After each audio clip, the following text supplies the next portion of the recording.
10 minutes for start the show. 10 minutos.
What this is saying then is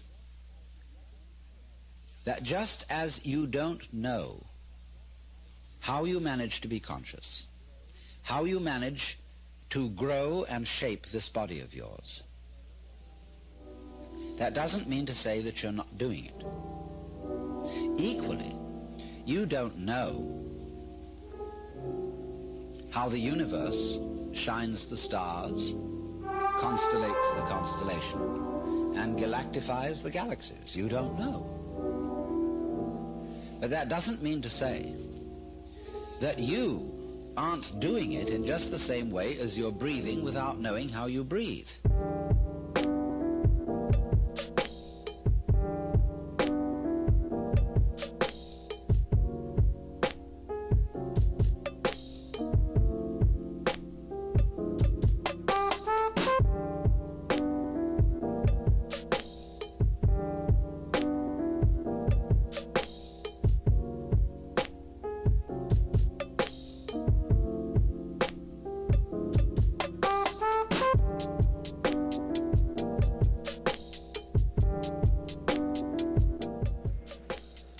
Five minutes for start. 5 minutos para empezar.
Absolutely incredible, incredible. Big round of applause. Awesome.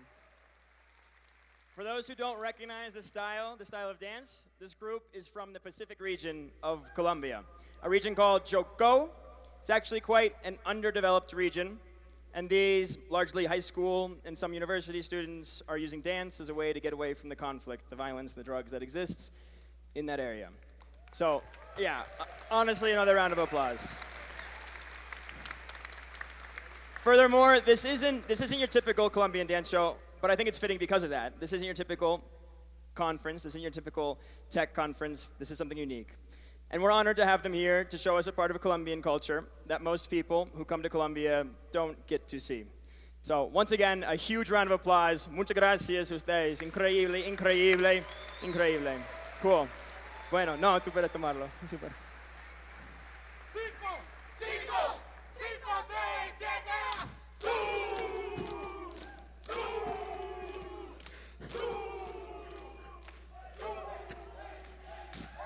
Let's give another round of applause, another round of applause, another round of applause. Incredible, incredible. Amazing, amazing. So my name's Skylar. I'm with the Devcon team, and I'm here to say to you all today, bienvenidos a Bogotá, and welcome back to Devcon. We wanted to say that for a long time, a long time. It's been 3 years since the last Devcon, 3 years since we last met in Osaka, Japan in 2019, 3 years of planning this Devcon, postponing, planning again, postponing again, and I must say, it feels great to be here with you all today. We're here to celebrate a little bit of what we've done over the last 3 years and what we still have yet to do, and to make progress towards a lot of the outstanding items we still need to do into the future. And we're excited for this reunion to take place here in Latin America. And what's even cooler, yeah, round of applause for that, no? What's even cooler, though, is that there's representation from almost every single Latin American country here right now. Let's give it up for those from Latin America. ¿Quién acá es de Latinoamérica? Yeah. Super. For 3 years, we've continuously communicated to all of them the same thing. Our goal was to bring Devcon not just to Colombia, not just to Bogotá, but to the Latin American region as a whole. And we emphasize this with our Road to Devcon, where just in the past year, we've seen 10+ events organized around LATAM, everything from Ethereum Rio, ETH LATAM Buenos Aires, to Mexico City, to Lima, to Santiago, to Ethereum Sao Paulo, to Quito, to Bogotá where we are now, and soon to be Medellin and Panama coming up in the next couple of weeks. And this is just talking about major events. This isn't talking about the meetups, the many meetups that have happened along the way. And important to note is that all of these events are community-organized events. Devcon is the only one organized by the Ethereum Foundation. The rest done by volunteers in their free time because they care about Ethereum, they believe in what it's capable of, and they want to improve this world. Not many communities have this much passion and soul. But even still, some of you have been asking, but why Latin America? I've seen some doubts and criticisms, some of you on Twitter probably as well. It's dangerous, they say. It's underdeveloped, they say. Why bring our precious community to a risky, developing region when we could stay close to home in our well-developed, comfortable countries? And quite honestly, I think that's the wrong idea. Ethereum is a coordination mechanism for all of us. It allows things like greater financial inclusion, power over your digital assets, stopping unjust censorship, sovereign control over your identity, and many more. And in my opinion, Ethereum can be most impactful today in developing regions around the world. Places where serious censorship really does exist, where many don't have access to the basic financial systems, where your identity is not guaranteed nor owned by the individual, where coordination failures are rampant in the form of corruption or even in the lack of public goods funding. And as much as it might be more comfortable to stay in developed regions of the world, that's not what we're here for. We're here to use Ethereum to make the world a better place. And the world exists outside the comfortable bubbles many of us live in. In fact, most of the world lives in these developing regions. And this is why we are excited to be here in LATAM with you all, to one, expose the region to Ethereum and the incredible community that composes it, and two, to remind the Ethereum community about the types of problems we really are trying to solve with Ethereum, which is not what's the hottest NFT, nor where the best DeFi yield is, or other similar distractions, but rather, how can we provide greater financial inclusion, a more accessible network with lower fees, higher censorship resistance, identity systems that are more accessible and sovereign, payment systems for the masses, true digital ownership, and much, much more. These are the problems that we need to focus on. And we need to continue focusing on improving the world and continuing to improve Ethereum to be able to do so. And on that note, I'd like to introduce someone who's actively been helping with just that, someone who helped herd one of the largest coordination challenges in tech history, also known as the merge. Yes. That someone is Tim Bako, coordinator for all core devs. So let's give Tim a big warm welcome.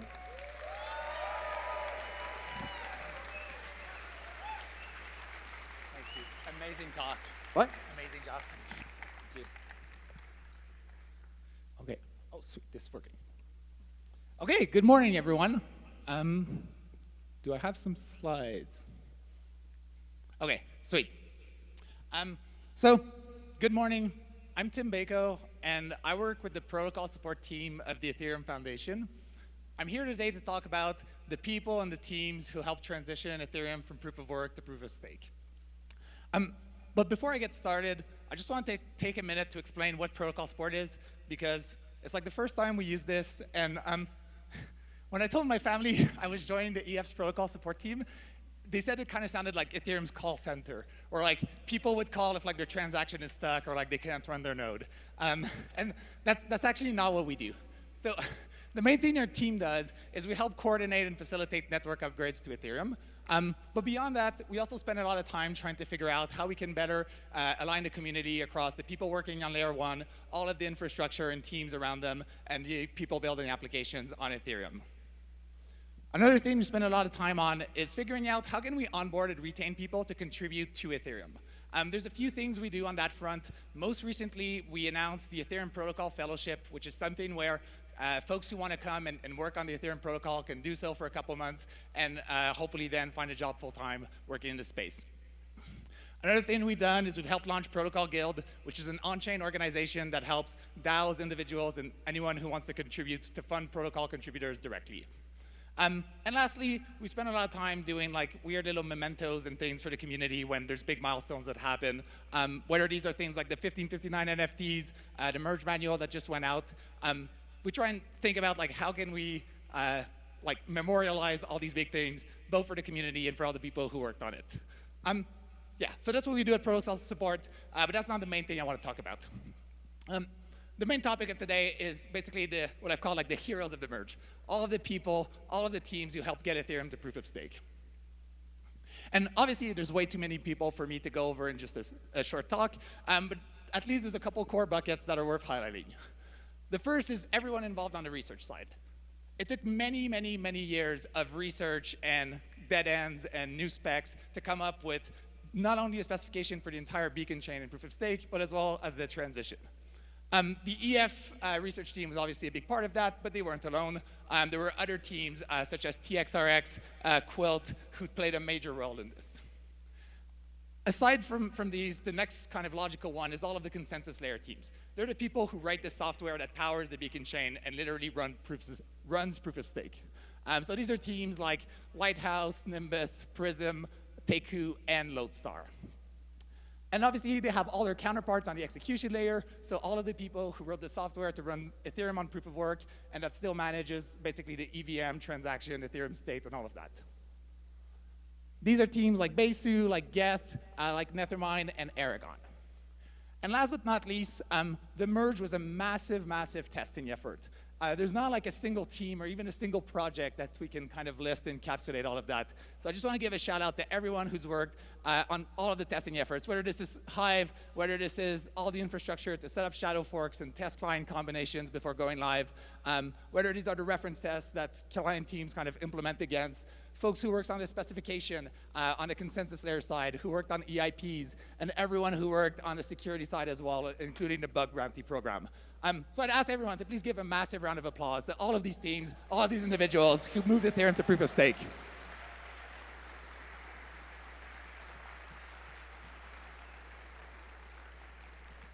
Nice, thanks. And so this is really nice, and having a shout out on stage at Devcon is obviously super cool, but as we were getting closer to the merge this summer, I was trying to think, like, can we do something that'll stay around with all these people after Devcon is over, to kind of highlight this contribution. And it was a bit weird to find the right thing, so I spent a bunch of time talking with different client team leads, people in the EF, people in the community, asking them, like, what could we do for, like, all the folks who worked on this? And I had a neat conversation with Ben from the Teku team. And so he was telling me, like, all of the people on his team often end up not being able to go to ETH conferences because they're kind of so in the weeds working on their stuff that they literally forget about tickets going live, they can't find one, and then they show up and they can't get into conference for the protocol they literally build. And it's not like they don't want to pay for it or anything, it's just like they completely miss it and then they're like stuck at the door for the Ethereum conference. So that seemed like a solvable problem, like something we could do to make their lives easier. And so I spent some time talking to some folks, figuring out the best approach for this. And I'm really happy with what we came up with. So I'm excited to announce what we've called the Merge or Pass. So this is basically a soulbound token that we're going to be giving to everyone who's contributed to the merge that'll guarantee them access to all of the top Ethereum conferences for the next few years.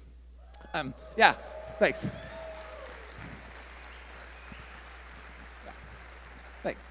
And one thing that's neat about this, because this will all be on chain, it'll all be public, so anyone in the community can obviously extend it and build on it. But I'm really excited today to say, the first partners we have for this are ETC, ETH Global, Devcon, EdCon have all agreed to honor this for the next several years. So can I please get a round of applause for all of these partners? Thank you.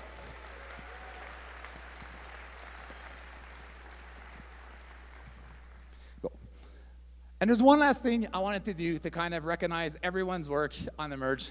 It's not something I can quite do myself, so I'd like to welcome Jonathan Mann on stage to help me with this.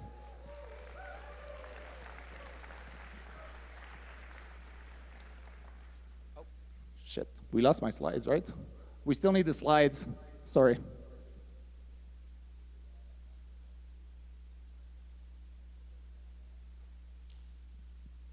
So you see what Danny's talk is about. Oh, can we have the slides on the side, please? Can we get Tim's slides back up? Tim Bako, everybody. How great is Tim Bako? Thanks. What a guy. What? Okay, I think we got it. What a guy. All right. Thanks, Tim. I'm Jonathan Mann. I have been writing a song every single day for the last 5,032 days. Thank you. You don't have to clap. You don't have to clap. It's fine. It's fine. It's okay. It's been 4 years since I was on stage at Prague. I'm super honored to be back here with all of you. And I'm especially honored to have an opportunity to pay tribute to this extraordinary group of people who did this unfathomable feat of making the merge not only happen, but happen without a hitch. It was crazy how that happened. You guys. So in order to really make this tribute pop for these folks who poured their blood, sweat, and tears into making the merge happen, I need all of your help singing these lyrics. You may recognize these if you watch the merge call. I sang this song on the merge call as it was happening. We're going to do a rendition of it today. So I'm going to sing it once. We're going to practice it together, and then I'm going to start the song, and we'll go, and we'll see how it turns out. So the chorus goes like this. How's it go? Okay. Panda Bear has been turned on.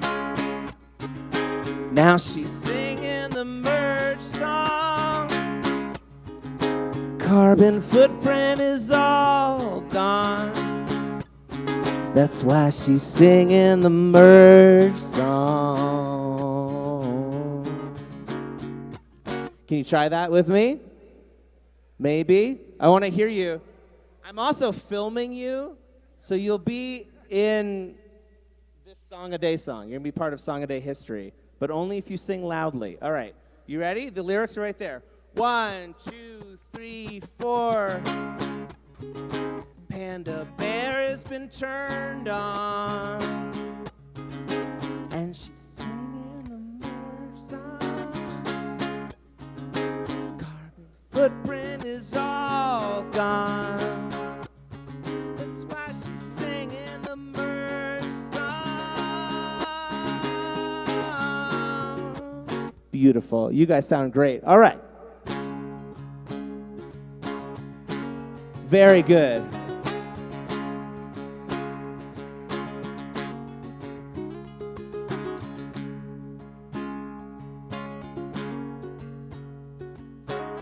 My specialty is folk songs about Ethereum.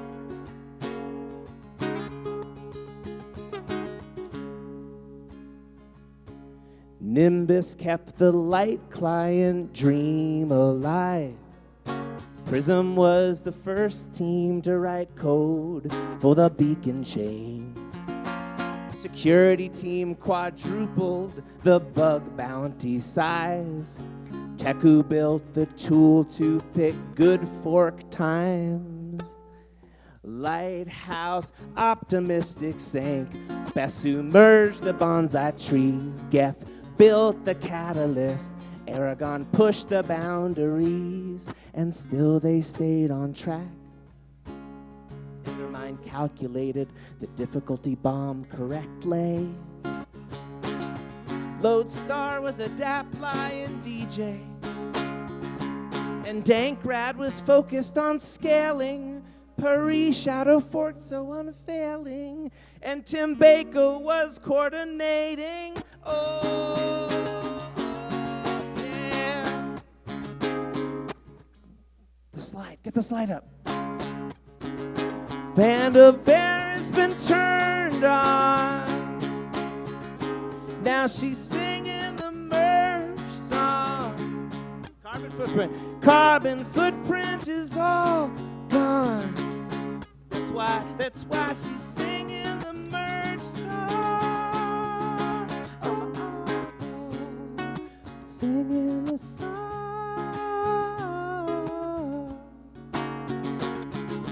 Very good.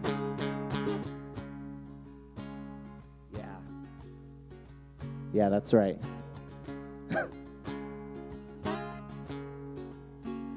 Well, Micah made sure to keep us all chaotic good. Justin lowered the minimum stake from 1,500 to 32. That's a big one. Axic rewrote the beacon chain deposit contract. Sea Monkey tested every client pair through and through. Mario Vega wrote the test. Xiao Wei made the panda meme. Light Client and Alex both kept an eye on MEV. All the while, Marius pushed us to work harder, merge faster without bugs. Mario Havel made Bordel what the fuck. Proto Lambda did Rayonism. Trent NFT merge exhibition. Mikhail with the API engine. Danny got us to ship with his vision. And Vitalik I guess that guy did some stuff, I suppose. Last chorus. Here we go. 1, 2, 3, 4. Panda Bear has been turned on. Now she's singing the merge song. Carbon footprint is all gone. And while she's singing the merge song, again, carbon footprint is all gone. Panda Bear has been turned on. That's why she's singing the merge song. That's why she's singing the merge song. Now we're gonna bring it way down, and I want to hear you sing. So we're gonna sing very softly now, because the merge is done, and now we all need time to rest. Yes, that's all right. Get out your phones. I want to see. That's it.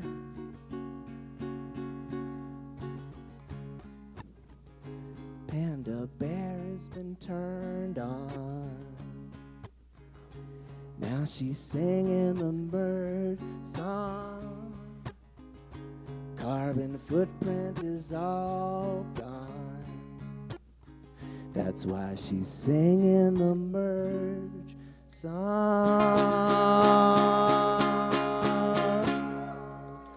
Thank you. Thank you all so much. Now I go, right? Thank Yep. you guys for the merge. Hey. Super.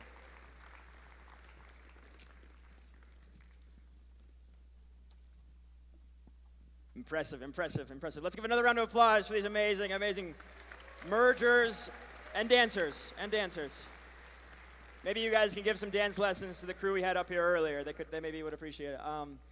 Cool.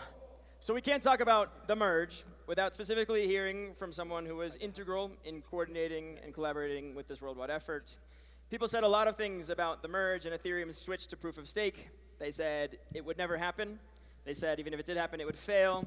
And during this entire time, this person kept working, kept collaborating, and kept pushing forward to improve Ethereum. I would like everyone to give a big welcome to Danny Ryan from the Ethereum research team.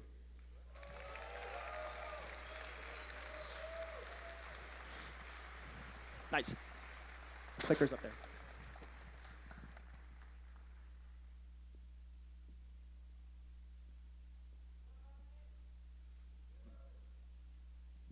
Hello. Okay.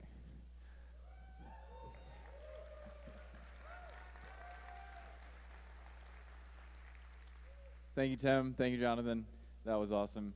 You know, nice little victory lap. The fun thing about this is that we have plenty of other work to do, and we can, right when we're done celebrating, we can continue forward. Get back to work. No, sorry. My name is Danny. Thanks for having me. I work at the EF. I work on the research team in name. I do a lot of things that aren't just that, but you know, here we go. So resilience. I want to talk about what we might call the metagame of Ethereum L1. We're trying to ship a lot of stuff. There's a lot of things underneath the hood that maybe aren't quite clear that are being worked on and thought about kind of at all times. I did ask the internet, what should I talk about Devcon? Got some answers. L2, very important. It's going to be a lot of stuff to talk about this week. Dig in deep. Hudson, if you want to talk this evening, I got a lot. We can exchange some fun stories. Kevin, I'm glad it's worked. The pseudonym has fooled everyone. And Johnny Ray, I won't do a handstand up here, but I love handstands, and if you want to do handstands out there, we can join. But that's not what I'll talk about today. So again, I'm beating this thing to death, but the merge happened. Finally. It did indeed take a village. A lot of those people are up here. A lot of those people are out in the stage, and they're also distributed all across the world. Thanks, guys. Quick, just like perspective on what happened. it's been a bit of a non-event, which is good. It's good. That's how it's designed. We can kind of see in that little spike towards, there's two little spikes at the end, and it looks like participation kind of fell off a cliff real quick, right around the merge, picked up, went back down, and it's been kind of leveling off and figuring out. I think it's worth zooming out, because like this starts at 94%, not at 0. This is actually what participation looks like. There's a gap because our infra wasn't collecting at that point, but it's pretty damn good. When the system was designed years ago, we didn't know what participation would look like. We'd think, okay, so normally it's going to be above 2/3. Normally the incentives are such that people are going to turn their machines on and make sure that we're finalizing.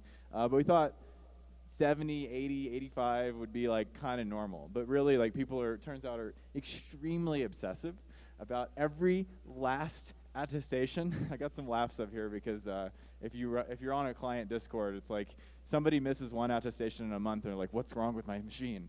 But anyway, shit's pretty good. Like, and you know, there's a couple hiccups here and there with a couple clients, and people are resolving them moving forward, and we have a nice little stable graph. Blocks, turns out those are good too.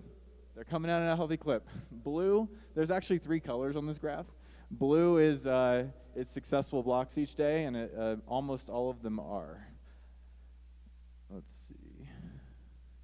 But we do miss a few slots from people being offline. I was actually talking to Terrence, and it turns out that we miss fewer slots now than before the merge. So even though there's more complexity in the system, Terrence's hypothesis is that there's a bit more money on the line. You really want those blocks now with those fees.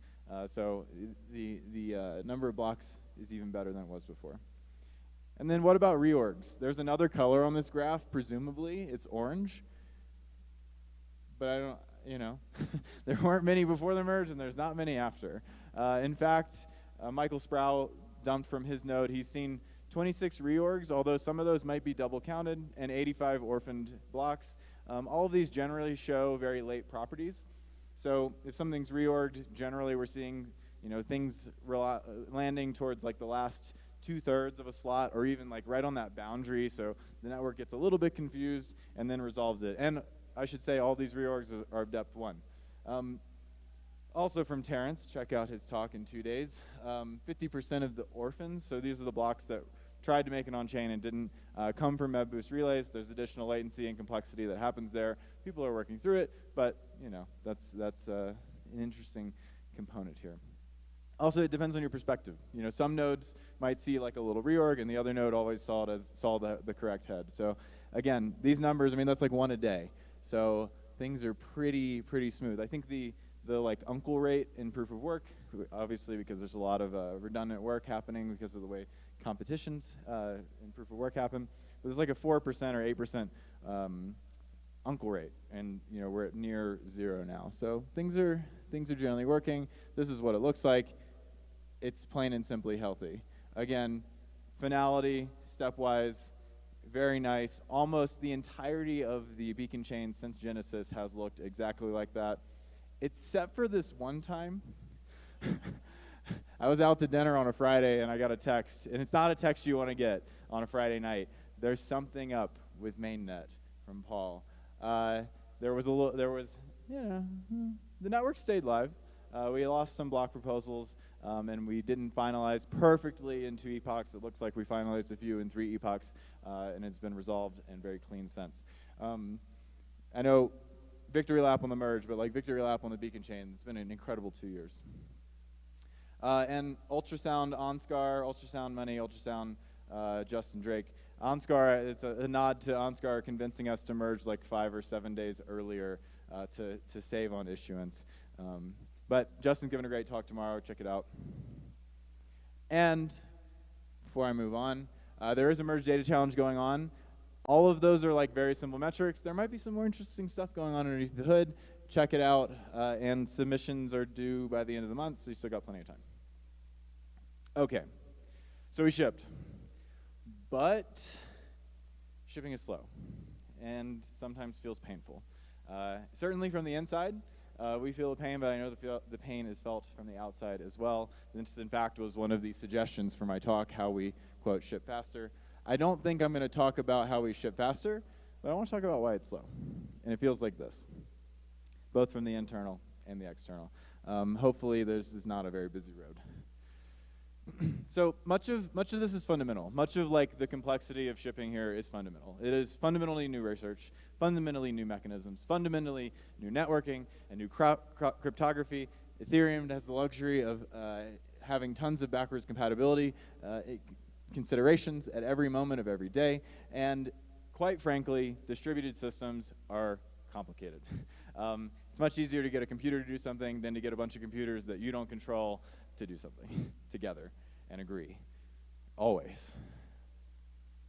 And quite frankly, much has improved. A lot of the conversation in the past couple days with a lot of the L1 devs and a lot of people involved in shipping and improving Ethereum has been like, wow, this thing's working well. Like, this is a moderately well-oiled machine. Like, we're moving faster, we're getting more done than we used to. And some of that's because more core questions of the research have been answered, so it is a lot of engineering. A lot of that is alignment and ethos. A lot of that is sophistication and specialization of client devs. We have a lot more people on testing. We have DevOps wizards driving our test nets and helping us at every step of the day.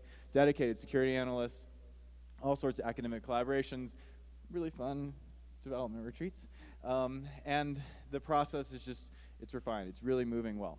So things are slow. Things aren't going to be fast, but they're moving pretty well right now. But there are actually a number of considerations that are at odds with speed, things that we're thinking about, things that we're optimizing at all times, that if you looked at it from a naive perspective, you'd be like, you're shooting yourself in the foot. You're making this hard. But there's good reason that we make things hard. And that's the meta game of Ethereum resilience, right? And Aya might touch on some of this in her talk, but we're optimizing for an infinite game. We're not optimizing for a pump and dump. We're not optimizing for an acquisition. We're not optimizing for people being rich tomorrow. We're optimizing for Ethereum existing and running for 50 plus, 100 plus years and being a fundamentally foundational protocol of the internet and for humanity. And so we're trying to continue to play the game.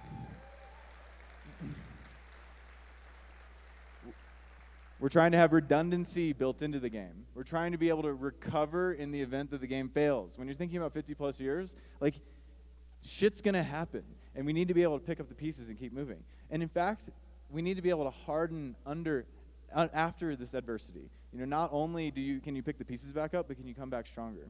And tuning for ossification and avoidance of capture. The more valuable this thing is, the more it's valuable for people to kind of get their hands in, get their interests in, and this thing needs to be robust against anything that might happen in the next 50 years, 100 years.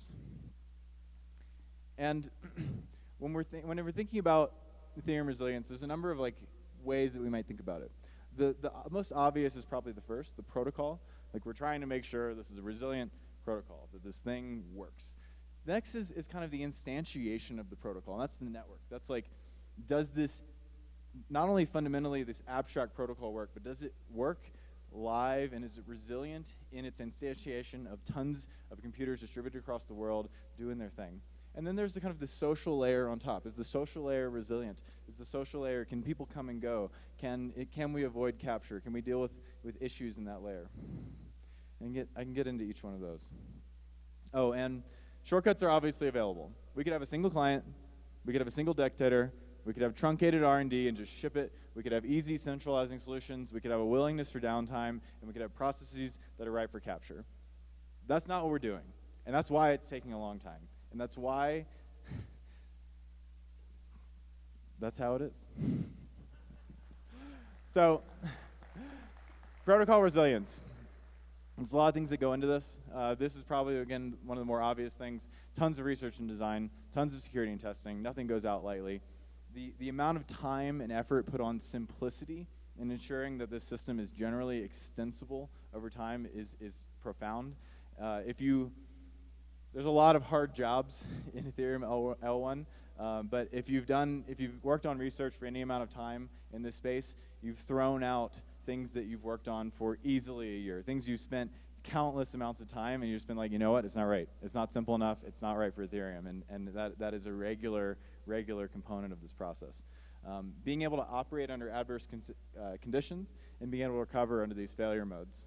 I think one thing that's a very guiding light, and I highly recommend Vitalik's piece on functional escape velocity, but we're looking for, you can throw everything at a protocol. You can try to build everything into the protocol. You can just be like, okay, this is good, let's throw it in. Okay, this is good, let's throw it in. But instead, we're looking for that minimum functional escape velocity, and that's an art.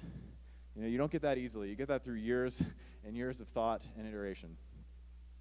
And many protocols only try to avoid failure, whereas Ethereum is borderline obsessive with the fact that it likely, something can fail. And all of these protocols, essentially in a crypto economic protocol, it's you get X properties unless this thing happens. Usually this thing happening being some size attacker, someone willing to throw a bunch of money or burn a bunch of money. And protocols work unless you hit those thresholds. But in 50+ year time horizon, we're going to hit not necessarily, I can't predict the future, but shit happens. And we're borderline obsessive with not only trying to avoid these failures, but to be able to recover from them, which takes time. The next is network resilience. And there's really a heterogeneous network, and that provides resilience in so many ways. So we have multi-client, multi-layered. Justin actually was pointing out there's another layer. We think about the consensus layer, the execution layer. There's actually this other layer, which is kind of the cryptographic layer. We rely on a multitude of black-boxed crypto tools, which allow for expertise and separation of layers here. We have hobbyist stakers, we have home nodes, and regional diversity. Every single one of these things makes it harder. Arguably multi-layer doesn't, but the fact that we have 9 clients working on this thing does not make shipping easier, but it makes the network more resilient under failure modes. It makes users more resilient in that they can pick different things in the case that something fails. Hobbyist stakers allow for a diversity of participation. They allow for backups in the event of failure modes, and I'll talk about that. Home modes, regional diversity, similar things. I think one thing that we don't think about when we think about this heterogeneous network and how it helps us, we really obsess over we want perfect distributions. We want 20% of each client. Thus, if one goes down, then we're 100% good. That's the ideal, and that actually optimizes for kind of the continuity of the network. The network can be continuously resilient in the event that you get these perfect spreads. So, for example, if we have 5 clients, they're perfectly distributed across the network. If one goes down, you might get a few fewer block proposals until it comes up or people switch their nodes, but you get finality, you get a really nice quality of service. It's great. We should move towards that direction. There's tons of reasons as a whole and as individuals, we should try to optimize for this. But it also helps us even in imperfect distributions. And these are more in the tail risk scenarios. So if if client diversity looks like that on the network, that large block goes offline and it's chaos, right? We're not finalizing, we're getting maybe 50% of the blocks that we're expecting, and shit's going down. But the network continues, blocks are built, transactions are processed, and users have options. So in that event, users over the course of a day can dynamically, either that big block gets fixed and the network stays online, or that big block has issues and users have options to switch through, and they can recover and make sure the network continues. In the event that it's just one block, you don't have all of that you have zero ability to recover until they turn that thing back on. So this goes for some of the other things here. I think people sometimes say, why are we optimizing for home nodes? Why are we optimizing for home stakers? If you look at staking distribution, home stakers are a third or less. It's clearly not working. But it's not giving us that kind of perfect distribution that might help in continuity in the event of intermittent failures. But it does help with recovery. It's critical for recovery. It's critical for these failure modes. So in the event that some of you have mega pool and the mega pool, cartel of pools, they finalize something invalid, they try to take the chain over, then you have a resilient ability to continue. That big block finalizes something crazy, and that small chunk of hobbyist validators become the backbone of Ethereum and continue forward. And they don't care. Ethereum doesn't care. And the ability, if that was just 3 large pools and they're a cartel, like it's so much more difficult to recover. So we do make things hard on ourselves for continuity and recovery. We also have, there's kind of like these soft things that we're optimizing all the time in the social layer. You know, multi-client is very important for network resilience, but it's also very important for like a diversity of perspective. It's very important for ensuring that every stone is unturned.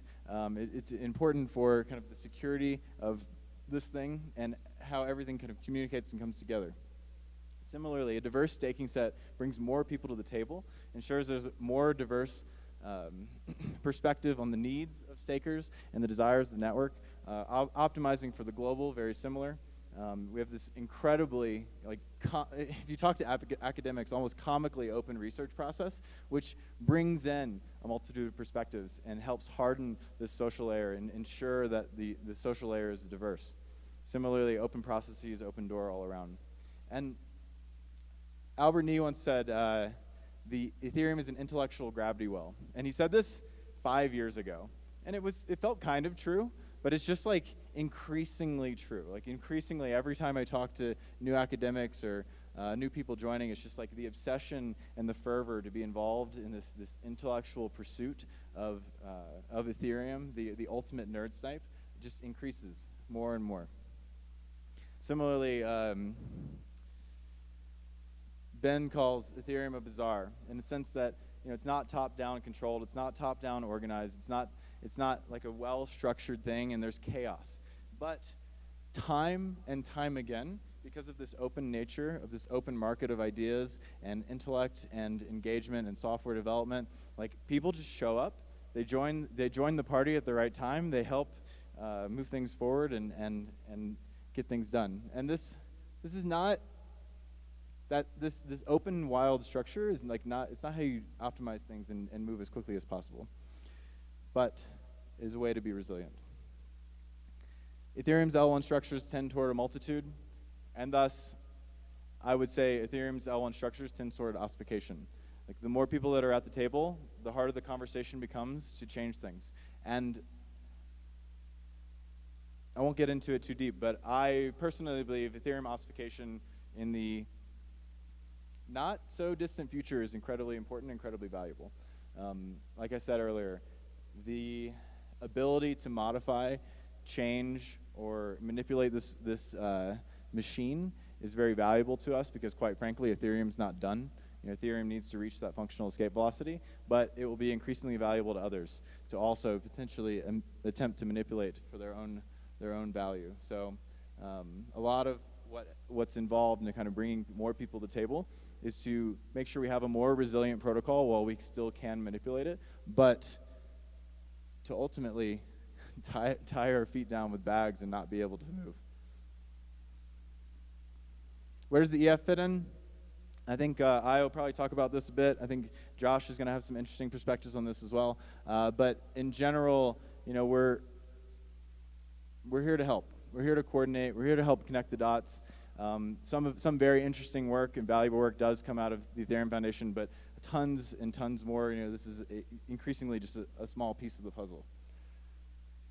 This is the last suggestion: reporting back from the trenches, the art of project managing the merge.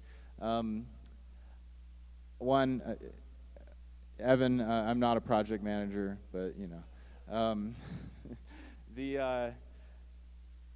I think the biggest thing is, if someone were to attempt to do such a process in the future, is know enough to connect the dots, contribute enough to gain the respect needed of the group, and ultimately get out of the way.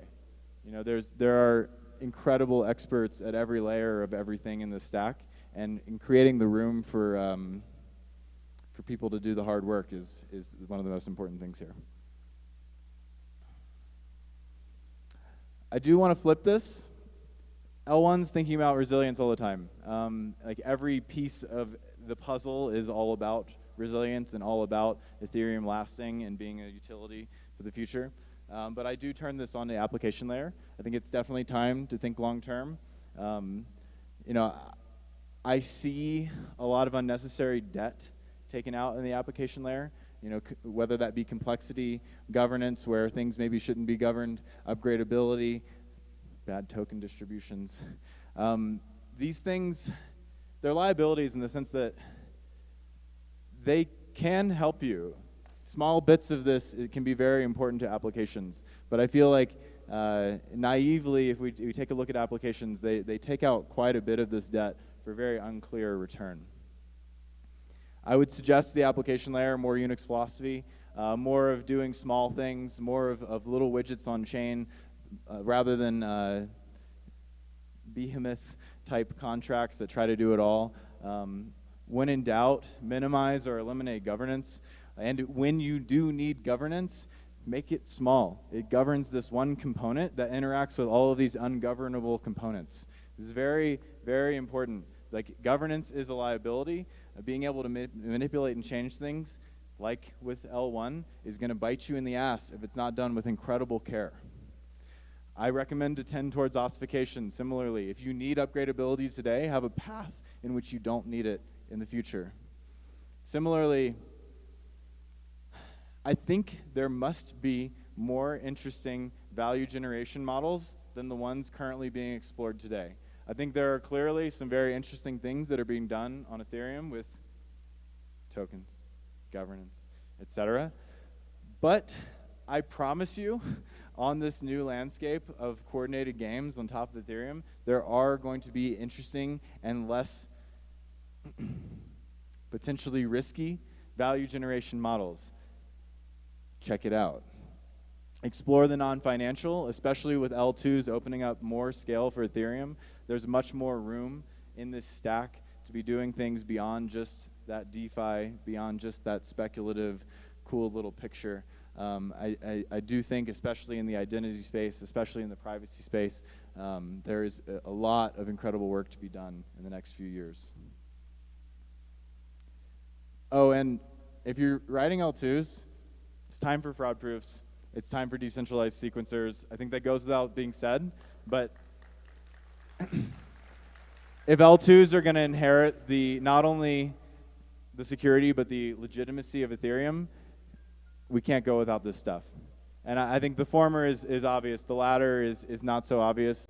Obviously, you can construct secure L2s without a decentralized sequencer, but when you start thinking about regulatory risk and other types of things at play here, these are a must. So I suggest playing the metagame of resilience across the stack, not just at L1. Unify this whole thing. Everything built on Ethereum isn't going to necessarily last for 50 plus years, but the applications that matter will.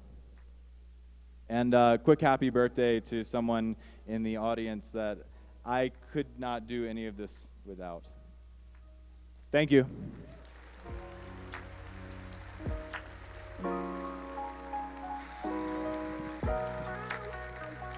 Awesome. Let's give another huge round of applause to Danny Ryan.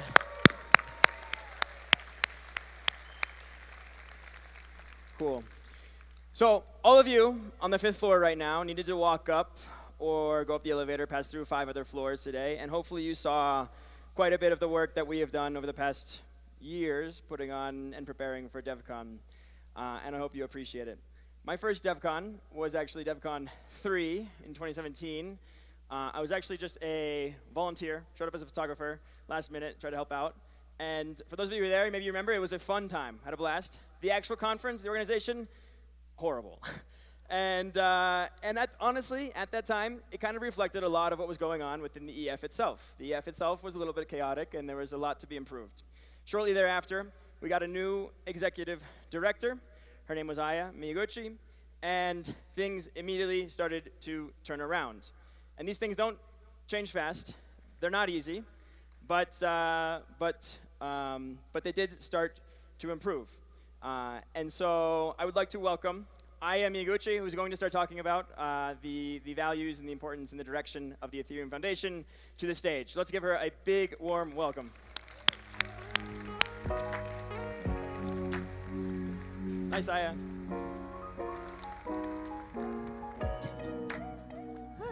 Hello, everyone. Welcome to Devcon again, and welcome back to Devcon for many people. My name is Aya Miyaguchi from the Ethereum Foundation, and I'm here to talk about executing with subtraction in the infinite garden.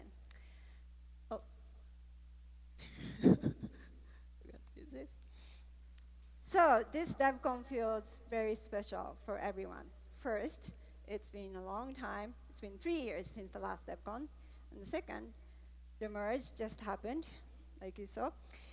Merge is very special, not only because of the technical advancement made to the protocol, but also because of how this giant project was executed by a decentralized ecosystem. I shared the vision of Infinite Garden last year. The vision of Ethereum to stay full of infinite players, growing as organically as possible to maintain the soul of Ethereum. The merge was a great example. Those who worked on the merge are definitely infinite players. They didn't do it for themselves to win. The work will let everyone to join at different layers more easily, and the work is the great example to show how a game was played to continue to play, not for someone to win. So what has been the role of the Ethereum Foundation in this garden? How have we been making decisions and taking actions to support people to play infinite games instead of finite? To answer this question for you, or for myself, I go back to this word, subtraction. This is one of the 3 guiding principles of the Ethereum Foundation. We shared this in the EF report earlier this year: long-term thinking, stewardship of values, and subtraction. And if any of you remember, I spoke about subtraction at Devcon Plug 4 years ago. Time has passed, and I've been frequently asked about subtraction recently, and I'm never fond of talking about ideas before acting on it. Where I grew up in Japan, we have this word called Fugenjikko, which literally means shut up and do the work. But today I feel ready to talk about it a little bit more because we have acted on it. We have acted on it since then, since the time that I spoke about it in Prague. It has become our key principle, and in fact, it is also our underlying strategy for us to make decisions and take actions. And the more I think about how subtraction is important to the Ethereum Foundation, the more I feel that subtraction is best for Ethereum, and that this can be also applied by others. So today, I'm here to reintroduce subtraction with the story of how the idea was born, and sharing some examples with the hope for this to be your inspiration. So how it began. When I joined the Ethereum Foundation, to be honest, EF was not really an organization. Okay, Hudson is laughing. It was more like a collection of devs and researchers doing different projects. There was not even a finance team, nor a grant team, and there was no system to collaborate within the Ethereum Foundation very well. And however, the decentralized ecosystem was pretty big already. So naturally, waves of pressure were thrown at EF when my participation to the Ethereum Foundation as executive director was announced. During my early time, people gave me different ideas and requests. One idea that was suggested to hire all the best talents in the world to the EF. Another idea is to hire CTO of Ethereum, or Chief Strategy Officer of Ethereum at the Ethereum Foundation. Basically, ideas for me to build the EF empire. And that wasn't technically impossible because the price of Ether was already decent. And it is important to mention these ideas were not seen as crazy ideas. if you are a tech startup or on a blockchain, it is pretty normal to do this. Why is it normal? Tendency. It is because our brains are trained to add. Let me give you a test. When you're asked to fix this wobbly, unstable Lego bridge, and I say I give you 5 seconds, what would you do? Okay. Did you think of this? So there was an actual study about this Lego bridge, and I also tested with some people this week. Most people think about adding 2 blocks in the bottom left, especially when you see more Lego blocks in front of you. So when you are given more resources, it is more natural to add and spend more without thinking about the option to subtract. Another example, our Devcon team has the DIP process, where community people can suggest improvements for Devcon. And the team has received about 50 requests so far. Among all of those requests, no one has suggested to subtract something from Devcon. So going back to my early days, with this natural human tendency, I can argue that in fact almost no one gave me the other options than adding more. It looked like there was only one path to take. Luckily, my brain was less engineered to add because of my background, and I was able to see 2 paths to take. One is to road to add, to build the EF empire. The other is to subtract. Standing in front of the fork, I intuitively felt following the path to add was wrong and decided to go to the other way. From there, subtraction became my philosophy to build our team. And like I said, it has also become our underlying strategy to achieve our mission. The mission to support the Ethereum ecosystem, the infinite garden, to support the entire Ethereum ecosystem as a whole, not just specific projects. With subtraction, EF shifted its role to support the entire ecosystem, which led to the Ecosystem Support Program, ESP, and the other grant work. We prioritize boosting external groups as much as we can, which also led to third-party allocations to empower other organizations to give grants like us. Gitcoin, CLR Fund, Protocol Guild, Moloch, for example. And it is always important to go back to why. Why do we subtract? The ultimate reason is, like I said, because subtraction is best for Ethereum. Subtraction is best for Ethereum, and in fact, I believe it is critical for Ethereum's decentralization. Best part of Ethereum is that it is decentralized. And because of this, the ecosystem has unique challenges, and I see subtraction as a strategy to achieve 2 main goals. The goals that are important to tackle the unique challenges of this decentralized ecosystem. And here are 2 goals. The first goal is to subtract to seek the right balance. Building an EF empire and solving all the problems ourselves might have made ourselves look good for the short run, but that would have discouraged others to feel that this ecosystem is for everyone to build. And the EF could also have become one single point of failure. If we kept adding, the ecosystem would rely on the EF forever. And it is not just about also EF. Gaps and imbalances happen naturally in the decentralized ecosystem, and especially when everyone is trying to add. Second goal is to subtract to focus on what is most important.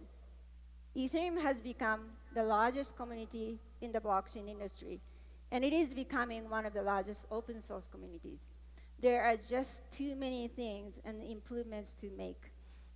We need to focus on things that only EF can do, and the things that others wouldn't do, and that are also important.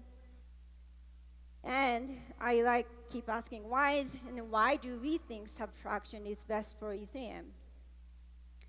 At the end of the day, we believe in Ethereum. We believe Ethereum can change the world. We believe Ethereum's potential is too great to be predicted. We believe Ethereum's potential is too great for any single organization to own.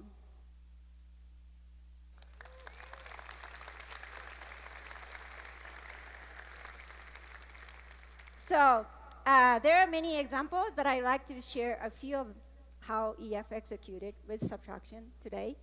And keep in mind the whys that I just explained, balance and focus. Does anyone remember Ethereum.org website in 2018 or earlier than that? I got this thanks to Internet Archive. So the website used to be about the project within the EF. For example, it suggested you to download a wallet that the team in EF was building. And all the guidance and instructions were made by the EF people. In the bottom, it also showed how EF is the main team. So restructuring and redesigning this website, Ethereum.org, started in 2018. It took a while to prepare, but the idea is to separate Ethereum.org as public good of Ethereum. And it is about Ethereum and the community, and not about the Ethereum Foundation. Now, EF still supports the server and the team who are building it, but the content and process is all open source and made by community people's proposals. There are roughly about 950 active contributors for the content. I hope they are here today.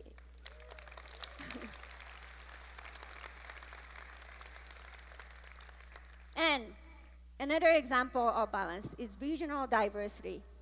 Ethereum is still Western-oriented, unfortunately, and the more information is out there in English, and more communities have developed in English-speaking countries, despite the fact that there are a lot of opportunities in places like Latin America or Asia, for example. This is why we chose Bogotá and Latin America for Devcon, and have been supporting teams and individuals in the region for them to build their own communities through education and events and other activities. The next billion initiative is also for the balance seeking. 2/3 of the babies born today are from developing or emerging economies. They are the next billion users or the builders of Ethereum. We must include them, and we have to start now. We also invited 50 scholars to Devcon who have potential to be the next change makers. They're also here today. And going back to Ethereum.org, the website now has 48 languages that are supported by 5,000 volunteer community members all over the world. They are translating the content every day. Thank you to those people. So when we are supporting a project run by a team, we're not really looking at the growth of that single team. We are looking at what the growth can do to the entire ecosystem in the long run. We want to encourage open participation and open competition because that would benefit the entire ecosystem for the long run. For example, the client community has not been diversified enough, and even though guests is from the EF, the team guests themselves see that is a problem. Client incentive program was announced at the end of last year as an effort to incentivize and diversify clients. Each client received 4,608 Ether to operate on the mainnet. There are many things that have been born from the EF. The team in ANS was a project Nick Johnson started at the Ethereum Foundation. We suggested that they graduate from the EF back in 2018, and with the help with Virgil, who is not here today, but they understood the importance of this project becoming independent for the long run. We supported initial cost and some legal work, and now I don't even have to say they're one of the most successful applications, as you all know. Yes, UNS, Team UNS. You may know Hard Heart from Nomic. They're from Argentina. Was one of the major things that EF supported for the focus on the developer experience. which back then was something that only EF could do. And as you know, like, it has become also a very successful project. From there, Nomic decided to become a foundation to be able to support things in the DevX domain. And Xerox who is the team that we also support, has been doing the research and research of zero knowledge proof, and also like support the applications of ZK, to also make the decision to become a foundation. So these are a great example of how our Subtraction is creating more space for others to participate, and then they also subtract for others. So EF may be in a unique position in a system, and an EF could not have been able to start with subtraction if there's nothing to subtract from. But I do not think subtraction only matters for EF or only for nonprofit organizations. Since I believe Infinite Garden is for everyone, by everyone, there's always a chance for everyone to use this philosophy. For your guidance, I will share the myth and about subtraction and key things to remember. First, subtraction requires high standard and real execution. So the biggest myth about subtraction is that you should do less. You know, it aims to subtract power, but not the amount of work or amount of effort. In fact, it certainly requires more work to do. When I subtract my power, I can't just make people do things, and I have to explain and convince others to feel that they should act in one way. That requires education, communication, and more research. If you have been any part of the merge, you understand better than others how it requires more work to do a project, doing it in a decentralized way, subtracting your power, not being a boss, than doing it in a centralized way using centralized power. I also mentioned how human brains are used to adding.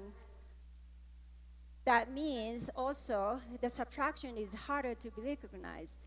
There has been studied to prove people tend to fail to recognize when something is subtracted compared to when something is added. So if the purpose of your work is to be recognized, choosing subtraction makes it harder to achieve that. Your motivation needs to be something else other than being recognized. Subtraction also does not fulfill the best interest of just one person or a team. For example, your team may have investors who's interested in the growth of your team or the profit they can make out of it. Or even without that, people tend to want to please those who are in front of them for the short term. So when you subtract, you are doing it for the whole ecosystem, which would benefit yourself in the long term. Subtraction always comes with long-term thinking. So now you might think, oh, subtraction sounds very hard. It is hard. I'd like to take this as an opportunity to say thank you to the people at the Ethereum Foundation working with me with this principle, because their work is very hard and often thankless.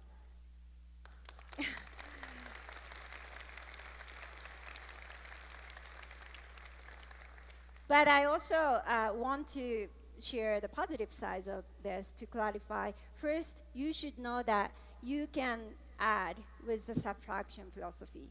EF did add things. For example, we added ESP, and when we think about how to, like, who to give grants and how to do that, we first think about what problems Ethereum has today. And after that, instead of thinking about how can we solve those problems, we ask, how can communities solve these problems, and how can we help them? So yes, we can add, but the important thing is for us to ask this question before adding. And subtraction can be actually exciting. Subtraction makes space for others. Making an open space for others to join is truly one of the main reasons that Ethereum attracts so many people. Yes, it helps to have more people to secure the network, but isn't it just fun to work with more people? Nomic and Derek Spark, I mentioned, when they decided to create a foundation, they didn't just do it to be nice. They're nice, but that's not the only reason. But both of them told me that it is just fun to be able to work with others, empower others toward the same goal. So there's just this undeniable excitement to be able to empower and see others grow. And we tend to think if we subtract power and empower others, the same amount of power will be split into the number of people you empowered. That is not true. Games in the infinite garden is not a zero-sum game.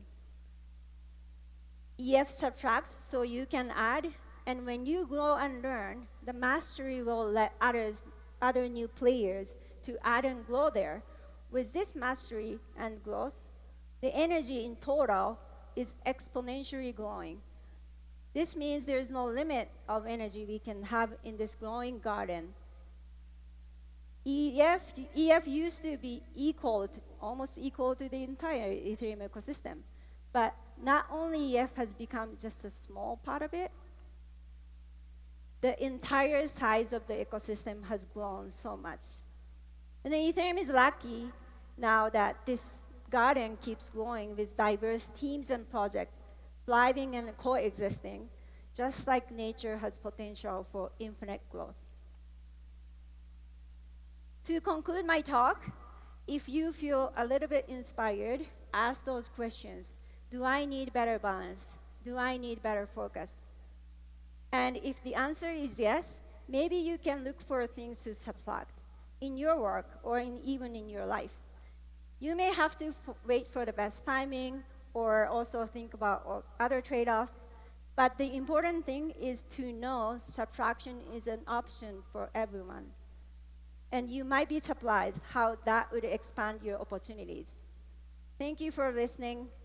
If you want to learn more about subtraction or infinite garden, you can go to Ethereum Foundation. Thank you very much.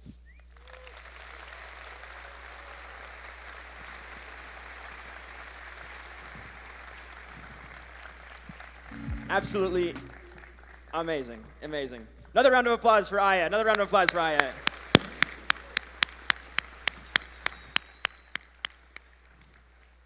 Super. So earlier today, this morning, I talked a little bit about the importance of visiting and bringing the Ethereum community to Latin America. And one of the things that you might realize while living here or visiting here is the importance of lowering gas fees. Lowering gas fees in Ethereum for those around the world. A $5 transaction fee for those living in developed regions in the US or Europe might not be much. But here, that could be an entire day's salary. And what happens here is if the gas fees are that expensive, what happens is they end up using alternative chains, alternative projects that have cheaper transaction fees, but that likely got those transaction fees through sacrifices. Sacrifices such as sacrificing decentralization. And so with Ethereum, we have a goal to scale Ethereum to billions of people, and to do so without sacrifices, without sacrificing decentralization, because when you sacrifice decentralization, you end up having the same systems we have today. AWS exists for those uses, central banks, and databases. And that's not what we're here to create. We're here to create a global, credibly neutral settlement layer.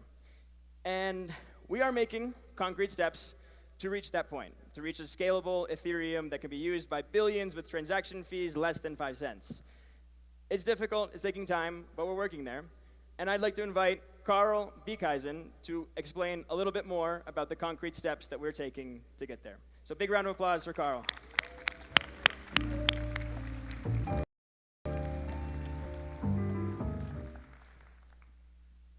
Thank you very much, Kyla. This talk's going to be a little bit different. We'll get into why. I think to many people, what is about to happen in order to make Ethereum scale as promised will be a bit unexpected. Anyway, let's dig in. So I'm going to be talking about summoning the spirit of the Dankshard. This might be a strange idea to many, but we'll see. So as Skylar was mentioning, we have some problems in terms of fees, scalability, etc. The idea is there's this power we can call upon, the power of Danksharding, which basically massively scales the data that we have access to within Ethereum. And this data availability will allow L2s and whichever other platforms that would like to build on top of us, the Ethereum chain, to massively grow Ethereum. So the fees will be lower for the average users, while at the same time we can stop state bloat, which is, I think most of the client teams will attest to, a serious issue. So what does this look like? The idea is that we have these massive blobs of data where the L2s and whomever else can basically just dump crazy amounts of it, like orders of magnitude more than is currently possible. And then we have this black box gadget. It's a cryptography gadget like Danny was talking about earlier, these black boxes, called a KZG commitment, which allows us to take this data and only put a tiny reference to it on chain. But we can also prove wonderful things about this data using this tool. Then what we do is we take this, the data, and once the chain has progressed a little bit, we can throw it away. And what we've been guaranteed is not that the chain stores the data forever, because we can't keep doing that. But what we can guarantee is that everyone had access to the data. So if you cared about that data, you could have downloaded it, and you can now be rest assured that your data is there and available. And this is the power of Danksharding, and is how Ethereum will achieve the ability to scale to hopefully the entire world's needs. So what exactly is inside this box? It is a bunch of moon math, some polynomials, and most importantly for what we're here for today is a secret. It's a secret that I can't know, that you can't know, the client teams can't know, no one in the world can know. And it is vital that we have this secret in order to enable the powers of Danksharding. But also, the powers of Danksharding are completely decimated if the secret is compromised. So the idea is we're going to summon the secret from out of the ether. There's a ceremony that everyone else sitting here, the entire Ethereum community, and hopefully members from around the world will participate in order to produce the secret in a shared manner. And once we all have contributed and attested to it, the idea is that as long as one of us is honest, one of us doesn't try, go in the code, change the code, and throw away, one person makes sure to throw away the secret that their computer knew for but a moment, then we will be good. And this again ties into a bit of what Danny was saying about resiliency. There are multiple implementations of this that are needed. We need as many people running it as possible, institutions, home stakers, whomever, because they could be that final burning candle that keeps Ethereum secure. The idea being not that you trust one person to be honest, but that you're pretty sure that amongst the thousands of people that have participated, there's at least one of us who have done the right thing, or in this case, not the wrong thing, in order to summon the secret. The idea is we'll have many interfaces, but the primary one will be browser accessible. The goal is to have somewhere on the order of 5,000 contributions. Will take 5 minutes of your time, so hopefully a trivial thing to do to help improve the security of the network, and be sure yourself, because if you participated, you knew that you didn't do any of the weird things to try compromise the security. And the file's very small relative to some of these other ceremonies we've seen before.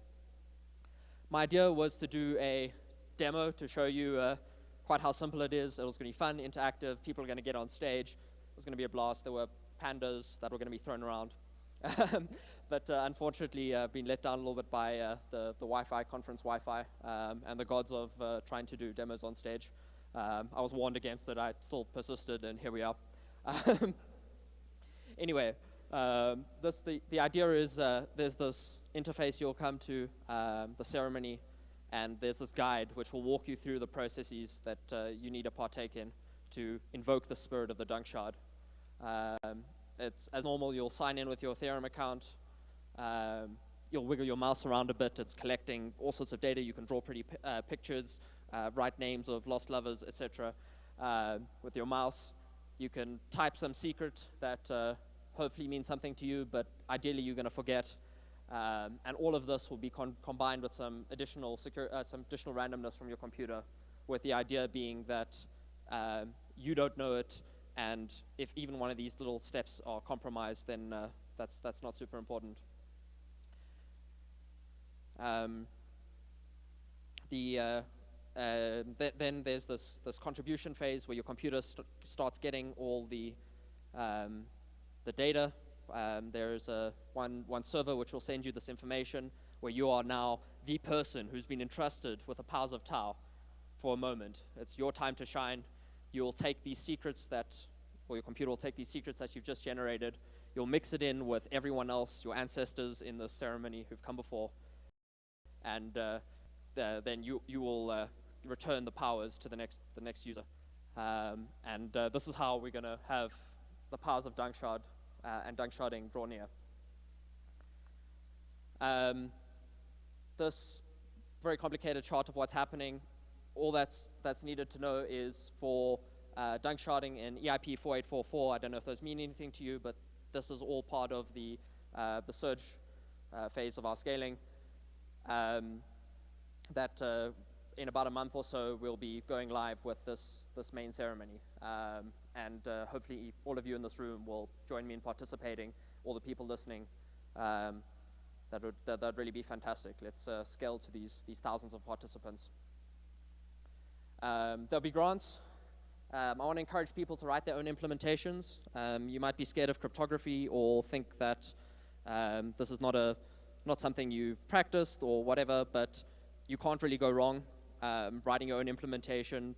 There's no way to break it. It will just tell you, sorry, you were wrong if you made a mistake. So please, if you want to try, dabble in some cryptography, this is a great time to try. Otherwise, if you've got some crazy ideas on how to create a secret, you want to do vision trips in the desert or something, fly in airplanes, you're going to like destroy your computer afterwards, whatever you think is a meaningful way of creating the secret or destroying, proving to the world that you've destroyed it afterwards in a fun, interesting, like narratively relevant way. There'll be grants that you can join for doing this. So sign up on this thing to be notified. I'm sure everyone will be seeing lots of this happening on all the Twitters. There'll be a Pope, which I know means a lot to a lot of people. Shout out Patricia in the front row here. And yeah, so look forward to this. I encourage all of you to be ready to contribute. And if you'd like to hear more, I have another talk coming up later in the week to dive into the details, explain really the nitty-gritty of the math and why this is a secure thing and why it's a necessary thing in order for Ethereum to achieve our goals. Thank you. Super. Okay. Last quick thing, I promised I'd shout out the teams that have been working on this. They've put in an incredible job, particularly making sure the demo would be live today, which didn't happen. But thank you so much, guys. Awesome. Huge round of applause for Carl, for the whole KZG team. And yeah, keep your eyes open for an opportunity to participate in the future of Ethereum. Anybody around the world can participate in this and help us generate the key towards unlocking Ethereum for the billions.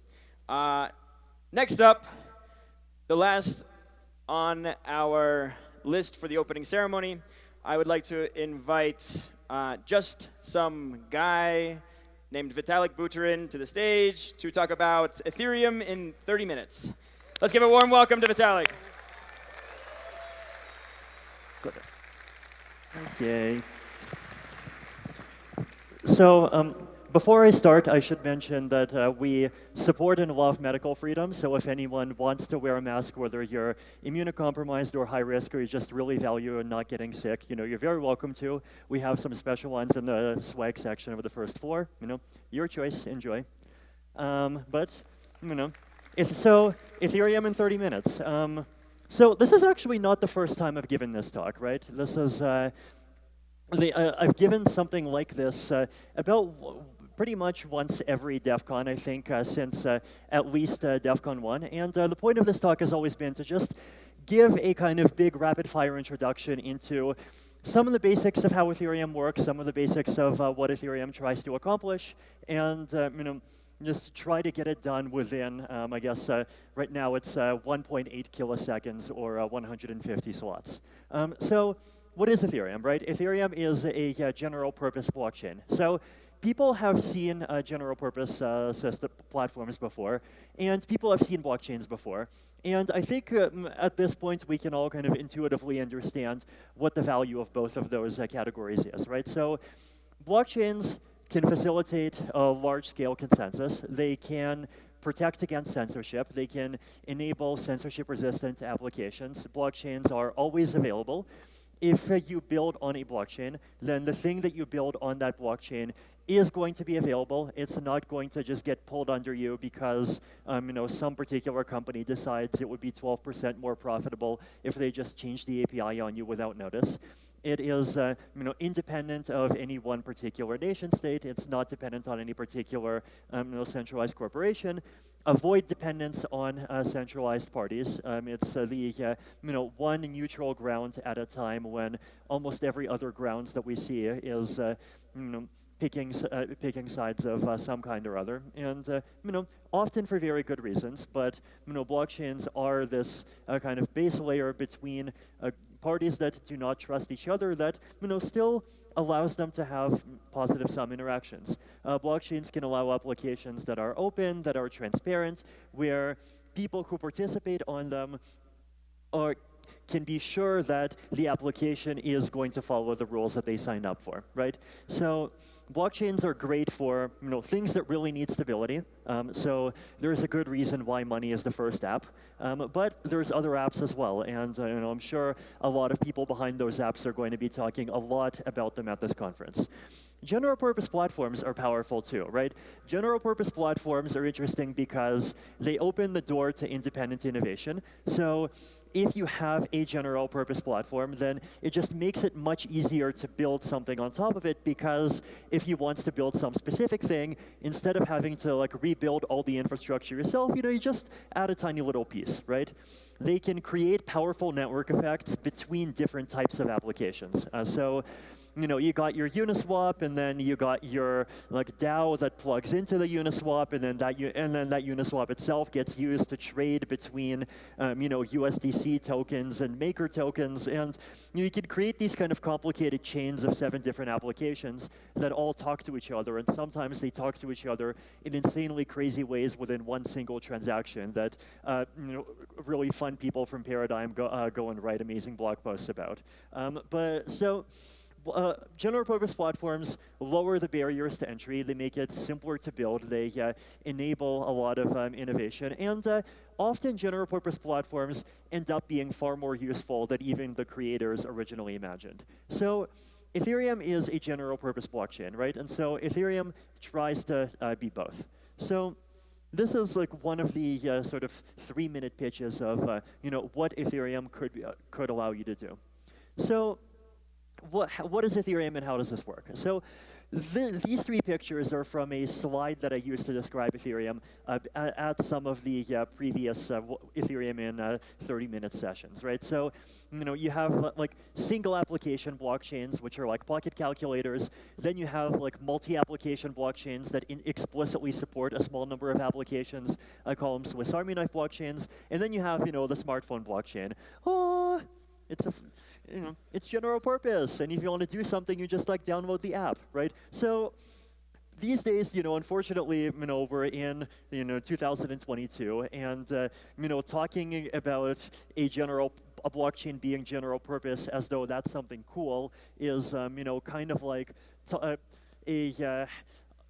someone selling a house describing their house by saying, you know, we're really modern. We have a refrigerator. Who here has a refrigerator? Well, lots of people have not raised their hands. I'm impressed. I guess, do people like order out? Do people eat raw food? Like, what's the idea here? I don't know. I mean, people have done refrigerator-free living successfully for like, you know, 1900 years in the AD era alone, but that's, you know, still impressive. Anyway, so like, what does the blockchain look like, right? So one of the exciting things about doing this presentation this year is that like I actually had to change it a lot, right? Like between a lot of the previous ones, it's like, okay, you know, it's Ethereum, here's how it works. Okay, it's Ethereum, it's how it works. Okay, it's Ethereum, it's how it works. But in between the last Devcon and this one, the way that the Ethereum blockchain works just like changed very fundamentally, right?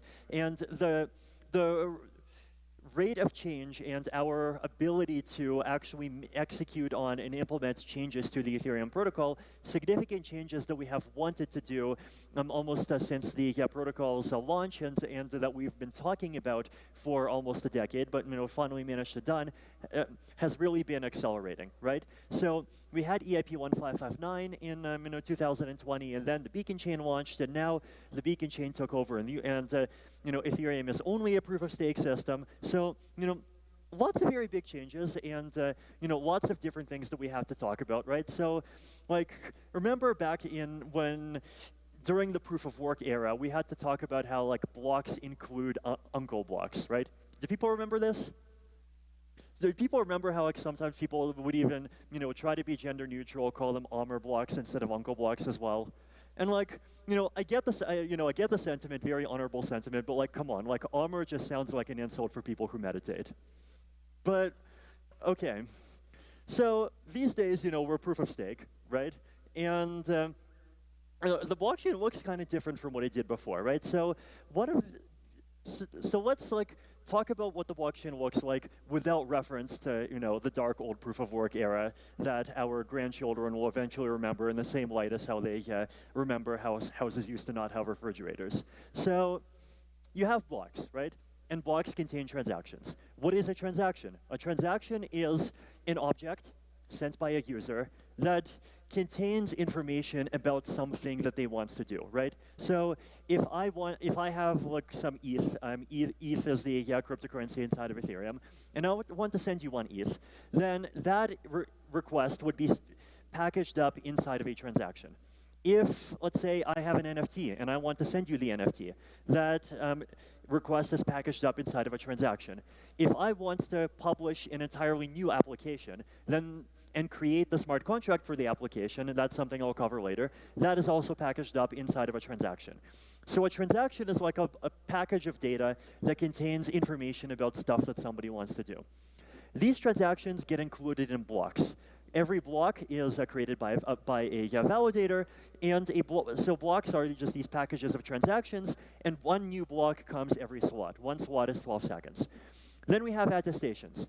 Attestations confirm blocks, right? So attestations are like these messages signed by other validators that basically solidify the position of a block inside of the blockchain, right? So when a block gets published, and then that block, within a few seconds, it almost immediately gets thousands of attestations supporting it, and that kind of solidifies that block's position in the chain, such that other blocks that compete with that block, that like also try to claim that they're that are not kind of children of that block, but that are siblings, and then try to claim that they're the real history, those blocks are not going to be able to get through, right? So, as Danny mentioned, in the entire almost month that post-merge Ethereum has been running, we've only had like 26 reorgs, and that's maybe an overcount.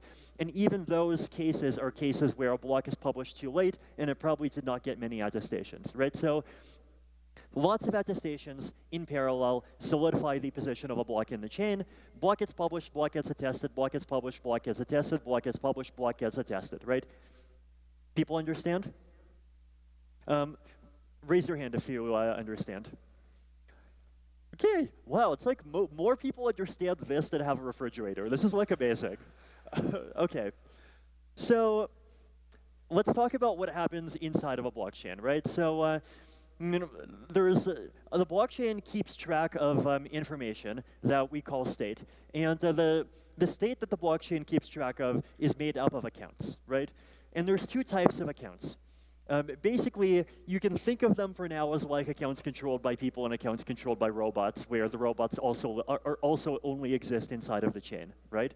So an externally owned account, this is an account that represents a user, right? So like, for example, if you hold ETH today, that ETH is stored inside of your externally owned account, right? So there exists a record, which is like an EOA, that is in the blockchain, that the blockchain keeps track of, and that object contains a record saying, hey, this address contains this amount of ETH. The other kind of account is what we call a contract. A contract is like a computer program that lives on chain. The code of that computer program is on chain. So the chain stores the code of the contract. The chain stores internal storage of the contract. Internal storage is like memory that contract has the ability to update. And contracts are basically how all applications that are in Ethereum work, right? So an application generally has an on-chain component that kind of controls the business logic of that application that generally is one or a set of contracts. So what do contracts look like?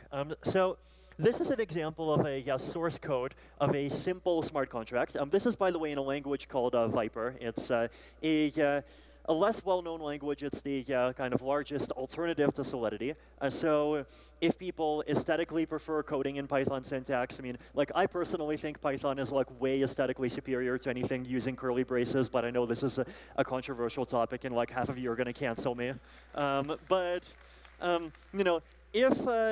If that's you, or if you like some of Viper's kind of other features that like try to kind of take a very or from scratch approach to being sort of more restrictive and more secure in various ways, you can check it out. But this is a simple contract for a domain name registry, right? So basically the same sort of thing that ENS is trying to do, right? So what do we have here, right? So we have first like a mapping, right? Domains mapping bytes 32. We're gonna to a domain, right?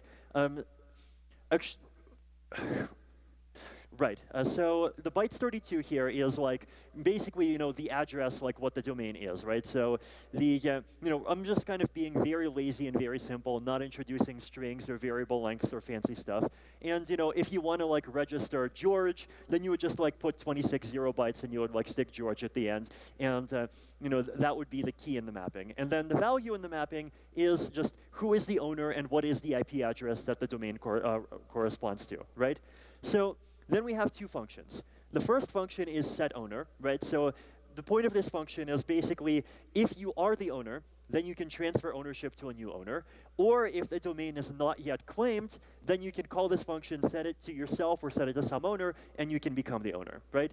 So you should be able to, if you have any programming experience, just kind of read the code and understand what's going on, right? Basically, you look at what the owner of the particular domain that you're looking at right now is, and if that owner is 0 or if that owner is you, then you can set the owner to whatever you want, right?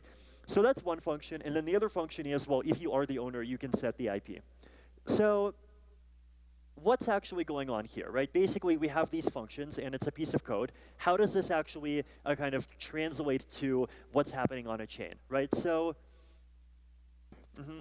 okay, is this better? Okay, I've been instructed to fix the mic, but okay, hopefully it's better now. So this is a transaction flow example, right? So basically, what we have here is, you have the contract. It's the a kind of bubble on the bottom, the 0x849C41 down there, right? That is an account. It is a contract account, and that contract account is going to have a piece of code. What is that code? It's a compiled version of this, right? So that lives on chain, and then you have that contract, and it also has some storage. Now, at the top, we have a transaction, right? So as we mentioned before, transactions are like these packaged objects that represent requests to do something. So in this case, we're going to make a request to change the basically calls a set address, right? So we're going to call it with a particular domain, we're going to call it with a particular new address, and you're going to make a transaction where the to of the transaction, right, the to address, is the account that you're calling, right? So it's going to be 0x849C41 down there. The data is going to be the stuff that you call it with. And then the signature is like cryptographic data that proves that it actually is you, the owner of the sender account, that actually created the transaction, right? So the signature determines who the sender is. Only the sender, like only the owner of the actual private key corresponding to the sender can actually create a transaction with that sender. So that transaction gets included in a block. What happens in the EVM, right? So it starts off with a call from the account at the top, the CA291D up there, right? The account at the top, which is an externally owned account. That is the account owned by you, right? Now, what does that account do? So what are the state changes that happen? So first of all, your balance goes down a bit to pay for the transaction fee, and then a bit of balance gets transferred to the miner, now to the block proposer, and then it makes another call. And that call calls down to the contract that is the application, and the data of the call encodes what you want to do, and then basically it actually does like a series of storage operations that just are what's happening here, right? So first you do an S load, a storage load, to figure out like what actually is in the domain or in the storage for the particular domain. It returns, let's say, a 0 because nothing has happened there yet. And then we store, and in this case, we're changing the address, and it's just going to store, add a particular address that maps to where that domain is stored, and it's going to store the new address there, right? So this is like a very simple example, but like this is a bit of a view of what happens inside of the EVM when you send a transaction. So gas, this is something in Ethereum that has not changed yet, right? So gas is the unit of resource consumption within Ethereum, right? So examples of gas, so a transaction costs a base 21,000 gas. Each computational step costs usually between 2 and 10 gas, depending on how complicated the operation is. Editing a storage slot costs 5,000 gas, or it costs 20,000 gas if the storage slot is not filled yet, and so you're actually expanding the storage. And every byte of data in a transaction costs 16 gas, or if it's a 0 byte, then it only costs 4 gas, right? So gas is like this master unit that represents all of the resources that are being consumed during the execution of a transaction. If you send a transaction which gets included in a block, you have to pay a fee that's proportional to how much gas the transaction consumed, right? So whatever amount of total resources the transaction is consumed, you have to pay an amount proportional to that, right? So the fee is basically what's called the base fee plus priority fee multiplied by the gas you used. So the base fee is like a fee that's adjusted by the protocol. It adjusts up or down to try to keep the usage at about the same level. And then the priority fee is like an extra amount that you pay to the block proposer to sort of encourage them to add your transaction. And in this generally, people just set a priority fee of 1. But if there is a particular time where lots and lots of people are sending huge numbers of transactions and the blocks are congested, you can set a higher priority fee to get in first. And a maximum of 30,000 gas can be spent inside of each block, right? So who remembers how much gas a basic transaction costs? Hint, it's in the previous slide. 21,000, okay. So 30 million divided by 21,000. Anyone want to guess about how much that is? One refrigerator, excellent answer, yes. So it's, okay, right. So it is, going to be about in the 1,400 range, right? So a maximum of 1,400, roughly simple transactions can make it into each block. And, if but on average, it's going to be 700 because, like, the priority fee adjusts to keep the average usage around 50, or sorry, the base fee adjusts to keep the usage around 15 million. But, if the transactions get more complicated, then they start consuming more gas, and a block can include fewer of them. So that's what gas is. So this is what a transaction object looks like, right? So a transaction, as we mentioned, is like this big blob of data that represents, a thing that a user wants to do that gets included on chain. You can see kind of some of the parameters of what they are. So transaction type. This particular transaction type is 0x02. There's also 01 and like others before it. Chain ID, which chain is this for? Are you even sending a transaction for Ethereum or for Ethereum Classic or for ETHPOW? Who here has sent a transaction on ETHPOW? No hands raised, almost. Okay, a couple of hands raised. Okay, no, don't worry, you're not canceled. So okay, just we want to give people the ability to send a transaction on one chain instead of sending it on all the other chains. It's not that hard, right? Nonce, this is like an anti-replay value, right? So every time you send a transaction that gets included, the nonce also has to go up by 1 each time, right? So this prevents a transaction that you send from being included more than once. Pretty simple. Max priority fee, the priority fee that you're paying. Max fee, which is like the maximum base fee that you're willing to pay. Gas limit, the maximum gas the transaction is allowed to consume. Destination, which address the transaction goes to. The amount, how much ETH that you're sending. Data is if you're calling a contract, then what is the data that gets passed in the call. Access to list is like this fancy way to access some accounts and some storage slots kind of earlier and access them a little more cheaply. And then the signature is just like a cryptographic thing that verifies, who sent the transaction. Okay. So high-level languages, right? So we mentioned that there's Viper. There's also Solidity. There's also LLL. There's like a long list of kind of various high-level languages that you can write contracts in. So when you write a smart contract, you're generally writing in this high-level code. There's a compiler. The compiler converts the high-level code to bytecode, and it also outputs an ABI.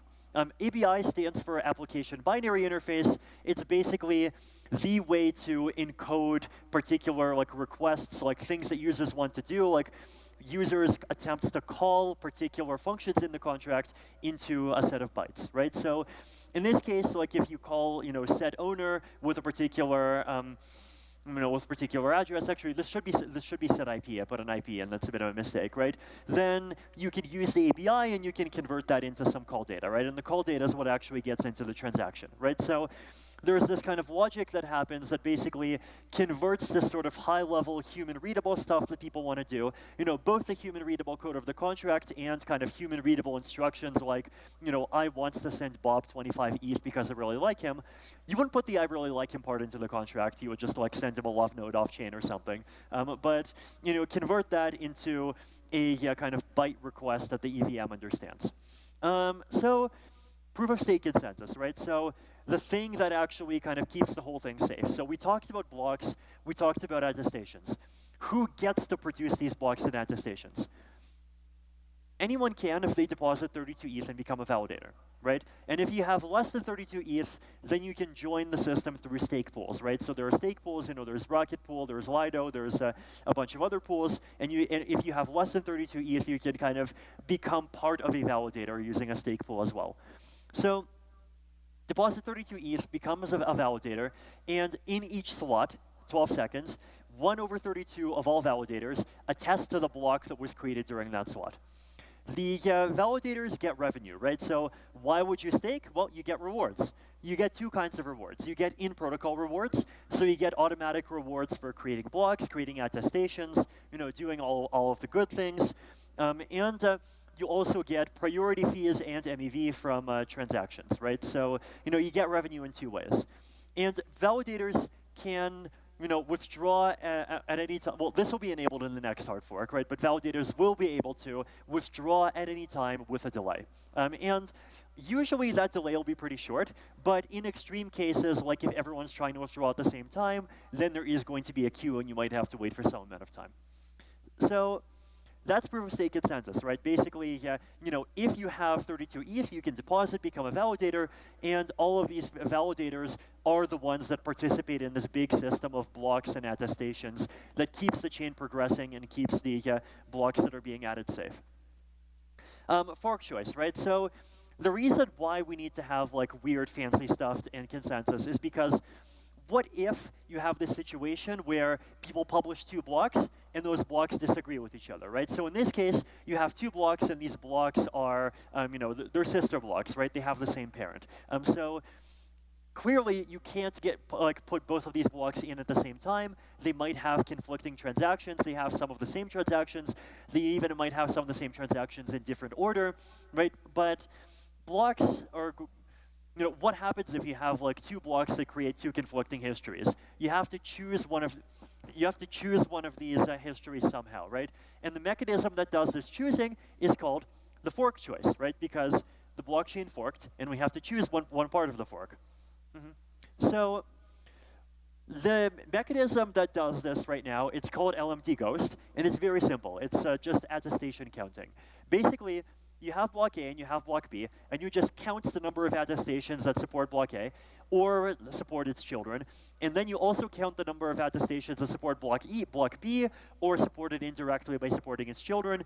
You see which side has more. In this case, the top side has 4, the bottom side has 6, the bottom side wins, and so you choose block B, right? So this is one part of the proof-of-stake consensus. There's also this mechanism called Casper-FFG finalization, right?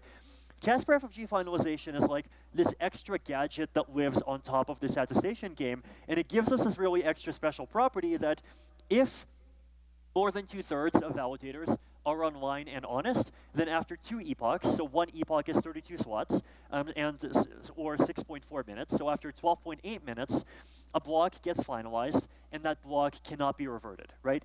So if we take this example, if we take the block B over here, after 1 epoch, if more than 2/3 of the attesters in that epoch support B, then B is justified, and if after another epoch, more than 2/3 of attesters still support B, then B gets finalized, right? Once a block is finalized, it cannot be reverted. But, in practice, waiting for the Casper-FFG finality is like more a thing for high-value use cases. If you are just making a very simple application that's not doing anything super high value, then generally one of what we call safe slot is enough for most applications, right? So if you have 1 slot where during that slot the proposer acts correctly and you get lots of attestations, then that's like generally enough to be secure. Merkle tree is, who here knows who's on the picture here? Who here thinks it's Ray Kurzweil? Who here thinks it's Ray Dalio? Who here thinks it's Craig Wright? Who here thinks it's Satoshi? Interesting. So a few people think Ralph Merkle is Satoshi. That's fascinating. Okay, I gave away the answer. It's Ralph Merkle, right? So Ralph Merkle is great because he invented Merkle trees, and he also invented the Merkle dam guard construction for hash functions, which actually has some problems, and it's why people want to switch to sponges lately. But it was an amazing invention for its time. And he recently also doing some interesting stuff about cryonics, but Merkle trees are great, and Doges are also great. Ralph Merkle and Doges are not actually connected. The only connection is that I like both of them. So what are Merkle trees, right? A Merkle tree is like this data structure that lets you create one small object that commits to a large number of objects, where it becomes very easy to prove for any one of those objects that that object is inside of this entire tree, right? So you have this one object that's called a header, and it might be committing to like 1 million different things. And for any one of those 1 million things, you can make a short proof that shows that that one thing actually is in the set of things that's been committed to. Why do we care about this? Well, Ethereum blocks are big. The Ethereum state is even bigger, right? The Ethereum state is like 40 gigabytes.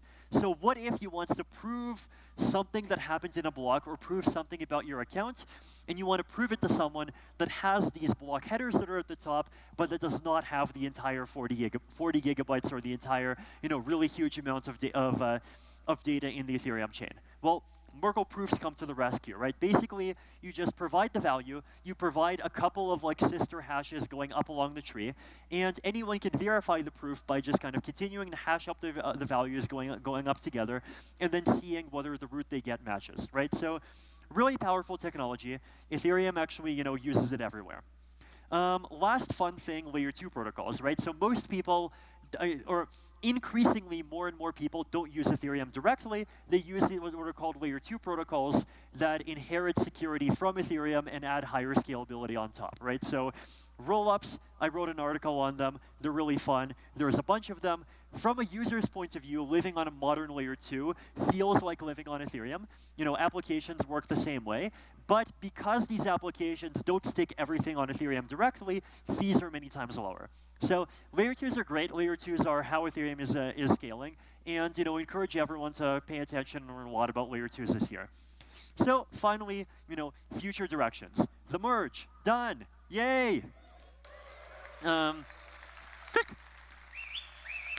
Okay, next up, the surge, increasing scalability, finally going sustainably below 5 cents a transaction, getting us to thousands of transactions a second. Next up, The Verge, replacing Merkle trees with more efficient structures that let Ethereum nodes be much lighter. Ethereum nodes don't have to have huge amounts of data. It becomes much easier for anyone to run them. Yay! The Purge, clearing out old data, clearing out technical debt, making Ethereum nodes easier to run, and making the Ethereum protocol simpler. Woohoo! And the Splurge, grab bag of various useful stuff. Account abstraction. EVM improvements. Proposer builder separation. Making everything amazing with ZK snarks. Yay, Ethereum's getting better, and I'll have to keep rewriting this presentation for next year. Amazing. Thank you, guys. Bye-bye. Whoa. Huge round of applause for Vitalik. Incredible. Oh, wait, Vitalik, I need that clicker. Vitalik, you have the clicker?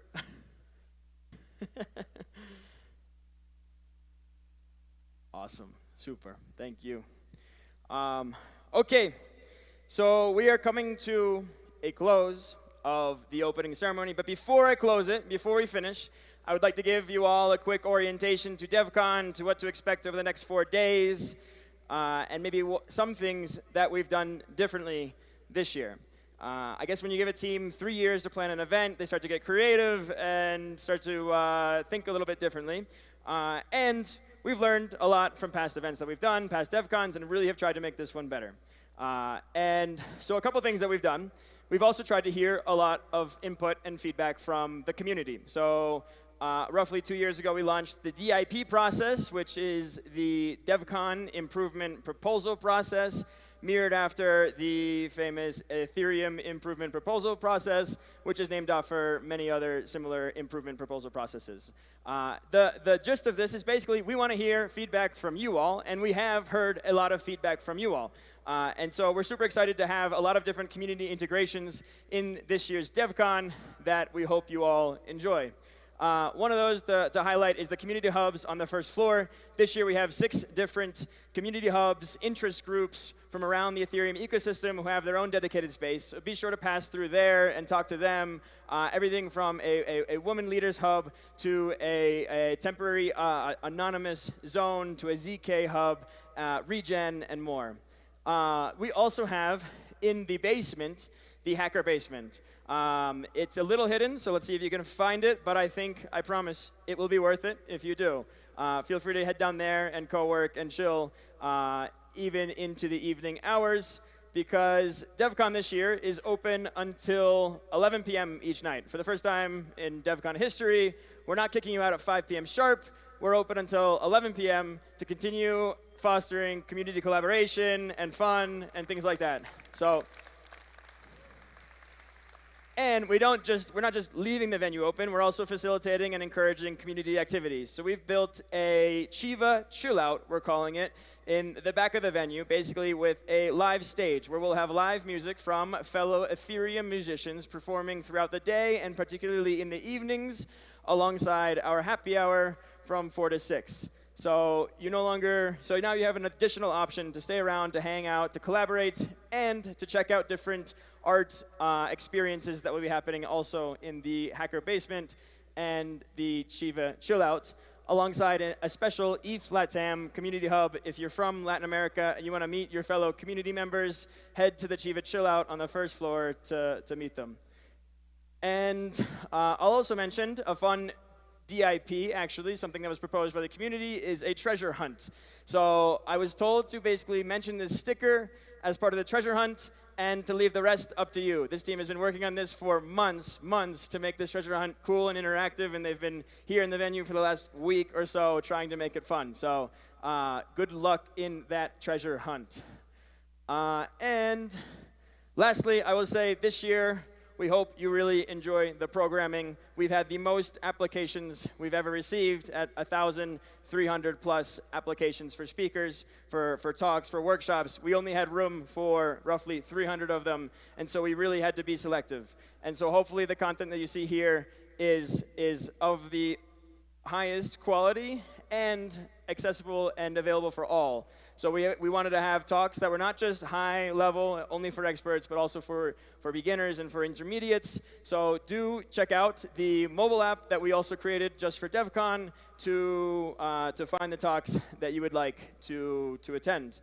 And I would like to welcome you to what is officially now the biggest DevCon ever by a factor of 2. And to mention that this is just the start, not just of DevCon, not just of this week, but we're still early. This is the start of Ethereum. We have a lot to go, and a lot to do, and a lot to build, and good luck. Thank you all.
My name is Althea. I lead communications on the EF's privacy and scaling team. I guess all the important people are at lunch, so you get me. But as it happens, I am really excited to introduce our first speaker, Venkatesh Rao, who is the author of the Ribbon Farm blog, as well as Tempo, which is a book about decision making, and the author of some of my favorite tweets as well. So I will let him take it from here. Venkatesh, welcome. Want that? I have the, yeah. All right, can everybody hear me okay? Sorry, I might cough or clear my throat a bit. I just had about a mild COVID a couple of weeks ago, so still recovering. So excuse that. Oh, is there a clicker or?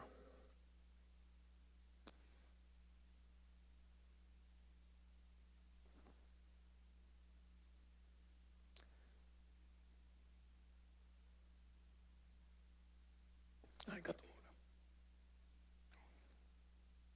Let's see. All right.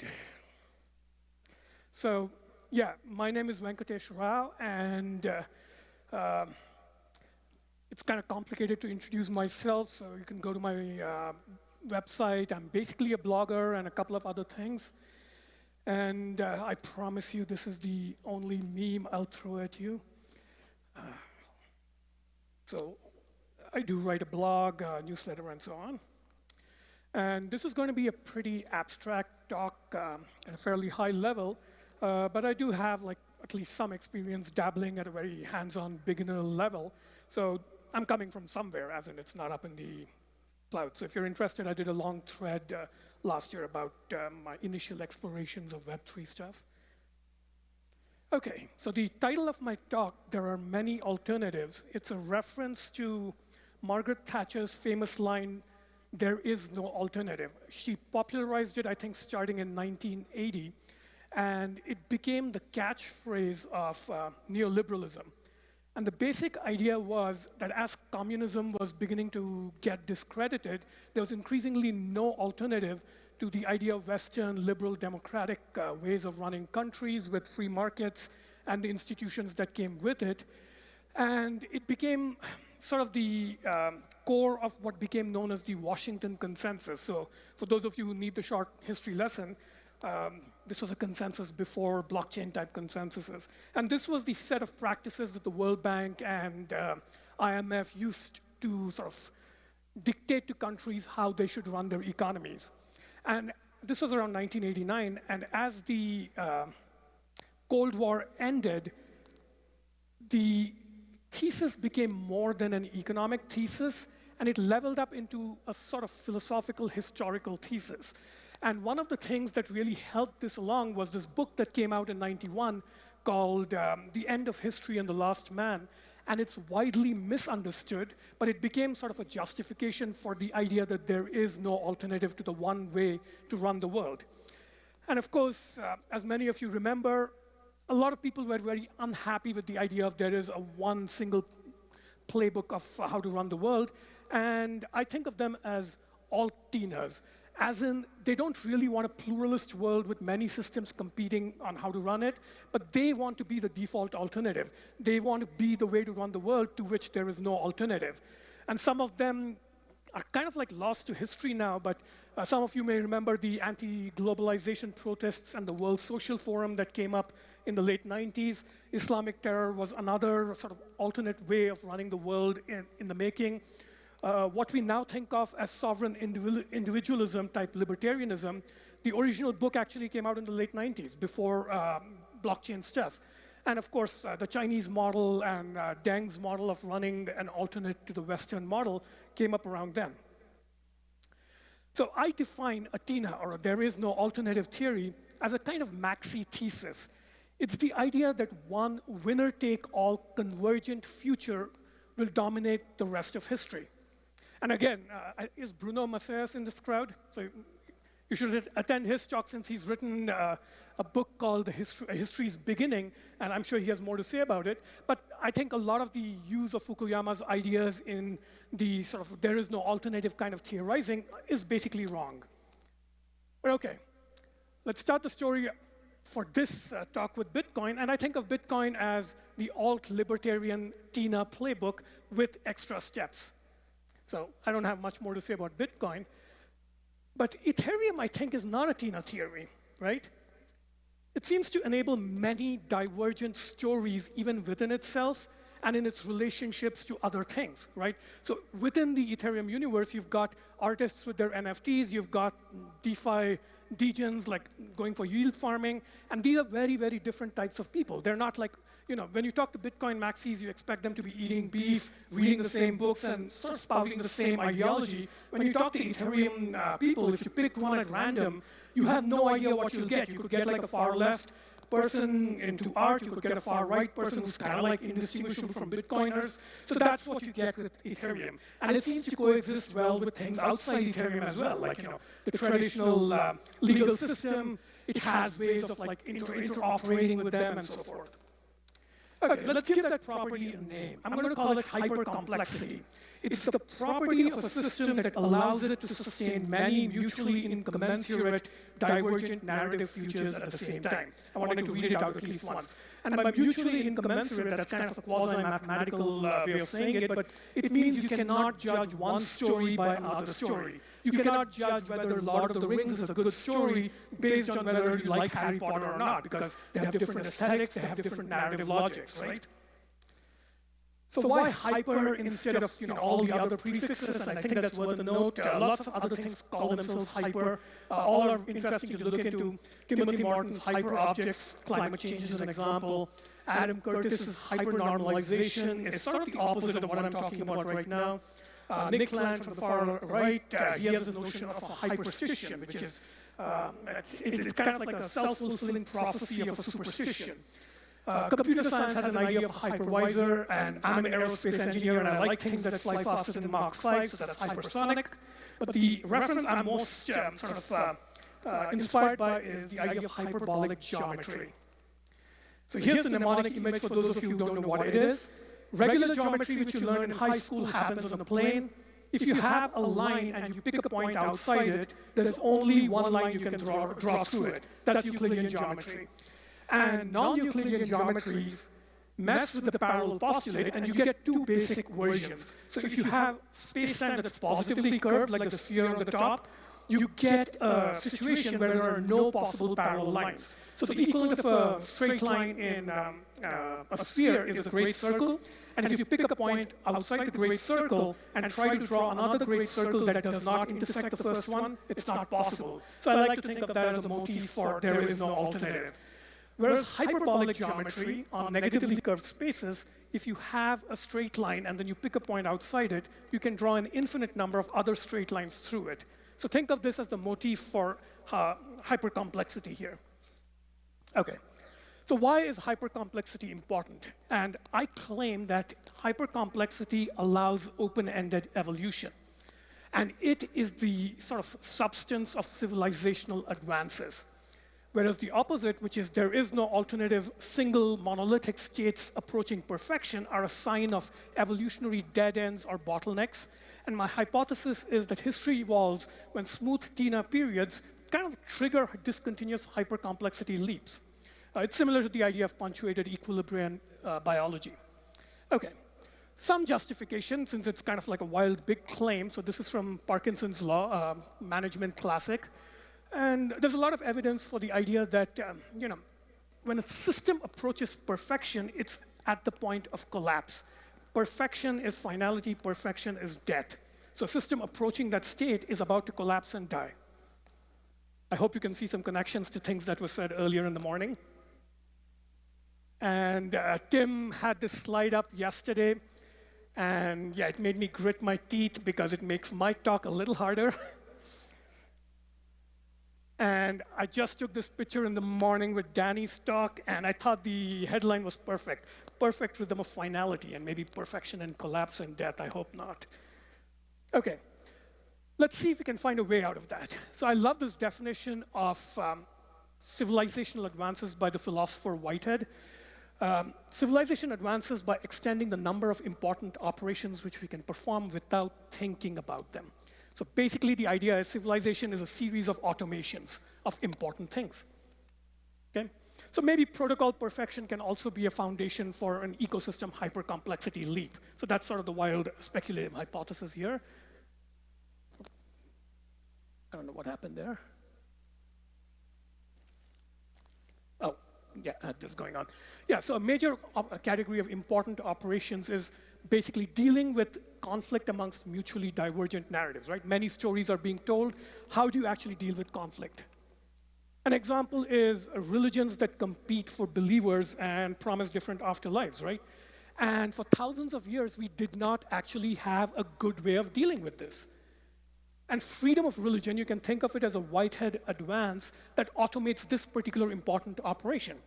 And in this conference of like 3,000 people, some subset of you are in this room, I'm sure that many religions and many levels of sincerity in religious belief are represented, and there's a lot of atheists. But fundamentally, we sort of figured out about 300, 400 years ago what it takes for multiple religions to live in the same area without killing each other, right? So we've replaced religious wars with a kind of pluralist peace. So an example, a list of examples of Whitehead advances. So I've compiled this from a bunch of sources. You can see that at the bottom. The first three are from Fukuyama's other book, really good. I strongly recommend it if you're interested in these topics, The Origins of Political Order. The first three are civilizational leaps that really allowed more and more divergent stories to live in the same region or nation or country, right? Strong centralized state, rule of law, which is a very different idea than rule by law. If they're just laws, that's not enough. You need everybody to be under the law. Some people cannot be above the law. So that's rule of law. And China, even though it innovated a strong central state, it did not develop and still has not developed rule of law. It has rule by law. And that developed in Egypt, India, and later on through Europe. Then accountable government. Forgiveness is an idea Hannah Arendt points out is kind of a novel innovation that came out of Christianity.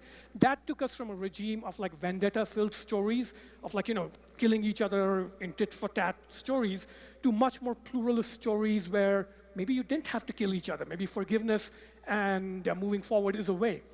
Separation of religion and state. This is a fairly recent idea. Spinoza in the 1670s actually had to kind of invent the idea, and states had to kind of be developed on the basis of that.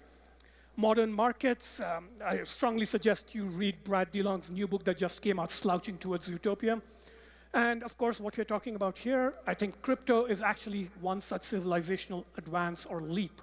And I think there's another big contender in the world today, which is machine learning. And it's kind of interesting that we have these two things. And I was tweeting a while ago that maybe crypto is the first foundation and machine learning is the second foundation, like, in Asimov's psychohistory. Okay, so let's put all these things together. What's the connection between complexity, hypercomplexity, ossification, civilizational advances? Lots of big, vague terms. Okay, let's start with complexity, and there's like lots and lots of different ways to think about complexity. I'm not going to be talking about all of these, but happy to like sidebar with anybody who's interested. I could talk for an hour on each of these. All other technical ways, these are all technical ways. There are social and humanities ways of thinking about complexity, but I'll go with technical. And the one I want to like highlight for understanding our topic is one known as skinifin. It's pronounced skinifin. It's a Scottish word. It looks like cinefin, but it's skinifin. And it was developed by this guy, Dave Snowden. And this is the picture. It thinks of systems in the, within this framework of 4 regimes of clear, complicated, complex, and chaotic, and they're each described by a pattern of constraints and a pattern of how to operate effectively within them. So if you work backwards from chaotic systems lack all constraint, and the bits and pieces are highly decoupled, which means you have like stories that can evolve that are like disconnected and mutually incommensurate, like I said. And the best way to act within them is kind of adventurously. So, act, sense, respond. That's the phrase they use, which is kind of like living dangerously. You could die. Once you get to complex regimes, you have slightly loosely coupled system, so it's no longer decoupled, and you have a more experimental regime where you can do like, trial and error, and it won't always kill you, and there's an opportunity to learn and evolve without killing yourself. Then you get to complicated, where constraints start to get tightly coupled, and you're, in a sense, analyze-respond regime, where think of it as you have to look at a situation, model it, analyze it, with spreadsheets and equations and everything, and chances are, if you think clearly and do it well, it actually won't require much trial and error or killing yourself. And finally, clear, it's a completely constrained system. There are no degrees of freedom. There is no alternative. And all you can do is look at reality, sense it, categorize it, and respond. You're almost an automaton. You're a bot. OK, let's map this to everything we've talked about so far. So the Whitehead definition of civilization, I think, maps to the path from chaotic to clear. Right? You have a chaotic system, you add a little bit more thinking and advancing, and it becomes a complex system where it's still hard to manage, then it becomes a complicated system, and then finally it becomes a clear system where it's been fully automated, and you don't have to think about it anymore. And the right half of that kind of 2 by 2 is there is no alternative regime, right? Complicated plus clear. That's what things that there are no alternative to look like. If you look at the neoliberal world order and the Washington Consensus, World Bank's playbook, IMF's playbook, that looks like the part on the right. There is no alternative. It's a complicated and, in some places, clear thing. And of course, if you want to add the idea that towards perfection you get collapse, you have a leap, a red leap from clear to chaotic, where a system approaches perfection, acquires fragility, collapses, and then you're back in chaos. All right? So this is how I think of hypercomplexity. This is the picture on which it evolves. So the question is, can we eliminate crisis pathways in this whole process of evolving hypercomplexity? Can we have smoothly increasing hypercomplexity without these, there is no alternative bottlenecks? And my belief is no, you cannot. Maybe you guys think differently, but all right. But can we at least reshape crisis pathways? So I went from green, but not quite red, so an orange pathway. I think of this as equivalent to the question, can you do the equivalent of Asimovian psychohistory? And my belief is, yeah, maybe you can do it. This is sort of a very janky work-in-progress definition. But the idea is, if you respond to a looming crisis by tweaking the system at an axiomatic level somehow, maybe the big crisis becomes a small crisis or even a no crisis. And maybe because of that, you benefit by getting a period where hypercomplexity can grow, right? And examples are Y2K, a crisis that turned out not to be, the Montreal Protocol for ozone that worked pretty well. It's sort of like backsliding now, and ozone is back as a problem. Some types of corporate self-disruption seem to work, like Netflix moving from DVDs to streaming. The merge, I think I would still put a question mark on it. Has it actually hit the category of this definition? Same with a lot of things happening in, say, climate change, like renewables or carbon capture. And note that this is not resilience or accelerationism, which are two other ways of thinking about this problem. Resilience is you make yourself tough enough and redundant enough that you can sort of power through the crisis and come out maybe a little broken and battered, but you're still alive. That's resilience. Accelerationism is you believe that the system today is so corrupt it deserves to die, and you floor the accelerator and burst through the crisis, and you come out the other side, maybe superhuman. And a lot of the accelerationists, it started as a right-wing philosophy. Now there's a left accelerationism as well. But this is neither resilience nor accelerationism. This is what I think of as exaptation. So adapting to something kind of before it happens. OK. So this is where I think it maps to, this is another slide stolen from Tim yesterday. So we had a candidate hypercomplexity leap starting. And before ossification, maybe we will enjoy a period of hypercomplexity growth. And that's a pretty blurry picture, but that's about as blurry as my understanding, so I'm fine with that. OK. How do you design for this process of, hopefully reshaped hypercomplexity evolution? So in search of design principles, you can think of the spirit of the design principles first. So first thing I want to do is infer what hypercomplexity is like from historical examples, not theories. So the list of examples I looked at before, like development of the state, the emergence of Christianity, things like that. It's not the original TINA playbook of neoliberalism. It's not the Silicon Valley playbook. Some of you may recognize the phrase breaking smart. I wrote a set of essays while working with Andreessen Horowitz about 7 years ago, and that's the Silicon Valley playbook. I sincerely believe what we're entering now is no longer the Silicon Valley playbook. And of course, what all the other alt-TINA playbooks, the socialist one, the libertarian one, I think they're all kind of like not candidates here. So right now, I'm just thinking through the phenomenology that I think is important in hypercomplexity. It needs theorizing. And I added those last 2 points as I was listening this morning. I love the idea of subtraction over addition. And I was surprised to hear so many mentions of infinite game over finite game. I'm really pleased to hear that, because James Carse is one of my favorite authors. And I had the good fortune to be in a salon where he spoke a few weeks before he died. So one of the last opportunities to hear him. And one of the interesting things was I had assumed he would be kind of this very spiritual, theological, philosophical guy who would, I don't know, I had a certain picture in my head, but it turns out he's a jock. At one point in his life, he was an athlete, a football player, and it was really sort of like, a narrative violation for me. But when he thinks about finite and infinite games, he literally comes from a background of real sports and games.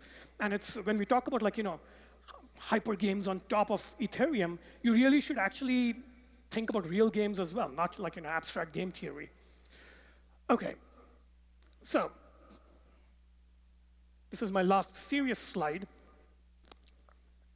It's a starting point. So I've been sort of collecting, I've been thinking about these things for like several years, and those of you I've been talking to, you know that I can go on at length about several of these. So for example, mediocrity over excellence is one of the points that gets me in the most trouble. I've written a 12-part blog series about it. So if you want to argue with me, you're going to have to read that first. I like this idea of there's a lot of bureaucracy, and bureaucracy gets a bad name, but you guys have things that sound extremely bureaucratic, and that's a good thing. EIP 1, 2, 3, 4, or whatever. I love it. And I like the idea of bureaucracy over monarchs, messiahs, and mobs. And this principle, it's kind of like a port of an old IETF principle that says something like, we don't believe in kings or democracy. We believe in rough consensus and running code. I think we need an update of that, and that might be a good one. Fat over lead, I've written a bunch about it. I want to say a little bit about the 7th one, which is entangled fanouts over fuck you forks. Sorry, I don't know if I'm allowed to say that here, but the idea that became popular in the last 10 years, a good idea of exit over voice, it sort of went cancerous, and now everybody's exiting from each other, and it's F you, I'm going to create my own future over there. And I think that's gotten unhealthy. And really, I love what I see in the Ethereum community. So yesterday in the R&D workshop, it was a funny thing happened. They had the big room, and when the 2 breakout sessions started, there was this group on one end. I have a photo. I meant to put it in, but I couldn't find time. But in one end of the room, there was a bunch of people discussing some complex number theory. And in the other end, some really janky practical implementation stuff on software. And the room hadn't really been designed for that. So both started talking loudly, and then there was some crosstalk, and there was some joking, and then both started speaking very softly. And I think of that as, yeah, you're exploring many futures with a fork of, a garden of forking paths, but they're not independent and exiting from each other. They're entangled. So I think of that as, entangled fan-outs is the phrase I'm thinking of. So fan as in things diverging, not fanatic. And if you extrapolate that to the global level, you really kind of want to go towards planetary mutualism as opposed to sovereign individualism, which seems to be the, maybe it's Bitcoin's influence, but sovereign individualism seems to be the popular default philosophy in the crypto world. I think planetary mutualism is what it should be and what Ethereum should lean towards. Bunch of others, happy to talk to anybody who's interested in any of these. I could go on for hours about this. I have a couple of minutes left. I do want to acknowledge a bunch of people. So a lot of this thinking actually, for the last couple of years, it's been happening at this group I belong to, the Yak Collective. We have a Monday morning distributed systems group that discusses kind of more technical stuff, and a Friday morning study group that talks about online governance and social stuff. So if you're interested, please do join us. And I do want to shout out to all the people I've listed there. So John, Miguel, Kay, Rafa, John, many others. All the people who helped me not make a complete ass of myself as I was exploring these topics starting a couple of years ago. I have been around the Ethereum ecosystem as a lurker since the beginning, but I only really got into it a couple of years ago. And of course, thanks to Tim and Vitalik for a bunch of helpful conversations. So looks like I ended with a minute to spare, so thank you very much.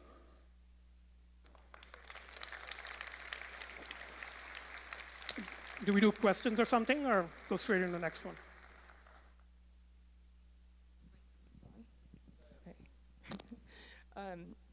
I think we are moving on to the next talk. We're running a little bit late. Thank you very much, Venkatesh. That is a lot to think about.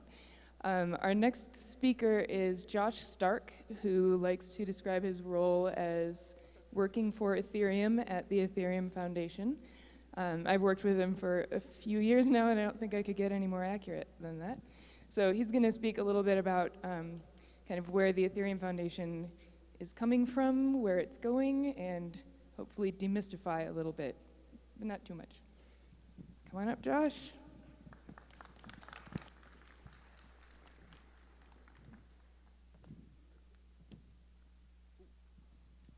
Hey, everybody. Thanks, Althea. Before we get started, it's one of the kind of cool happy accidents that happens at Devcon and the Ethereum community is other people are thinking about some of the same stuff that you are, and things just kind of come together.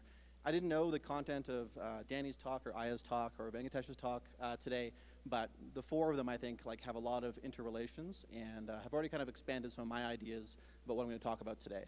So very cool to see happen. I'm Josh Stark. I work for Ethereum at the Ethereum Foundation. My talk today is about the EF, but it's not just about that. It's about where the EF came from, Ethereum itself, and where we're going together. So let's get into it. Prologue. So imagine you're trying to understand an organism. It can't be understood in a void without any context.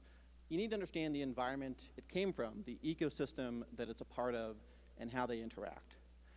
And then once you understand the environment and understand how one animal fits into it, you've also learned something about the possible ecological niches that can be filled by other organisms. So you've learned something not just about how this rabbit relates to its environment, but also a bigger picture. You've learned something about a whole ecosystem and how they fit together. So this is a talk about the Ethereum Foundation, but it's not just a talk about the Ethereum Foundation because it can't be. It's a talk about the environment that spawned and shaped the EF, Ethereum and its community, and about how the EF has evolved in response to it. And once you learn something about the EF's ecological niche, you also learn something about other niches to be filled, other things that could or should exist. So this is a talk not just about the EF, but about the design space of organizations in our ecosystem, about organizations that you might help found, about what the community can grow into years and decades into the future. So accordingly, this talk has three parts. First, what is Ethereum? What perspectives help make sense of it? Second, what is the EF? How did it revolve in response to those perspectives? And third, what else can we build together? What is the space of possible organizations that will exist in our ecosystem, in our community, long into the future? Part one. One of the best and one of my favorite ways of explaining Ethereum is to refer to this ancient parable of the blind men and the elephant. You've probably heard this before. Like an elephant, Ethereum is extremely big. It's also very novel to most of the people that are trying to reason about it. And so this leads us to often only focus on a small piece of it, the piece that is most relevant to us from our perspective, often comparing it to something else that we already know and understand. So depending on where you're standing, Ethereum might look like a lot of different things. Ethereum is a new kind of financial system. It enables new assets, trading, buying, and complex financial arrangements. Ethereum is an open source developer platform. It's a toolkit that, with many pieces that help developers build new kinds of software. Ethereum is a cutting-edge R&D project that is pushing the boundaries of several fields at once and maybe inventing some new ones. Ethereum is a political movement, or even multiple political movements, as Venkatesh alluded to. Many of us believe in different ways and for different reasons that Ethereum can change the way power is distributed around the world. Ethereum is maybe a new kind of state or jurisdiction. It's a new kind of place to write contracts and build an economy or political community. Ethereum is also a global project. Our community, this community, is spread all over the world, and where Ethereum is going to serve different needs for different people. Ethereum is also a decentralized project and protocol. Our community is inherently skeptical of institutions and wants to avoid relying on them. Ethereum is also uncertain and changing. We're surrounded by an unknown future, a fog of war. We should be pretty humble about whether we see the full scope of it, whether we really know what Ethereum is yet. And Ethereum is inherently a long-term thing. It can only change the world if it persists pretty long into the future in some form and continues to influence that future.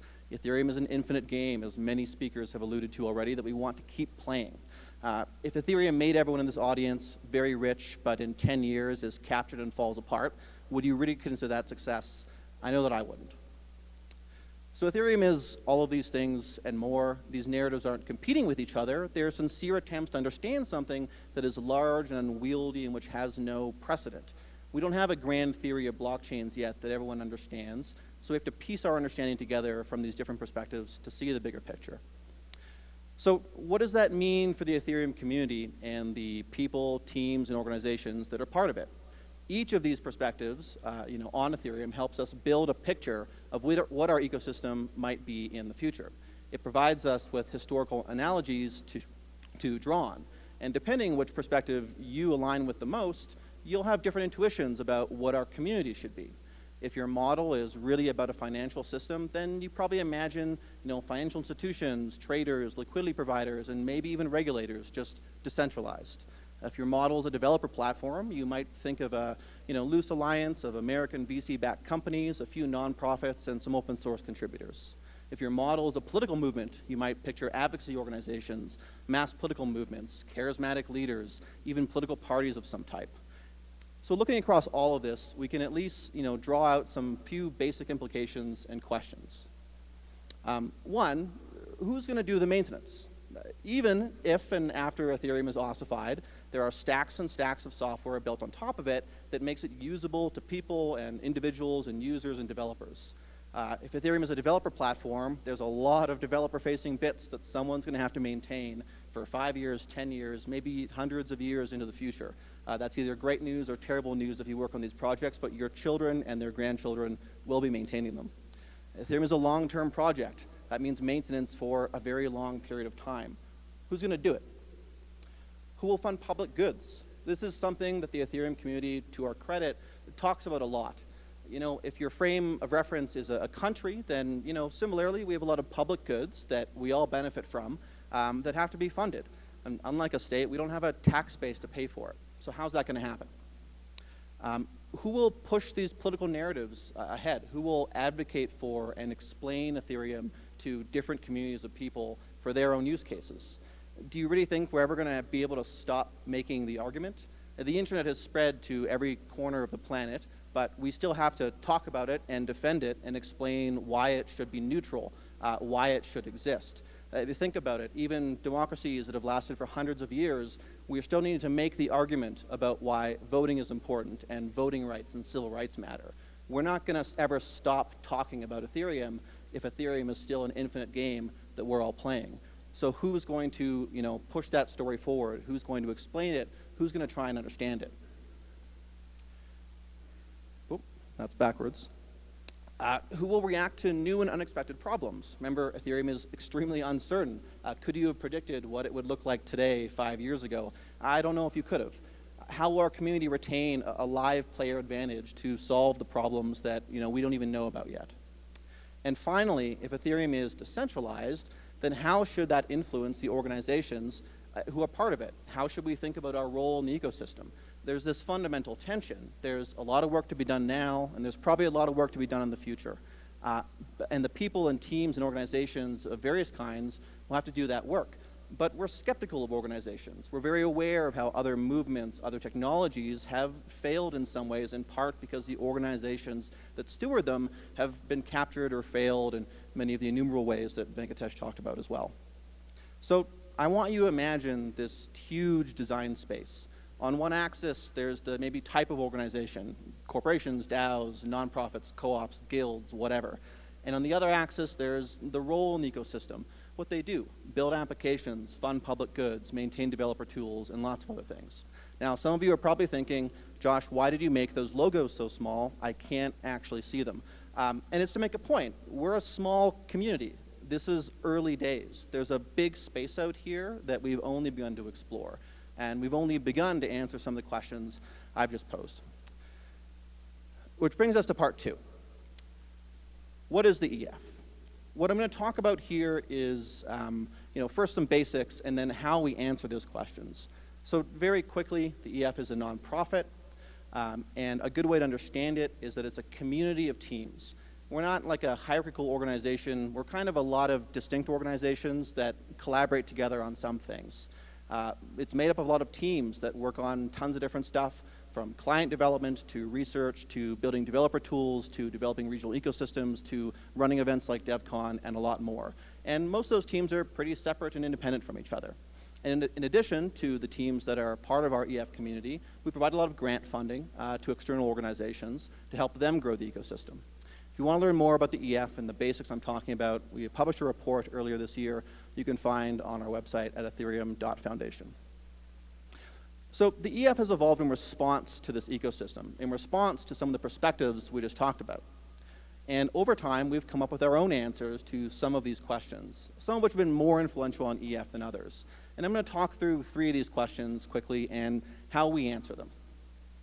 So this first kind of big tension. Ethereum is decentralized, but we're skeptical of organizations. We're very aware that they can sometimes grow to be centralizing forces, which brings with them risks and downsides that might stop us from playing our infinite game. And remember that all of this begins with a certain perspective about centralized power. DeFi applications like Bitcoin and DAI were a reaction to the failures of financial institutions in many ways. Web3 in some ways is a reaction to the failures of Web2 and the institutions that control a lot of the web today. We've observed through history of many different industries that they're often a story of centralization and re-centralization of power. And with that comes all sorts of risks I probably don't have to list. Now, Ethereum is different maybe because the protocol does not depend on institutions, and it's very resistant to capture. But we should also, and we need to care not just about the protocol, but everything around it, all the people and organizations that make it useful to people. We should care about ecosystem decentralization as well. If you want to learn more about the history of this, I recommend this great book by Tim Wu called The Master Switch. And if you want to read more about how it applies to crypto, Saffron Huang and I wrote a great article, well, I thought it was great, an article about this topic, which you can find at this link. So one key thing to understand is that centralization doesn't happen always for bad reasons. It can happen for pretty mundane and innocent reasons. As Aya talked about, we're kind of culturally trained often to want to add things. And often that means adding to our own power. People have good intentions. They think, if I only had more money, more power, more influence, I could do more good in the world. And that's good up to a point, but there's lots of obvious ways that it can go sideways. Eventually you start to sound a little bit like this guy. Our answer, in part, is to, from the beginning, adopt this philosophy that pushes back against those intuitions, even when they seem rather innocent. This is, of course, subtraction. I gave this concept a much more thorough treatment earlier today, so I won't talk about it too much. But the idea is that the EF wants to become less important over time, not more important. We want to make space for the ecosystem to grow around us. And you can see this in some of the ways that we act. You might have noticed the EF is pretty quiet. You might not know a lot about it. We don't try to attract a lot of attention to ourselves. We spend a lot of time trying to help others grow and become independent of us, to become better than us at a lot of things. And we have this layered approach to allocating, where we involve various parts of the community in helping make decisions about where to provide funding to the ecosystem. Basically, we're trying to be the exact opposite of this guy, if you want a simple illustration. So, second question. There's a lot that has to get done. We talked about tons of things. So who's going to do it? A conclusion you can reach pretty quickly is that it just cannot be the Ethereum Foundation alone. Think about everything we talked about and then think long into the future for decades and centuries. One organization could not possibly do all this. It could not possibly do it all well. And even if somehow we could, it would be a huge centralization risk to our community. It wouldn't be the right outcome. The answer clearly is that there needs to be an ecosystem around us and beyond us that is capable of meeting these challenges and adapting to new ones. And this is just taking us right back to subtraction. The EF needs to become less important over time as the ecosystem grows and becomes more complex and more able to do these things. The EF's question is always just, how can we help? One way we do this is by helping the founders of new organizations that expand and strengthen our ecosystem. The Dow Research Collective, Xerox PARC, and the Noah Foundation are just a few of the organizations we've worked with recently and that we work alongside today. Another way we do this is by choosing not to do things. And this is probably an area where we sometimes get some criticism. But again, if the EF tried to do everything, we wouldn't be good at it. And it would create a chilling effect that might limit other people's intuitions and motivations for contributing to the ecosystem. One example of this is that you might know that the EF does not contain a team that's building a consensus or what used to be called an ETH2 client. Back in 2018, this wasn't an obvious choice, but today there are 5 independent consensus layer clients that are live on mainnet today. It's an extraordinary success for our ecosystem. So, third question. How do you create an organization that can react to a rapidly changing ecosystem? And this is definitely a work in progress. In just the last 5 years, the ecosystem has changed radically, and the future is likely to involve even more change, growth, and evolution. This includes the ecosystem growing around us and taking over responsibilities that historically the EF might have been responsible for. Today there are DAOs with treasuries larger than the EFs who now contribute on their own to funding those public goods. We need to always be reacting to this because we're trying to fit around the ecosystem and not replace it. One way we do this is we have this community of teams approach where there's a lot of independent decision makers.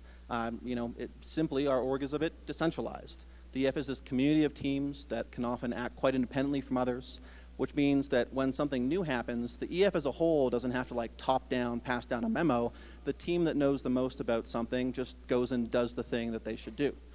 Another similar idea maybe is that we have this layered allocation approach.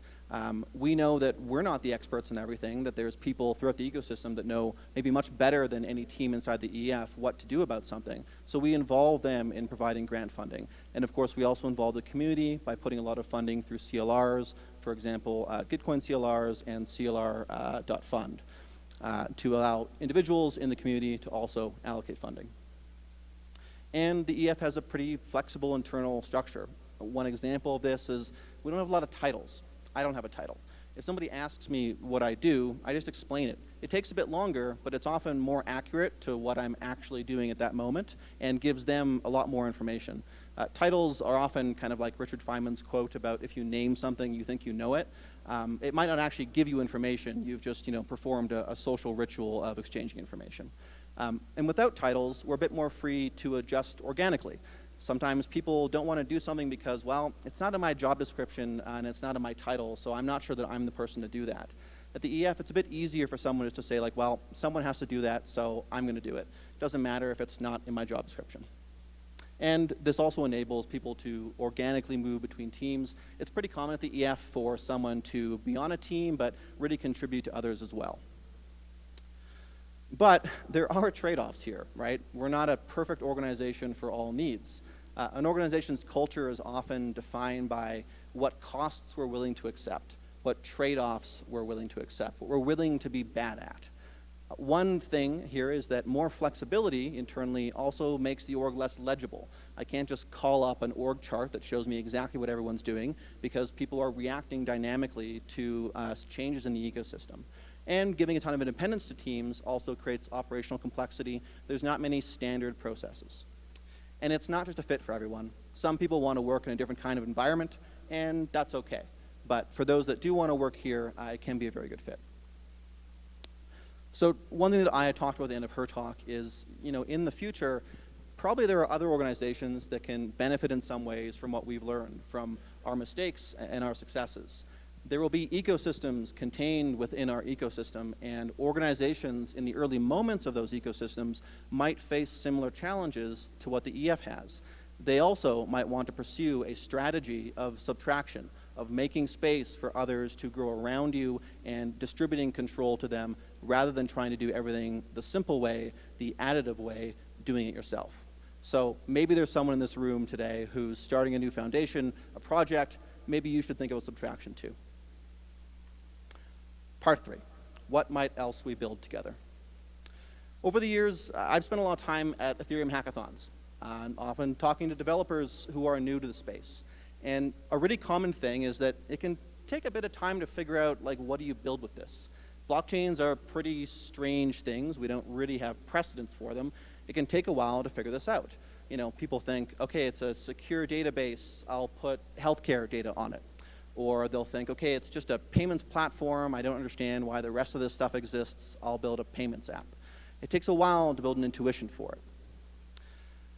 Their preconceived notions about, you know, what a blockchain is, what Ethereum is, limit what they can create. It's not that they didn't have the tools or the skills or the time maybe, they just hadn't got the ideas right yet. I think it's possible that there's a similar dynamic in our community and how we think about building organizations to move Ethereum forward. A lot of people tend to think, well, okay, this is tech, so the community, the ecosystem should look like other tech ecosystems. But Ethereum isn't like other tech, and it doesn't want to be. And the future doesn't always look like the recent past. It rhymes, but it doesn't repeat. So maybe we need to expand our frame of reference to think about what other organizations should exist in that design space. Maybe we need to explore more of it. So today, maybe I've expanded your idea of some perspectives that help people, you know, see what Ethereum is. Every one of these is a source of inspiration for what we might build, what our community can be or should be. Each is full of lessons and historical references.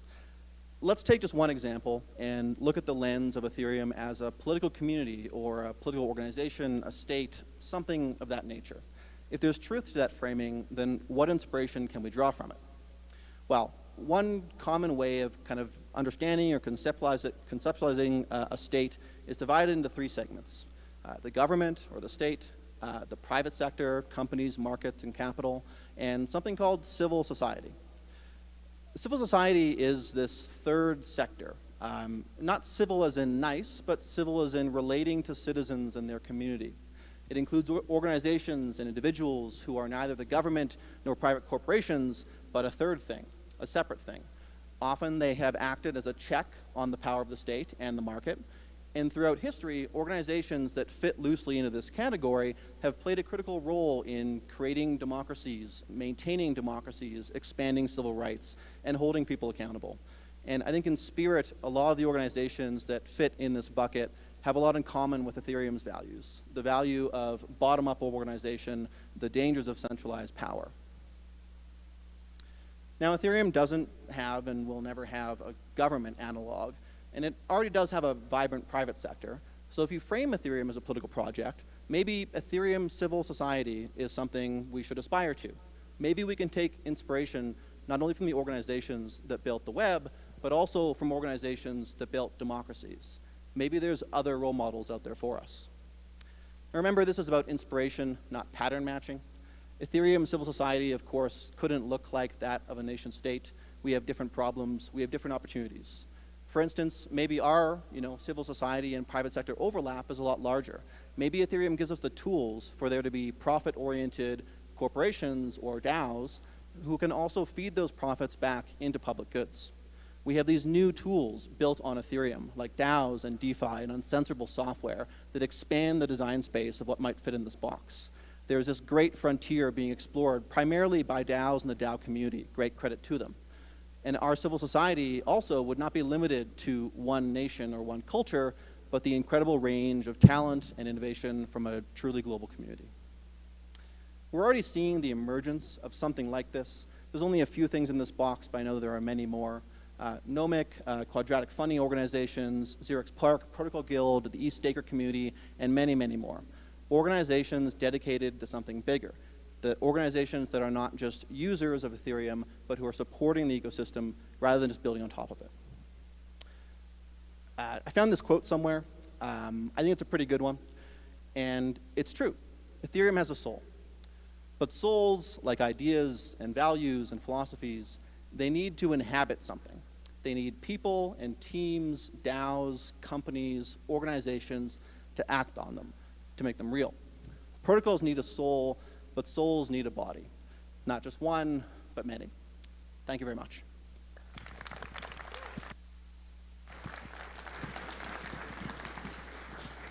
Thank you so much, Josh. Pass that to the next guy. All right, so next up we have Marius van der Weyden, who is on the Geth team and works on fuzzing and testing and some other things. I know Danny Ryan likes to take all the credit for the merge, but these guys played a crucial role as well. And he's going to talk about some of the bugs that they found and maybe some of the things that could have gone horribly wrong, but didn't. Thank you. Yeah, I was actually surprised that so little got wrong with the merge, and I'm really happy to stand here today and say that we didn't kill ETH, but we tried to. And this presentation is a bit about some of the strategies that we use to kill ETH. It's a big part of the presentation is about some of the bugs that we found, some of the interesting issues that have popped up during the merge testing and also before that during our normal testing. So today I'm going to talk a lot about consensus issues. Consensus issues are differences between the implementation and the spec. I think that's the big thing about Ethereum. We have a specification and we have multiple clients implementing the specification. So for the execution layer, we have 4 different clients that implement exactly the same thing, and we need to make sure that they do exactly the same thing, because if one implementation rejects a transaction that the other implementations accept, then the chain will split into 2. And we want to prevent this. And so we, over the years, we developed a bunch of testing strategies for exactly these problems. And the newest one that we developed for the merge are shadow forks. Basically, we take a copy of the blockchain, we configure some of our nodes with the new rules, and at the merge transition, the new nodes create their own chain, which is in parallel to the main chain. What is really interesting about it, both chains share the same state, so all of the transactions that are valid on one chain are also valid on the other.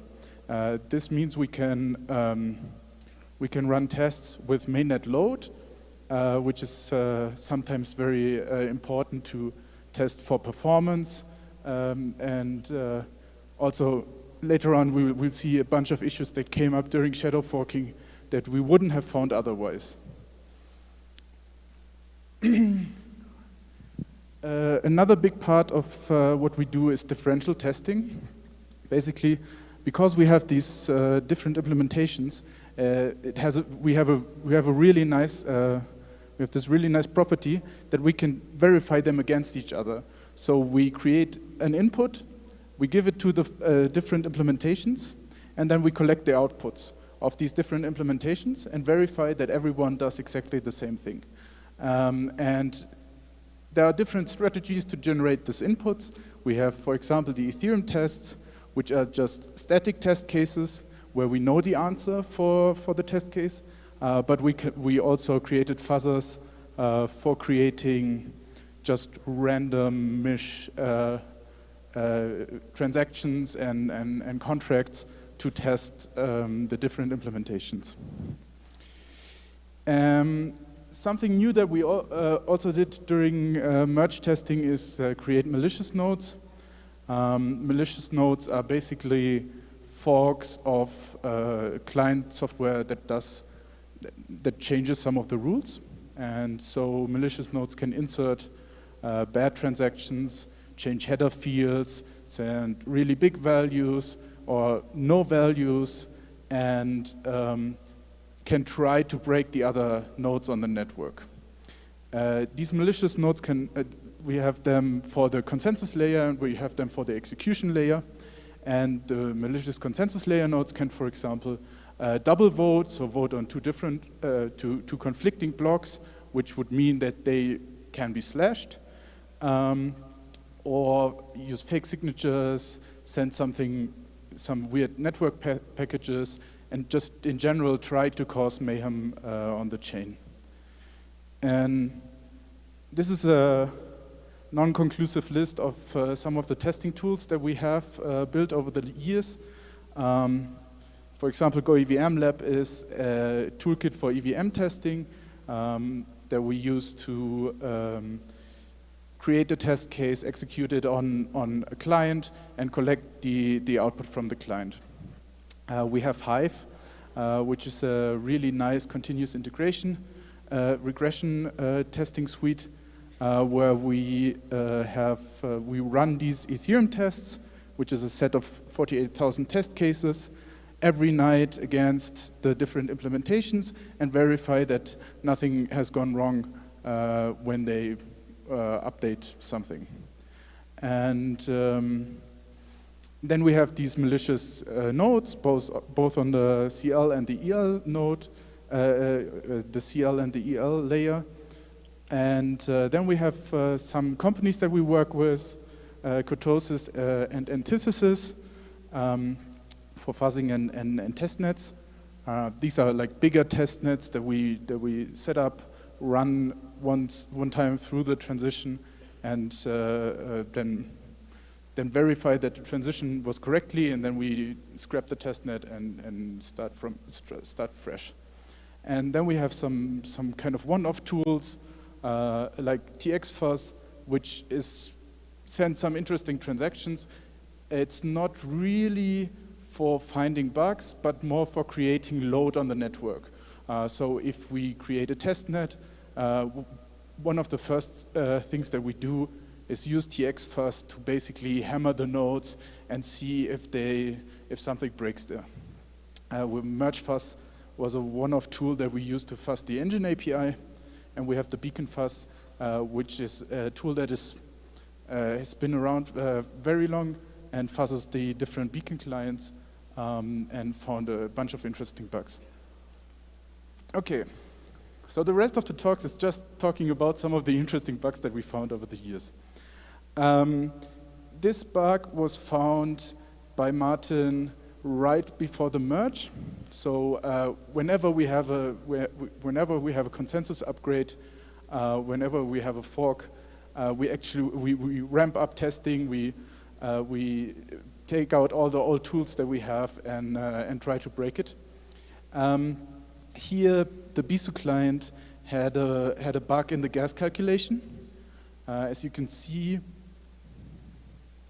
there, the gas goes down, and at some point there's an underflow, and the gas goes extremely high. This is a consensus issue because other clients will compute this correctly.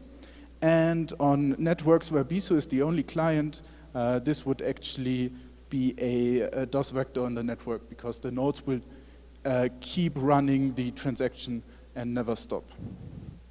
Well, they stop once this amount of gas is run out, which is basically never. Then we have the death of Kintsugi. So we set up the Kintsugi testnet, which was the real big testnet that we had, where we also invited the community to participate in testing. And on this Kintsugi testnet, we set up the bad block generator, the bad block generator from the execution layer. And it changed the blocks. So for example, it created a block with invalid extra data. And this, I think it actually set the extra data, and Nimbus was unable to sync because of that. And then we had the TX fuzzer running. The TX fuzzer created a transaction that had the revert opcode in it, with and this triggered a consensus an issue in Ethereum.js, and so they couldn't. There was a consensus issue there. And then we had the three-way consensus split, which actually broke the network. And this was a split between Geth, the Teku-Geth combination, and BISO and Nethermind. Yeah. So the three-way consensus split, basically, we had the fuzzer replace a block hash with its parent hash. This block should be rejected because the hash doesn't match what we give it within the engine API. This check was actually in the spec, but some of the clients didn't implement it correctly. So BISO did not have this check. Nethermind actually had the check, but it also cached the payloads by block hash. And so we looked up the block hash, the wrong block hash, saw that it was in the cache, and then the implementation just assumed that the payload was valid. So this split the network into Geth and Nethermind BISO, with Nethermind BISO being wrong, Geth being actually the correct client. And then we kind of thought, okay, we're going to fix it, and we're going to keep the network running and try to get the network back again. And but during this time, the bad block generator actually created another issue. It created the block where the block number was set to 1, and in Geth we have a cache to check whether we need to sync. And one issue is with Teku, they executed all forks of the blockchain. There were like 30 different competing forks, executed them simultaneously, which flushed the cache. And so we queried the database by parent hash and block number -1.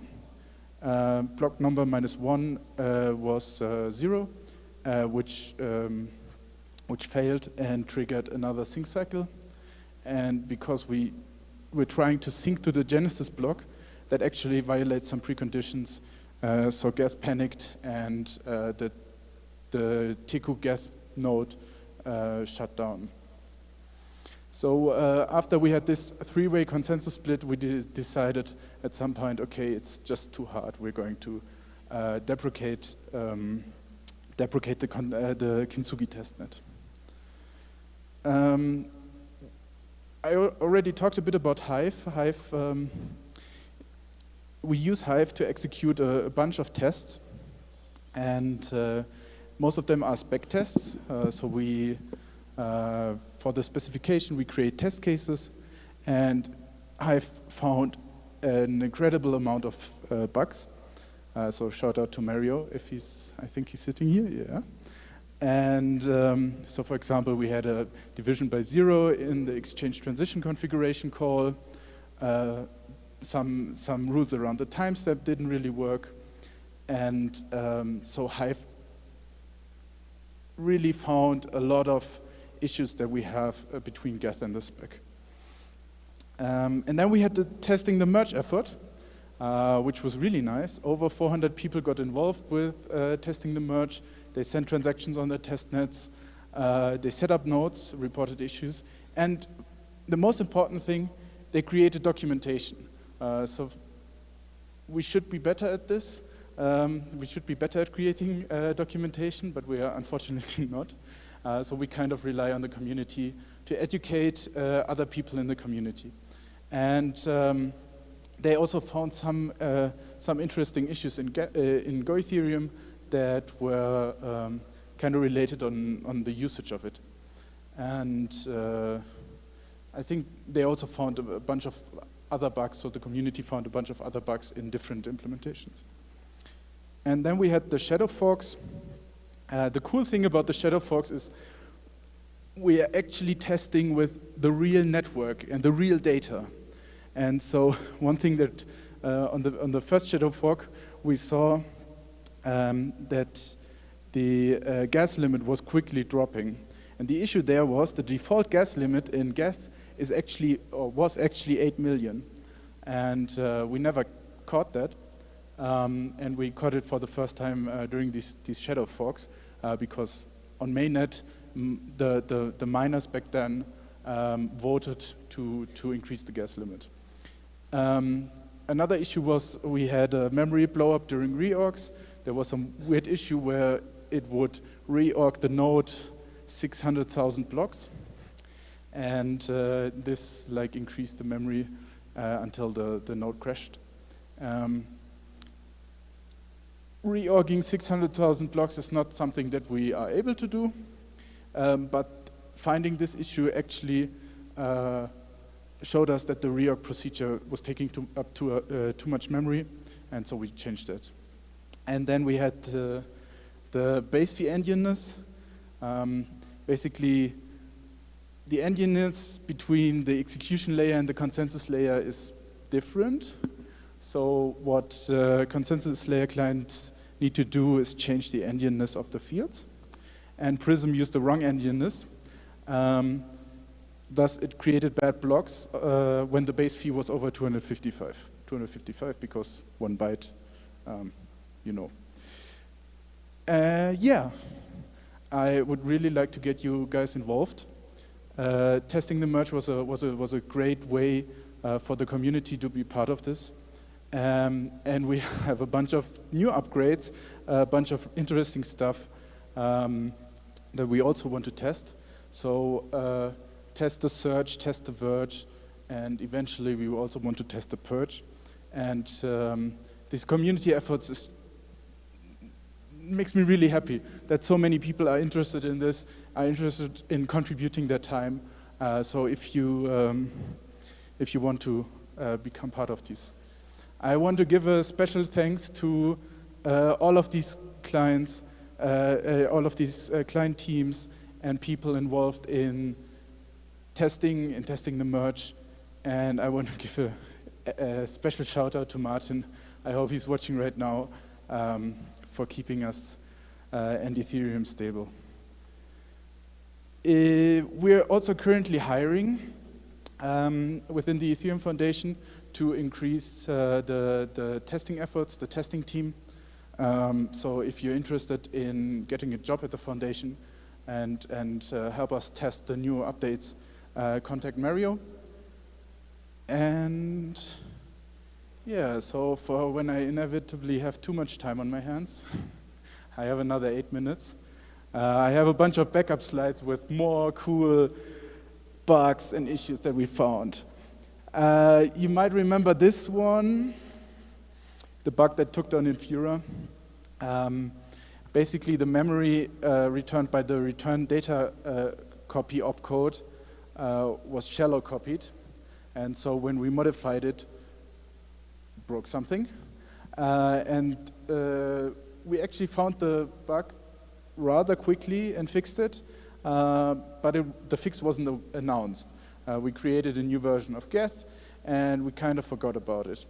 And someone actually found that bug and triggered it on mainnet because they saw that only 1% of the nodes on mainnet actually still have this version that's broken. The problem was that these 1% of nodes were actually Infura, included Infura nodes. So for 3 or 4 hours, Infura went down. That's why you shouldn't use a centralized RPC provider, but that's another issue. Go run your own nodes, yeah, we kind of had to take the blame for this. This one was also a really interesting one. So we have fuzzers that run on OSS fuzz continuously, and at some point we got an email, hey, we have a panic.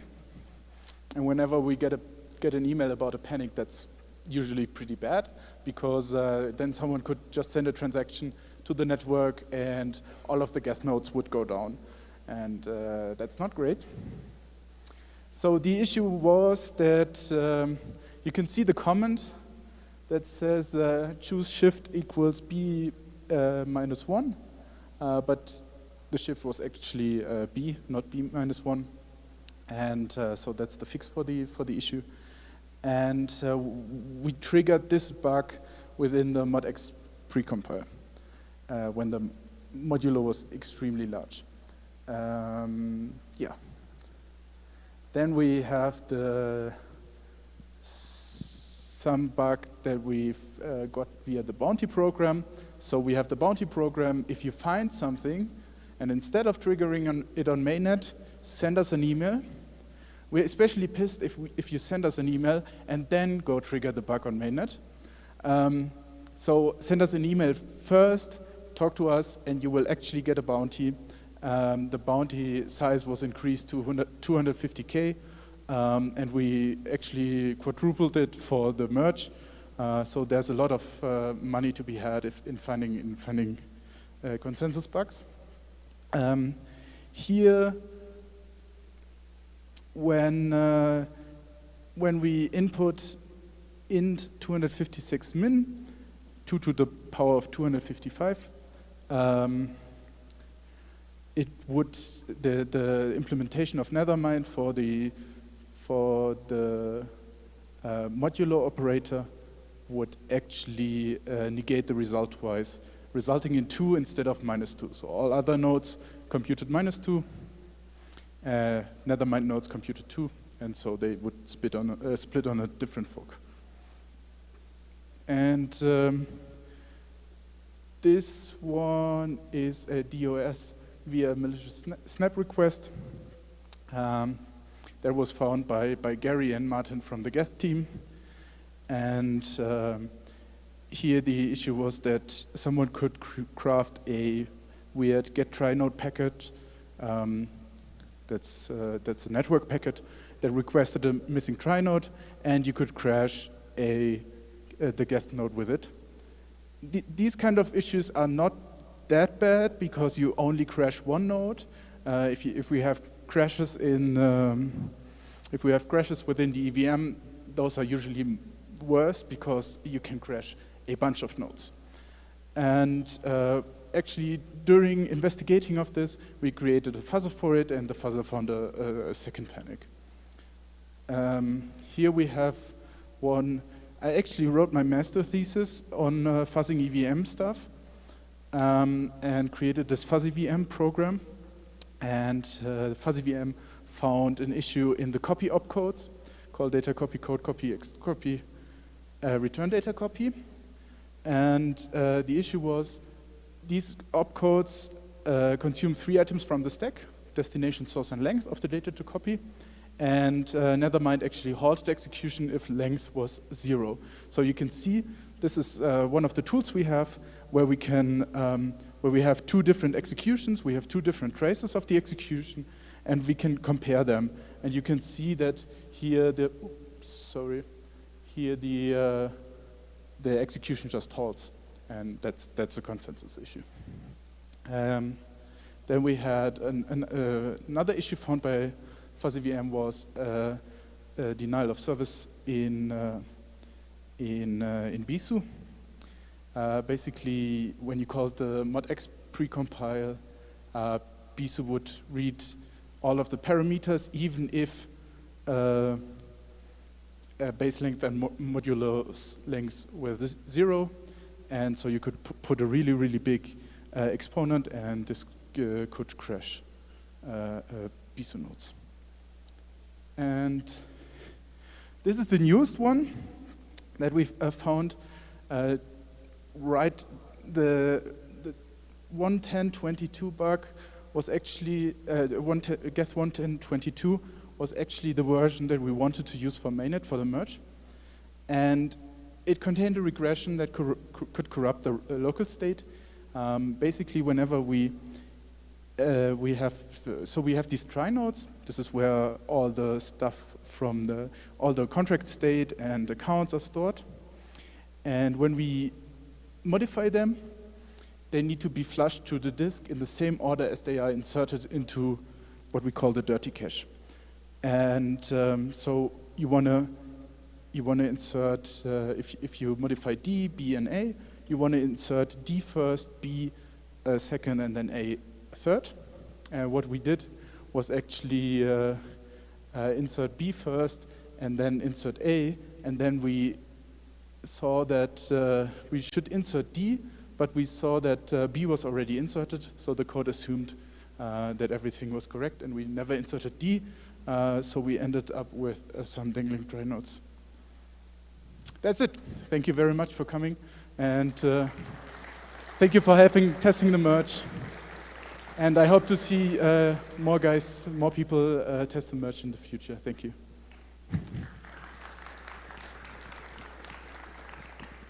Thank you so much, Marius, for the talk and also for getting us through the merge in one piece.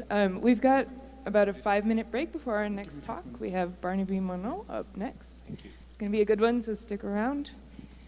And we'll see you then. 5 minutes?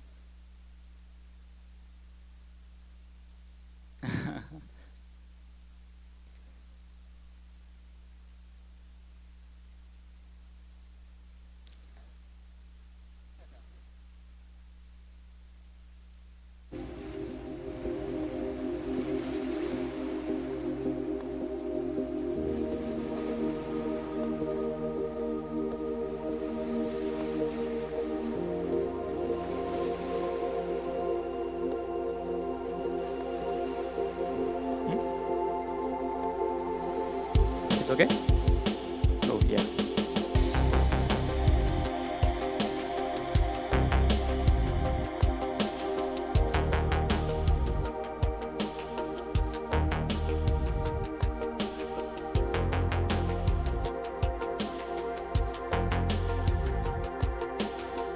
Five minutes? Oh. Should I go now? Okay. No. Okay. Okay. Okay. Okay. I'll be very quiet.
And we're back. So economic incentives are something that we think a lot about in Ethereum, but not many people think about it as deeply as our next speaker.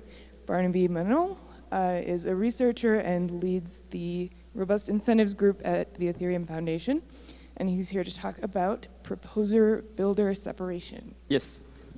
Thank you, Alfia.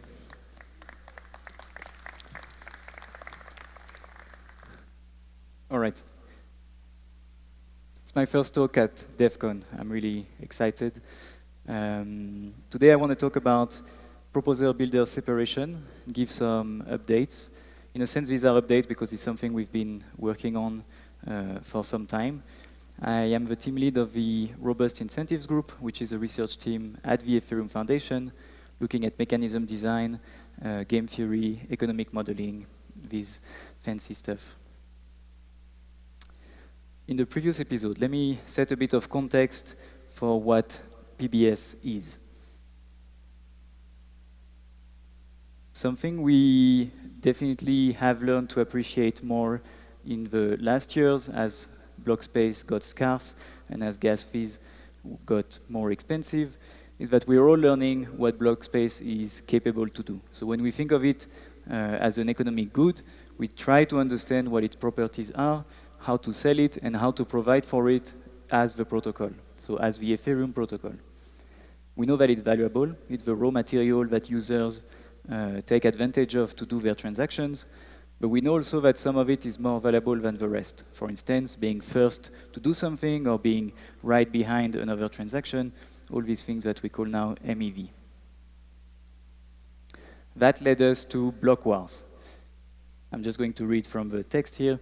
While the resistance hashtags take from home, solo validators are rookies in a market of galactic proportions. To keep up with the empire, rebels source blocks from distant planets. But the trade is fraught with difficulties. Indeed, because block space is so valuable and because some people got so good at providing it, it has happened, even before proof of stake and proof of work, that parts of the block would be constructed by people who have a specific expertise in making the best use of a valuable block space. So we call that MEV-GEF. This was provided by Flashbots. And in this MEV-GEF network, searchers, who are these very sophisticated players, submit bundles to, at the time, what were trusted block producers, essentially mining pools who were producing the blocks. So these bundles, they're very valuable, but at the time that the searchers submit them, they don't want anyone to see them because the value of a block could easily be copied by a malicious block producer, which is why the network relied on only trusted block producers. When the block producers receive the bundles, they're scored, they're maybe combined with one another. Essentially, you're trying to get the most juice out of the scarce block space that you are providing as a block producer. So how does that look today in proof of stake? It looks very empty because I'll add more to it. But today, you have essentially two options. There could be more in the future. You could decide to forego this smart network of capable block builders and build your block locally, just grabbing transactions from your local mempool. So in proof of stake, the clients are divided in two. There's the consensus client and the execution engine. You're just listening passively to user transactions and including them into your block. Or you can summon this much more complex external network that involves many parties. So let's talk a bit about them. I'll go from right to left, as I feel this is probably the more intuitive way to go about it.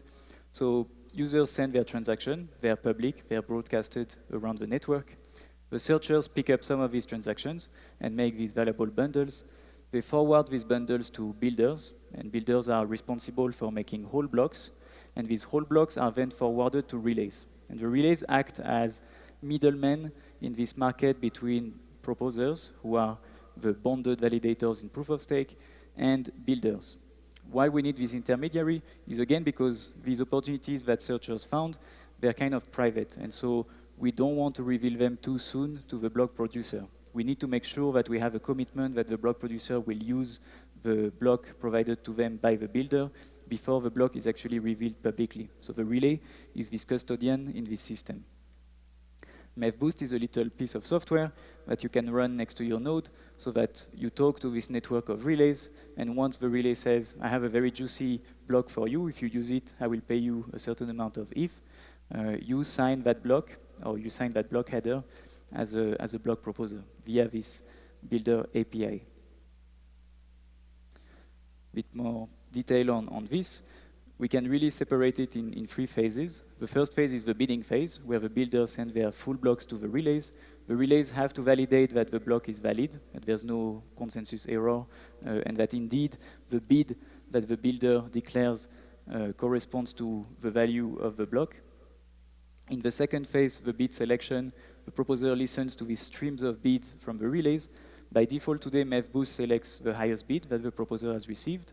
And at that time, the proposer signs the bid with the builder API, and they can no longer make another block. They don't know the full content of their block, but if they were to make another block themselves, now they would have signed 2 different objects, and they could be slashed for it.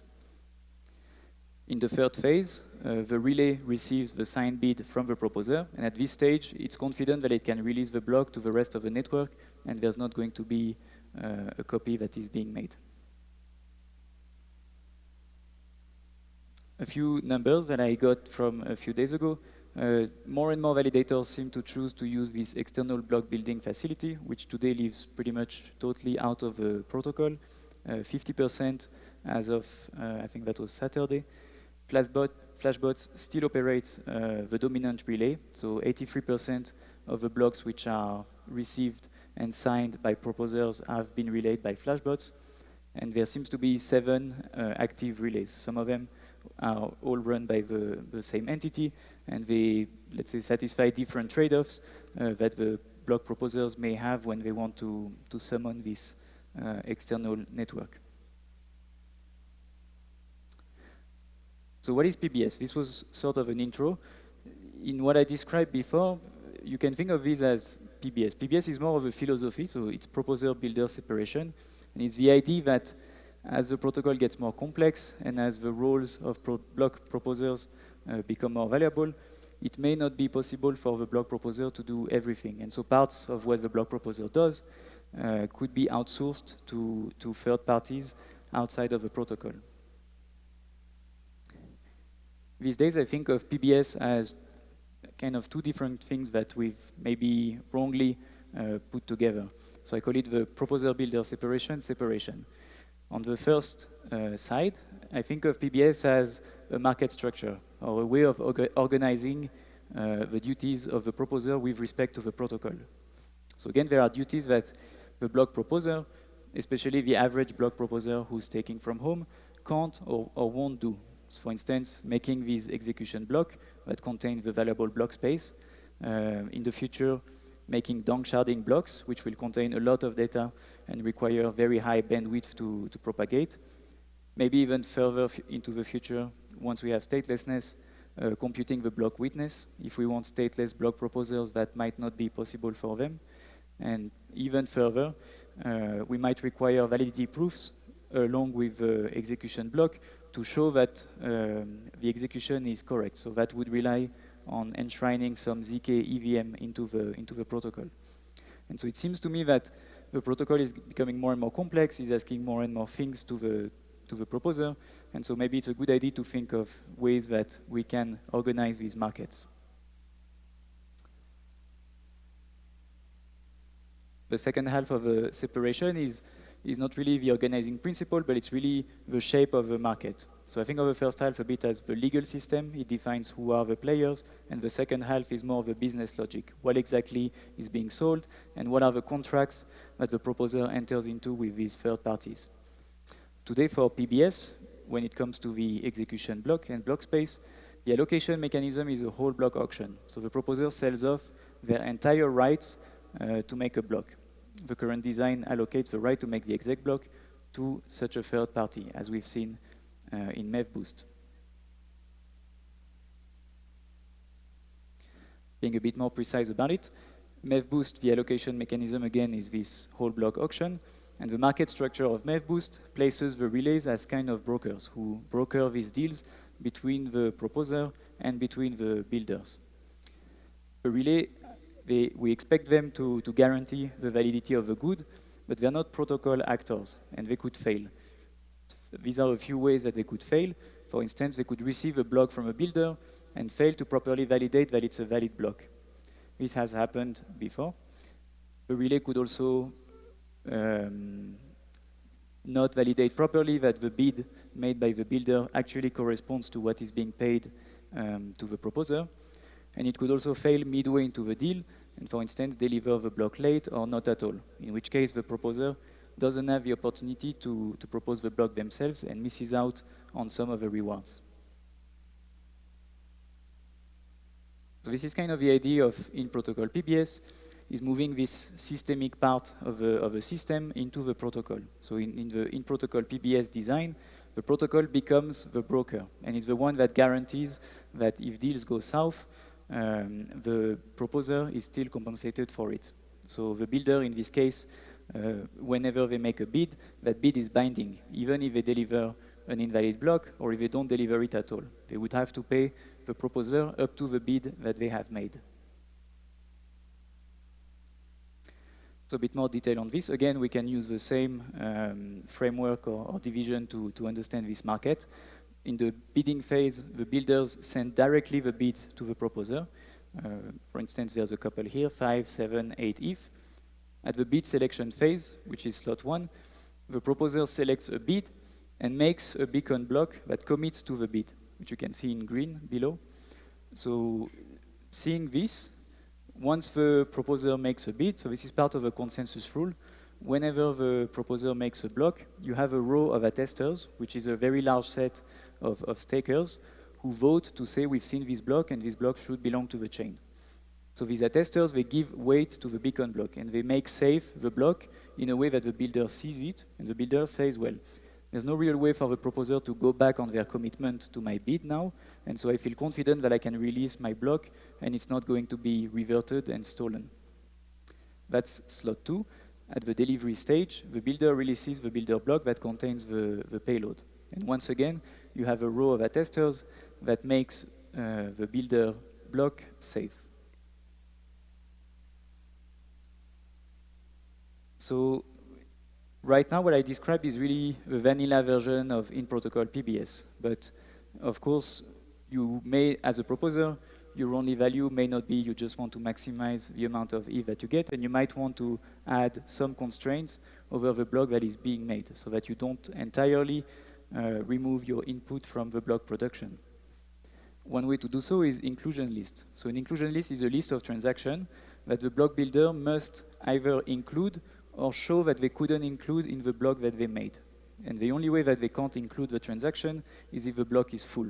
So if you're trying to keep a transaction away from a block over, let's say, a long period of time, it becomes increasingly difficult to do so and expensive. And the reason is EIP 1559. In Ethereum today, if a block is full, the protocol mandated base price increasing exponentially over time. So if you want to keep censoring something, you have to keep making full blocks, and it becomes just impossibly expensive to do so. And so that's the idea behind inclusion lists.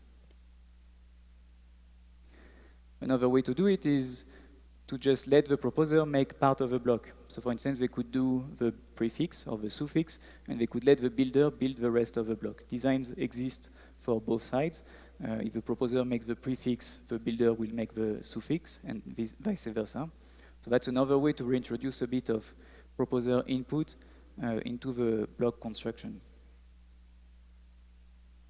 A third variant of PBS is the slot auction. So I didn't really specify what the bids were, but there are two versions. In one version, the builder has to commit to a certain block before they make the bid. And in this version, the builder doesn't have to commit. They're just saying, when the time comes, I will make a block for you, and you can just select me because I will pay you the most. And so this might be more flexible, especially when it comes to things like cross-domain MEV, which require you to do things just in time. So we have these three variants. They are not incompatible with one another. It's just a matter of deciding, the trade-offs and what fits well into the protocol. And even for each variant, I think there's a bit more margin for us, or a bit more parameters that we can tune.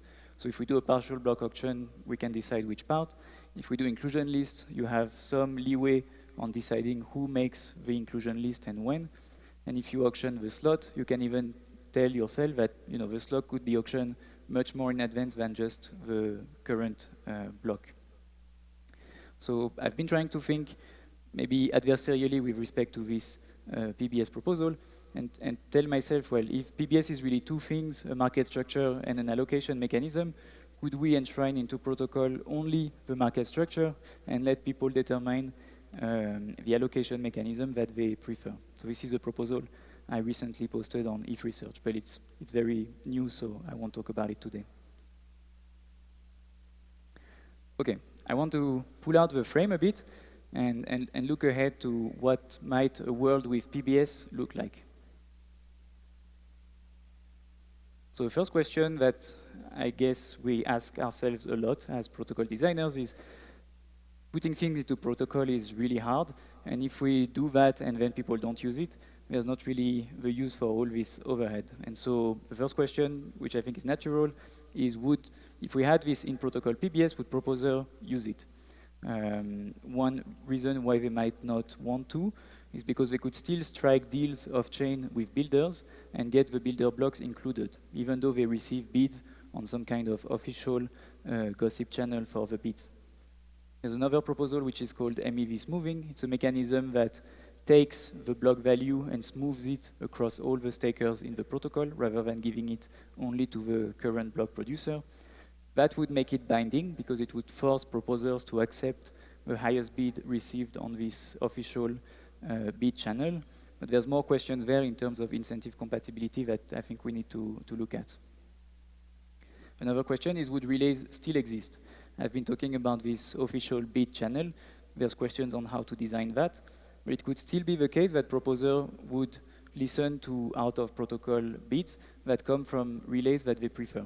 So for instance, relays might be very good at getting you the best bid very fast in time, or they might be constraining the bids, for instance, with censorship. So as a proposer, if there are transactions you don't want to include, you could listen to some relays that provide you bids with respect to that.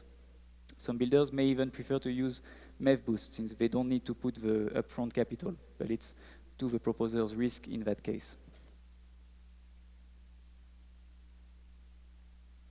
Pulling a little bit more, what does the protocol see? This is a question we asked ourselves when we introduced EIP 1559, and the answer was, well, it prices the congestion in the network, it prices the value that the next person who isn't included would be ready to pay to get included.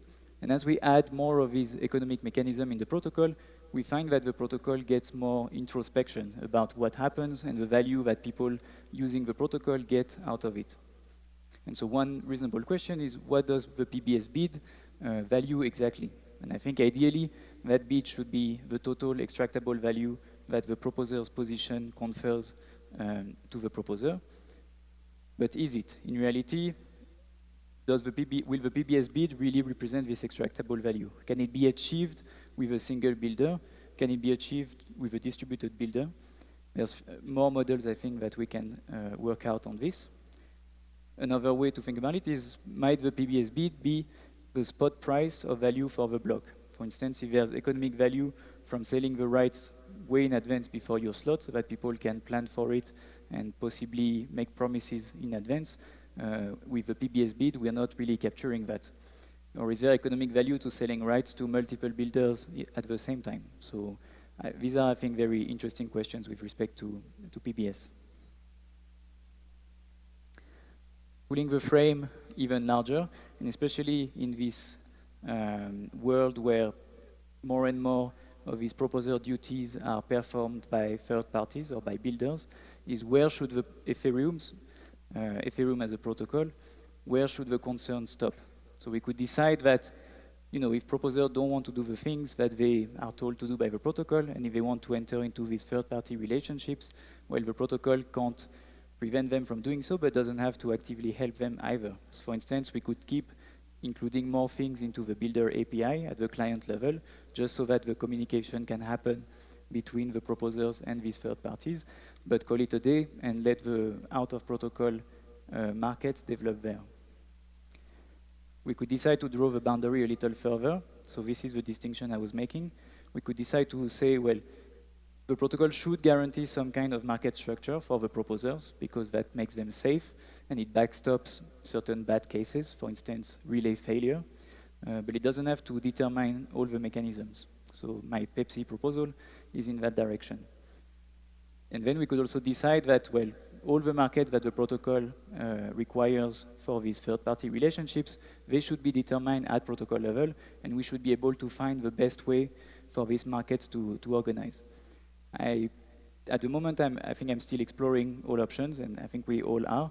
But as the protocol ossifies, it might be more and more difficult to say for sure that we got it right the first time around and that it's still right 50 years later. Some incomplete ways to think about it. I think these are really the criteria that help us decide between these questions. And the first is, what is the risk for the protocol? So if there is a very systemic dependency on this third-party relationship, does that put the protocol safety, liveness, or throughput properties in jeopardy?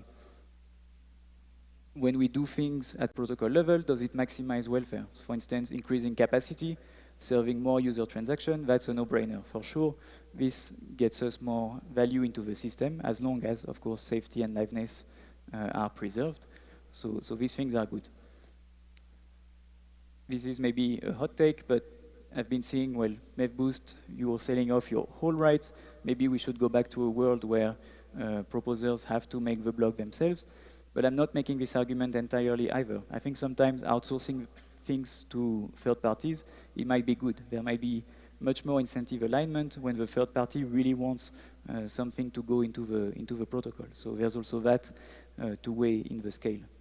And the final thing that we might consider is the risk for the proposer themselves. So should the protocol backstop possibly risky behavior that the proposer engages in? So yeah, I'm asking more questions than I have answers for, but this is also what's, I think, interesting in the research. I'm not alone in asking these questions. There's going to be much more talks about PBS at Devcon, and I definitely encourage you to check some of these out. And if you think these are interesting questions, I would also like to invite you to apply to our research team, as we are currently looking for someone with a strong research background, who knows mechanism design and really loves it, and wants to help us make sense of all of it. Thank you for your time.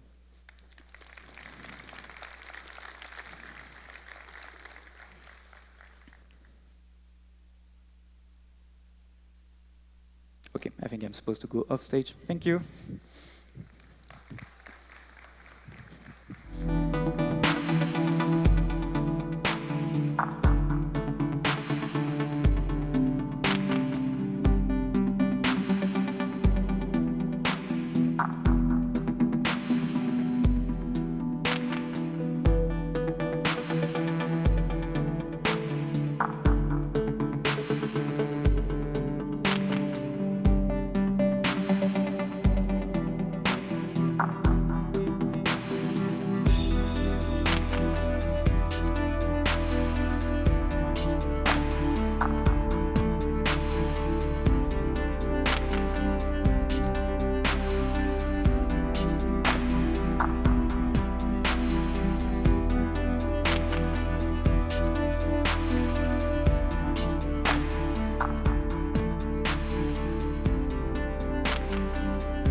All right, welcome back.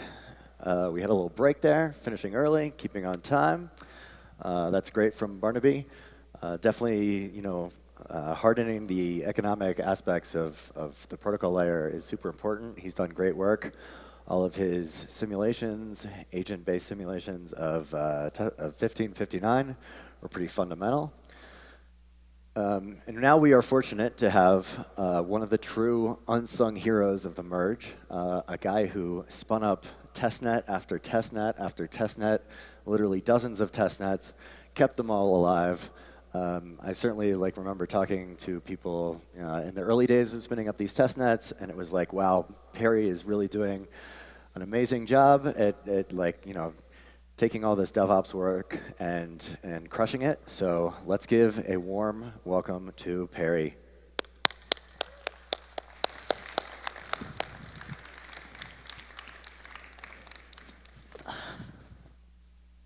Hey, thank you so much for that introduction. Ooh, nice, that's how I sound.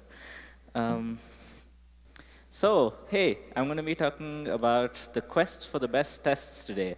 We're going to look at all the different testing tools that we used, and I'm going to be talking about the bugs that we didn't find on mainnet. If you were here for 2 talks before mine, Mario spoke about the bugs that we did find, so I'm going to do the contra. The first part, let's talk about what we're actually doing with testing. Why is the merge complicated to begin with? Well, we have roughly 20 different client combinations, and regressions sneak in very easily. You might see a regression in one of the client combinations, but none of the other ones, and that's very tricky to pinpoint. The specs were in active development. There were quite a few of the early test nets where we kind of didn't pin the spec version. So someone was implementing something on a different commit, so of course the testnet broke. So we had to actually figure out how to treat modifying specs along with modifying testnets, along with 20 different combinations all changing at the same time. Communicating and debugging, it's great that we have a decentralized environment. It's horrible if I have to wait for the Australians to wake up for anything. It does take quite a bit of effort and quite a bit of planning on our side. We had to kind of schedule around people picking up their kids from school. We had to schedule around people waking up in Australia. We had to schedule around Americans, a lot of different things. And figuring out how to do all of this in a reliable manner and on a timeline was crazy. The last one was debug knowledge. We were really surprised the type of debugging you need to do for CLs and ELs are totally different. We had to see how to bring all of that competence in one place and how to actually figure out when something goes wrong. And they did go wrong a lot in the beginning. And the nice part is, if we figure this out once, we figured it out for future testnets. So happy that that worked out. What could possibly go wrong? So the merge has 2 parts, the consensus layer and the execution layer, and they communicate via this thing called the engine API. So if we mess up the consensus layer, you're going to have a network that can't agree on anything. If you mess up the execution layer, you have a network that can't do anything. So those are the 2 high-level problems that we're trying to ensure that never happen. Just to enumerate a bit from the regular testing world, what sort of tests even exist? So we have unit tests, and at least in our decentralized world with all the client teams take care of this themselves. We don't have to do anything, no coordination work from our side. This makes sure that there's no regression, but these are localized regressions, something that they might have seen on their client based on how they've built their client. We have integration tests. Part of them are done by client teams. So for example, the Nimbus team spins up a local Nimbus network to make sure that their stuff can always talk to each other. Then on a high level, we do some interop tests. So these might be devnets or whatever they are. Then we have system tests. And this is where external coordinators come in. So I'm going to say the EF was part of the external coordinator for the testing efforts. So these test end-to-end functionality. We spin up a testnet, we run transactions, we withdraw, we set up faucets, we look at explorers work, and so on. And then we have production tests. This is something you guys might have seen with ShadowFox. So production tests sort of work on a prod-like environment. And I'll go into what ShadowFox are later on, but on a high level, we inherit all the complexity of mainnet. And this also includes public testnets. So if you guys remember Kiln or Kintsugi, that falls under this bucket. So you have everyone all over the place testing their things. Layer 2s are deploying over there. We have random DeFi protocols deploying over there. And these find issues that only happen on real world workloads. You probably can't simulate them any other way. So the second part, I'm going to talk about what different tools we had and just give you a brief overview. And just to tell you how this is going to go, once you have an overview of what sort of testing tools we have, I'm going to talk about what we actually did with them and what we didn't find. So the first one, starting at a high level, we have spec tests. It's the great thing about the consensus layer. They have an executable spec. They have specifications with a ton of tests. Client teams can then import these specs and make sure that they can test them in their local CI. This means whenever they're making a release, at least you know that they're coherent to the spec. This is largely a sanity check. It's not meant to find any massive bug, but it ensures that there's no regressions happening. We currently have the spec tests, I think, running every night on a new CI machine. The second one is Hive tests. You might have seen this being referenced a couple of times. So Hive tests run with a simulator, and they essentially start up the clients and then run the tests against a predefined interface. These are a couple hundred tests. These take anywhere between, I think, a day or 2 days to run everything. And a brief example of how this is it starts up a tiny instance of a Nethermind node. It sends it 2 terminal blocks and asserts how the transition happens. This is a lot of awesome work by Mario. He should be somewhere in the crowd. Shout out to him and follow him on Twitter. We found a lot of edge cases in this. And once we do find an edge case, it's always in there so that we make sure in future updates, whatever, it doesn't happen if people check the website, of course. Then we have this thing called kurtosis. It's an external tool that we're working with. And kurtosis obfuscates all the complexity with setting up a testnet. You don't have to worry about how Genesis works. You don't have to worry what format that Nethermind needs its Genesis file in. Nothing. You just define it in a YAML file. You say, I want a 5-node network with this Docker image, and that's what happens for you. We ran this actually nightly, and I think we've gone through the merge at least a couple hundred times this year. A lot of them with issues, but a lot of them without, which is great to see. We use this also to rapidly iterate ideas. So once there's a new spec version, or if we want to try out a new testing tool, we throw it in there first. We also had MEV-Boost integrated into kurtosis, so we could test it out and do a lot of cool things there. A general view of kurtosis is it checks the happy case. If you can't figure out the happy case, there's no point checking the rest of it. So it just starts up a testnet, makes sure everything is fine. If it's fine, it shows you green on your CI. The next one is sync tests. There's no point on a network if you have nodes that can't sync up to the network. So what we do is we spin up nodes, I think, at a week's notice right now. They sync up to the head of the chain. And then they assert whatever we specify over there. So if you notice over here, you can say, is execution healthy? Is consensus healthy? Are both synced? Are they both reaching head? So you can kind of define what type of syncing you want to do here.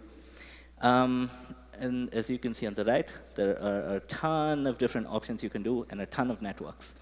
And the cool thing is you can also assert bad cases. You can say start your EL, stop once it reaches head, then start your CL, and then build weird scenarios there.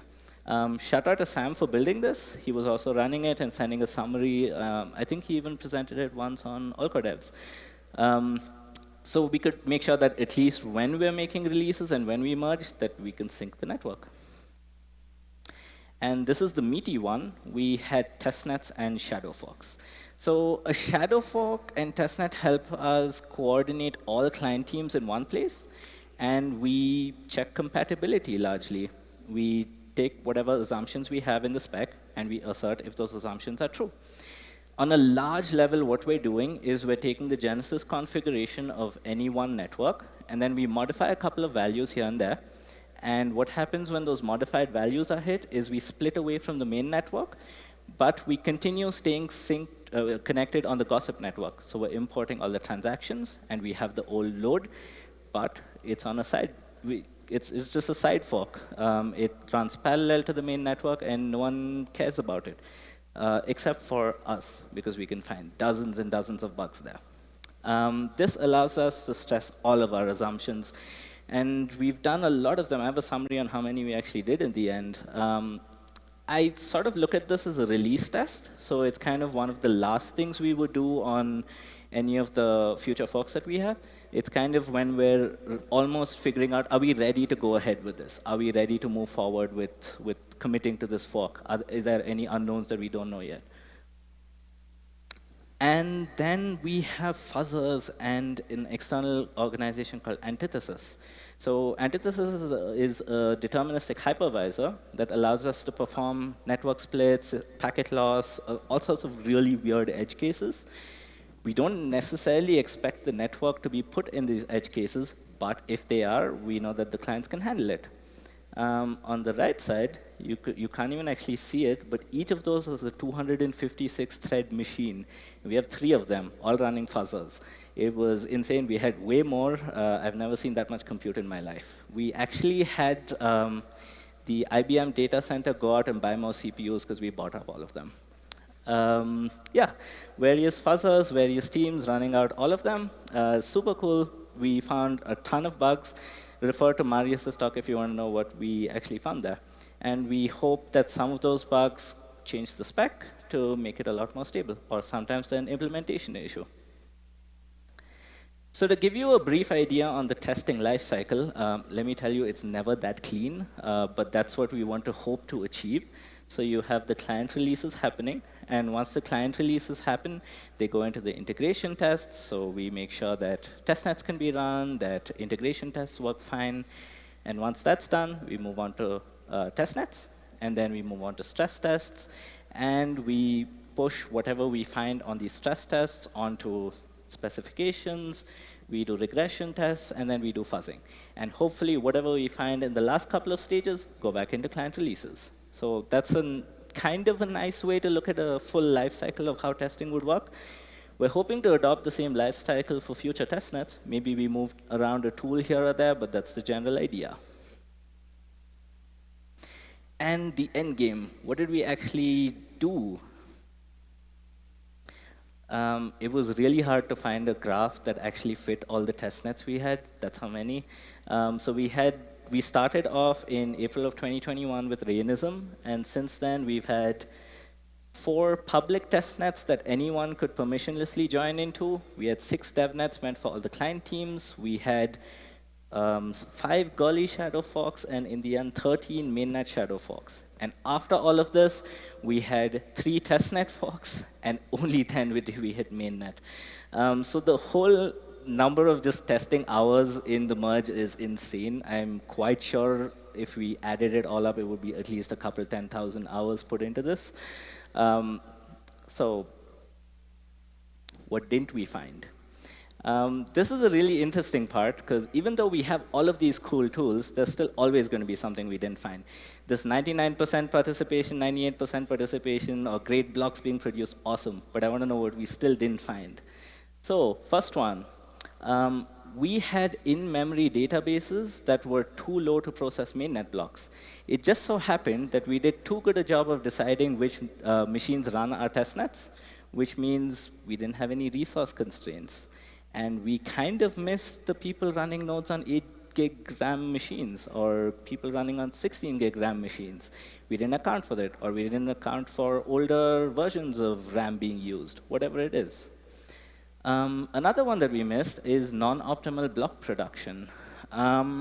We were super focused on making sure that we didn't see any 0 transaction blocks on the network.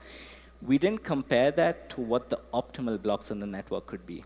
So it is an optimization problem, of course, and it isn't awful that on mainnet we have some reduced load, but it is something we missed, and something we probably should look into in the future. The next one. There was a really specific way in which the terminal blocks could arrive that broke Nethermind. And it broke Nethermind by causing missing receipts, and we only noticed that issue when there are deposits being made.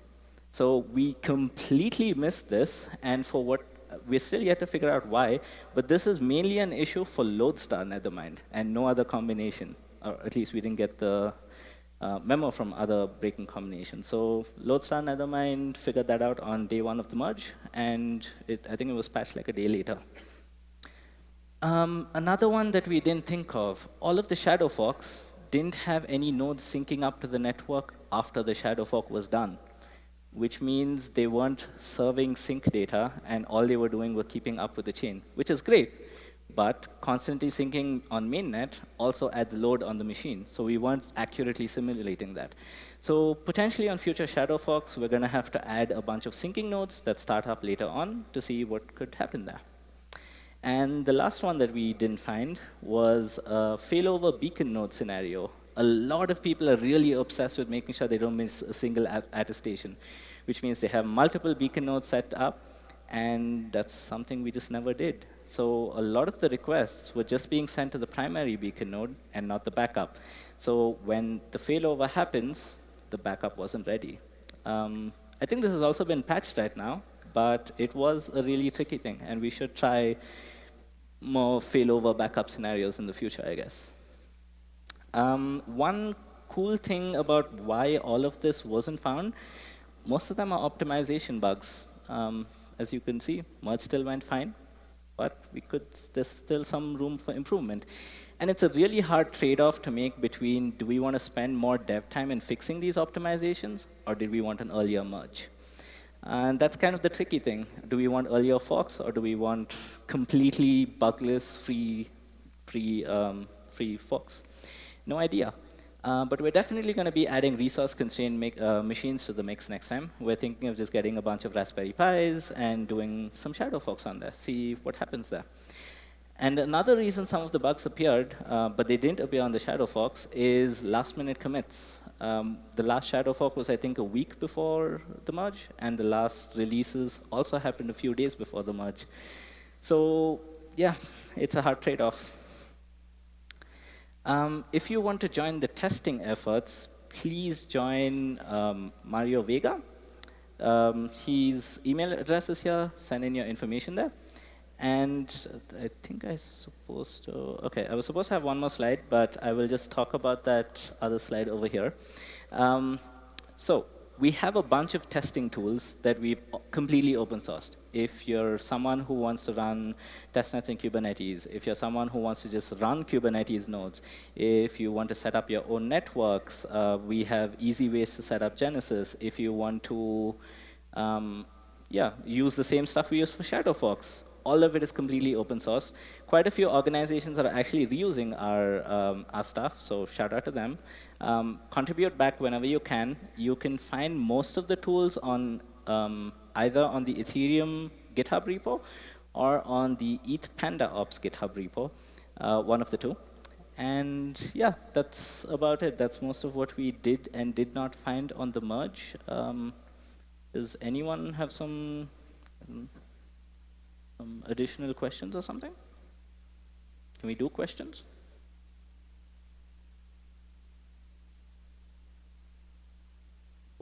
I don't know. OK, that's a no, I think, so I will yield the rest of my time.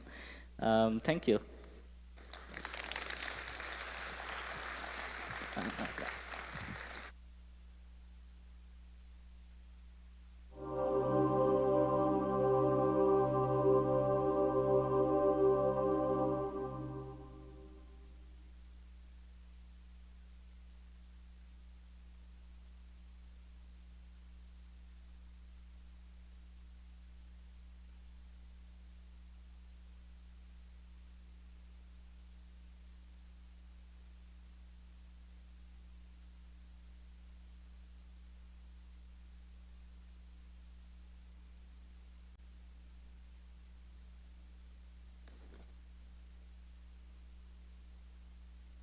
All right, great. Thank you, Perry. Thank you for your amazing work testing the merge. It's so good that, we went off spotless. We have a little downtime here before our next panel. I know you're going to want to stick around for the next panel on zero knowledge. It's the future of, this crypto space. So we will be back in the top of the hour.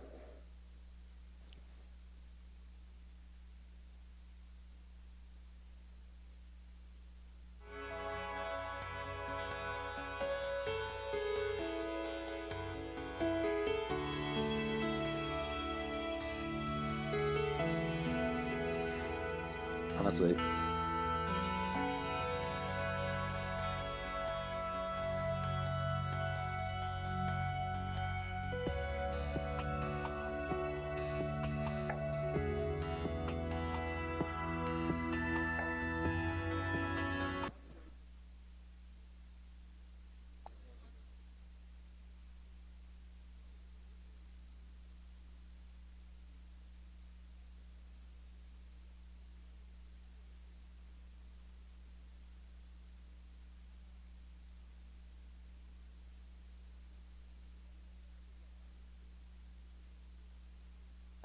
That was a second ago.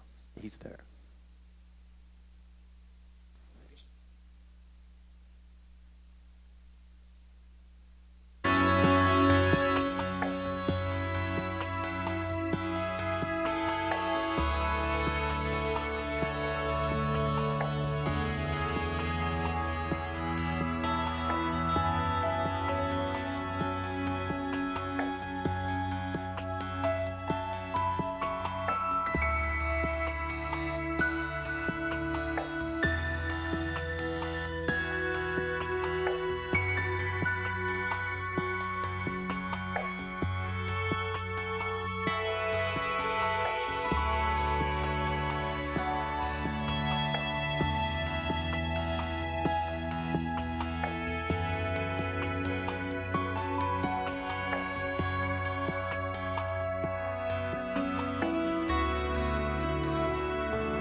Well, howdy. We are working off our post-lunch, digestion.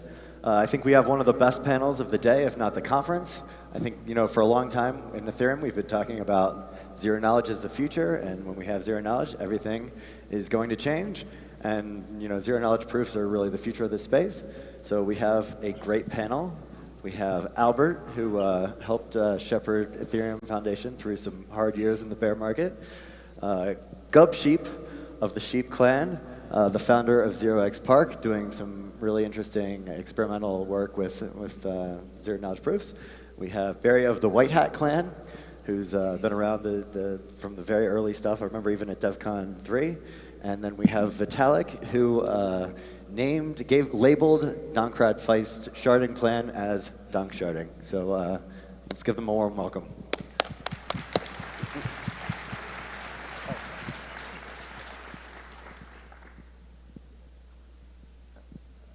Awesome.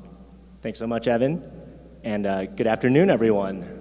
As Evan said, my name is Albert, and I am delighted and honored to host this panel, which is ambitiously titled, What to Know About Zero Knowledge. But first, I need to apologize to all the cryptographers out there. Oops, we did it again. We took a term from cryptography and, how should I say it, expanded what it means. And I'm very sorry, even though it wasn't my fault, not even one bit. It's actually more of these guys' fault. But I apologize nonetheless. You see, as cryptographers so often remind me, this already happened with the word crypto. A long time ago, like 6 whole years ago, crypto used to mean cryptography. But now, it generally refers to a much broader set of things, such as cryptocurrency or just this kind of circularly defined quote-unquote crypto space. And here, in a case of history, if not repeating, then at least rhyming, something similar has happened with the term zero knowledge, or ZK. When I thought about this, I was like, it's almost like someone somewhere went through an escalating series of dares. Like, I dare you to hijack the meaning of the word crypto. Oh, you did it? Well, that was too easy, because the word cryptocurrency even has crypto in it. How about you do something really ridiculous, like take an objectively defined term, such as zero knowledge, and repurpose it to include stuff that is literally not at all zero knowledge. And so that is the first thing to know about zero knowledge. It no longer means zero knowledge in a technical sense only. Rather, zero knowledge, or ZK, has morphed into referring to just about anything that utilizes certain proof techniques that give you actual zero knowledge in some, but definitely not all cases. So to summarize, ZK used to mean zero knowledge, as in I am able to prove that I know something without revealing anything beyond that fact. But in practice, ZK now tends to refer to a broader usage of proof techniques that have some important properties. Now, what are these properties? A very incomplete list includes precision, correctness, and succinctness. For example, when ZK is used for privacy, that's an example of high precision, because you can provide better privacy when you are more precise about what information is exchanged. And succinctness is another way of saying that in some instances, ZK is used as this compression superweapon. Now, compression is super important, especially in a blockchain context, because as we know, the cost of storing data can be quite high. And so that's why, for example, a ZK rollup doesn't actually provide privacy. Rather, it provides a more succinct guarantee of correctness. But anyway, enough about how I think about ZK. My thoughts are both surely flawed and incomplete, which is why I have these 3 fine gentlemen up here with me today. Gubsheep, Barry, Vitalik, thank you so much for joining. Every time we chat, I learn a ton and have a lot of fun, so I'm excited to have another conversation. I hope everyone here enjoys it as much as I will. So let's start with some introductions, specifically Gubsheep and Barry, since I figure people are a little bit familiar with Vitalik. Gubsheep, Barry, can you share a bit more about what you do on a day-to-day basis? Start with you, Gubsheep. Cool. Hey, everyone. I'm Gubsheep. I work with the 0x Park Foundation along with Justin Glibert and a handful of other folks. On the day-to-day, most of our projects are focused on some combination of what we call application-level R&D. And what this roughly means is trying to skate to where the puck is going on, if Ethereum / public blockchains / new primitives from applied cryptography get, let's say, 100x better over the next 2 to 5 years, what is that really going to unlock? So we help support this, relatively tightly knit, but, loosely associated group of teams working on anything from applications of zero-knowledge cryptography to crypto-native gaming, or what we're currently calling autonomous worlds. Yeah, so I'm Barry. I work with the PSE team at the Ethereum Foundation, and basically we work on applying zero-knowledge proofs to achieve both private and scaling applications. So some of our projects include like zkVM. We also have some like private voting, some private coercion-resistant voting stuff. Yeah, that's mostly what we work on. I also work with other people in the ecosystem to build these tools out. I'm, in fact, having a lot of fun working with some of the people in 0x Park on several different things at the moment. Yeah, speaking of which, one of the things I really love about both PSE and 0x Park is you both have a desire to solve what I would characterize as the actual problems, as opposed to settling for these like superficial or defensible solutions. And I've seen both of the groups, or really the collections of people, demonstrate this deep sense of responsibility for how to go about doing things and a willingness to prioritize this like collective good. So just want to say on behalf of the broader ZK ecosystem, which as I noted, we've kind of repurposed to mean something bigger now, we're really lucky to have both these groups, and thank you very much for that.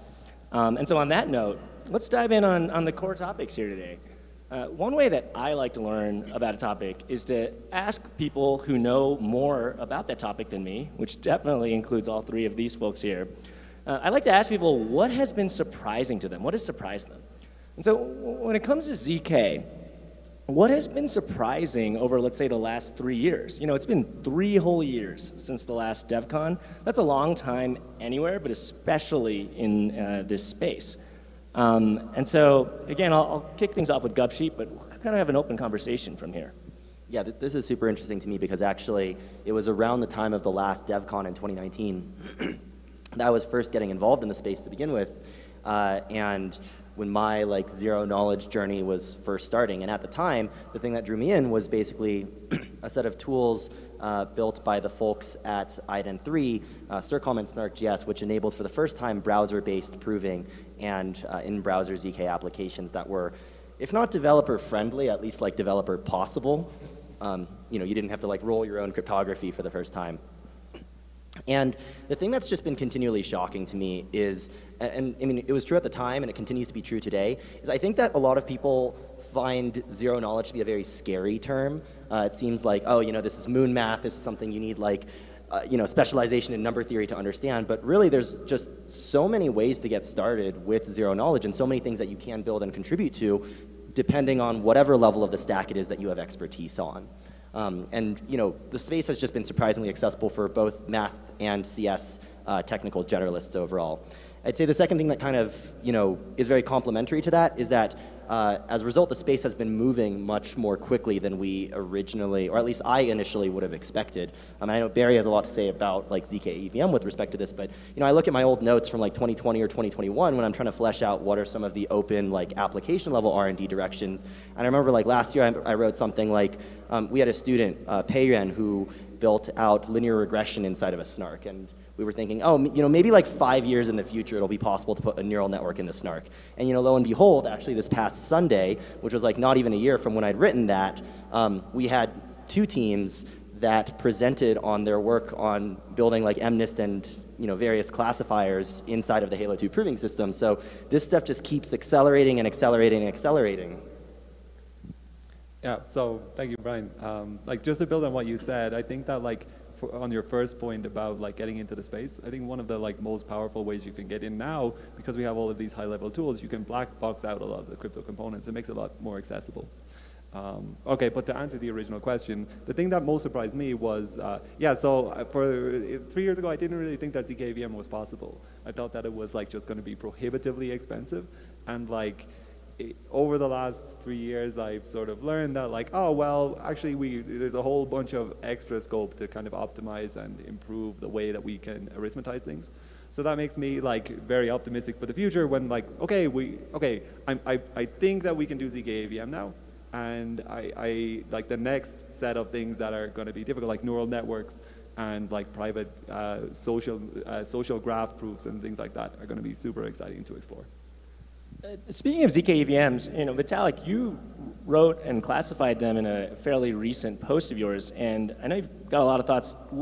How are you thinking about ZK EVMs and how they're going to intersect with the future of Ethereum?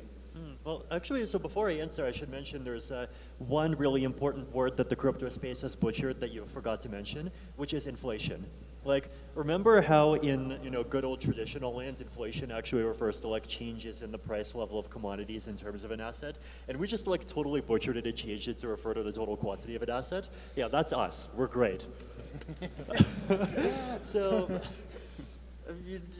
but anyway, on the ZK AVM question, I think it's fascinating because like if we step back and just think about like what is the ideal kind of technical vision of a blockchain, like what would I love to see Ethereum look more like 10 years from now, right? Like the kind of vision that I think I gave a couple of days ago is imagine a world where everyone, whether they're a validator or they're someone else, they run a node and they just run a node on their phone. So if you want, you can even stake $1 million of ETH on your phone, and every 12 seconds a block comes in, and that block contains 3.6 megabytes of data, and you download 3.6 megabytes of data because these days phone plans are getting faster and faster. And you hash it, and then you check it against one snark, that checks like 3 or 4 polynomial equations, and then that's it. You just know that the block is correct. All you have to do is just take 3.6 megs of data, download it, do a few hash it, do a couple of polynomial checks, and you magically know that this is the correct block, right? So in that kind of future, running a node becomes vastly easier. Ethereum becomes much more decentralized. It becomes like this very theoretically nice and clean system in a lot of ways. But in order to get there, like we would basically have to take the entire Ethereum machinery, both the consensus layer and the execution layer, and stick it inside of a snark. And this is always something that we've like known is theoretically possible because ultimately everything is a polynomial. I'm a polynomial, you're a polynomial. But it's... Polynomial is the next term we're going to repurpose, is what you're saying? Exactly, yeah. So the problem, but the challenge in practice has always been like, how many constraints is it going to take? How much inefficiency are we going to eat? Is this actually viable?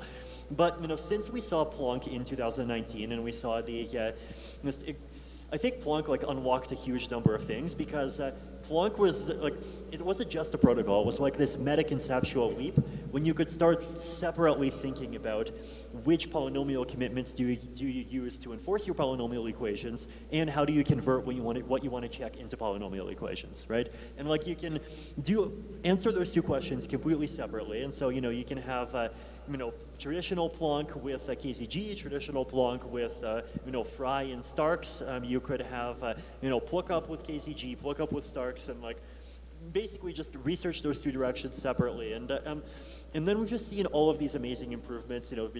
We've seen Pluckup, which is amazing for solving like pretty much all, or making pretty much all kind of all traditionally snark unfriendly computation into something that's like maybe only medium snark unfriendly. And then a couple of other improvements, and then we've been seeing all this amazing work on ZK VMs, at the same time all this amazing work on compilers to try to make it easy to compile things. And then at the same time there's a whole bunch of companies that are quietly working on ZK EVM ASICs. I'm kind of hoping that now that mining is gone, the miners are going to retrain and become developers, like literally. And we're going to have amazing companies that are going to create like super fast ZK proving hardware, and like maybe in 5 to 10 years we'll actually get there, and you'll be able to like run a full node on your phone and like stake as much ETH as you want, and just like download 3.6 megabytes, hash it, and like check a couple polynomials, and you got a good block. We will have some time for predictions, so I'm excited to hear what you actually want to put your foot on the ground for when it comes to what miners will do in the future. That's an area that I don't think I've heard much from before. Okay.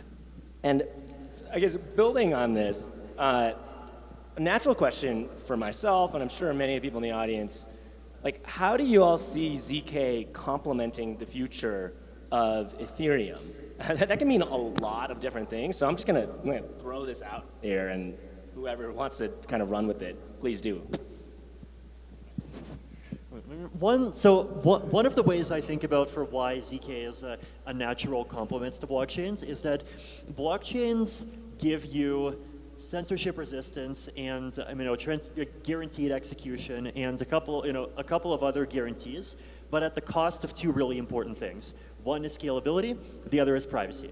Well, what two properties are ZK snarks exactly tailored for?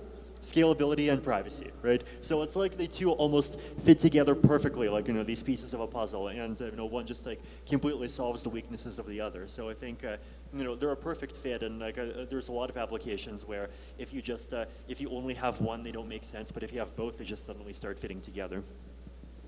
Like the way that I think about this is that like blockchains are creating these massive data sets, and these data sets are available and public, and there's so much rich information that's going to be there. It's going to be very in order to allow people to make like proofs about this information, you need privacy and you also need succinctness. So like there's some things that we can do already, like we can use tools like Semaphore and Hanon to make proofs about like that you're part of a group. But like this data is so rich, and the way that it's rich is it has social connections and interactions. And like what I want to see us do in the future is to start to explore ways to make proofs about this kind of like shared network data that I don't know all the private information about, but I can work with a group of other people in order to make a proof, for example, that, oh, I am 2 steps away from a certain person in the social graph. That's where I see some really exciting things coming in the future. And a neat thing that I'll say real quick about that is the basically fully transparent nature of a blockchain and its history. This has been one of those classic examples of something that in some contexts is a feature and in some contexts it's a bug. But it's neat that in this context we're looking at ways to make it a bit more of a feature because like you said, it's an incredibly rich and verified data set, arguably the richest, most verified data set ever produced.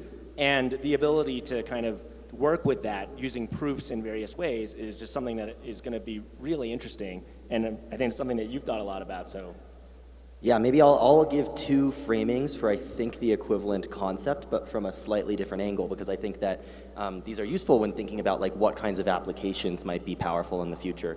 The first is to dig into that complementary framing of what ZK and Ethereum have as a relationship. One thing that is interesting about ZK taken, just alone is that in some sense ZK proofs are stateless. So I can prove, for example, that I know the pre-image of a hash that is contained in a Merkle root, but why would someone care about that particular Merkle root, right? Like a common question actually that we get when we're introducing new developers into ZK is like, well, can I use a ZK proof to prove that I know some private key of an account at this block hash? Or like that I know some sort of fact about a smart contract on Ethereum. And the answer is, well, you can't do that directly because ZK proofs are just like mathematical equations. Math is not aware of the Ethereum blockchain.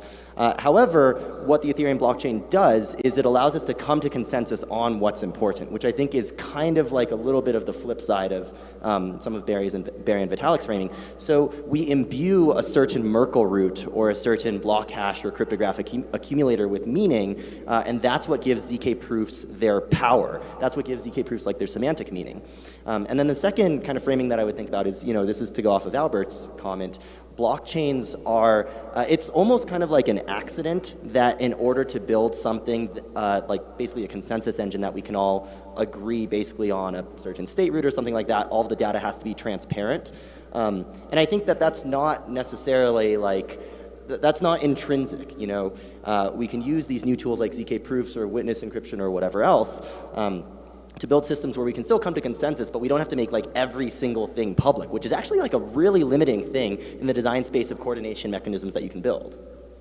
Yeah, can you expand on that a little bit? Because one conversation that we've had with, for example, various more traditional tech companies is this idea of making the data that they have, private in literally their databases available, but not available in the conventional, well, we just reveal all of it, because they're obviously not going to do that, but available in the sense of being amenable to proofs and other things that people can then use outside of those systems. Can you expand a little bit about how that might work, either at a high level, low level, really whatever has been top of mind for you there? Oh yeah, one thing that I think could be really interesting is like, what if we took, I mean, this is super blue sky far out, but knowing how fast ZK is going, maybe it's not actually as far out as we think. Imagine we took some traditional Web 2 social company that's got an account model, whether that's like Facebook or Twitter or Reddit or something like that. And on these services, maybe what we could imagine is like the service provider would produce a state root for everyone's account. Now, it's not going to necessarily show all of the underlying data that is underneath the state root, because that might include like your password or your password hash. But at the very least, what they might publish is like a Merkle tree of a bunch of account state roots. Now, what you, the user, can do is your personal data is still private to you and the service provider, like whether that's Twitter or Facebook or Reddit. The actual data, only a hash commitment to that data is being shared. But you can start making ZK proofs that everyone knows are actually valid and are using an attested to data set. You're not making something up. So you can prove, for example, that like, I am in this Facebook group, I'm in this subreddit, I have this reputation, maybe I can carry that reputation from one platform to another platform. And that I think is a really interesting like interoperability mechanism between the Web 2 world and the Web 3 world.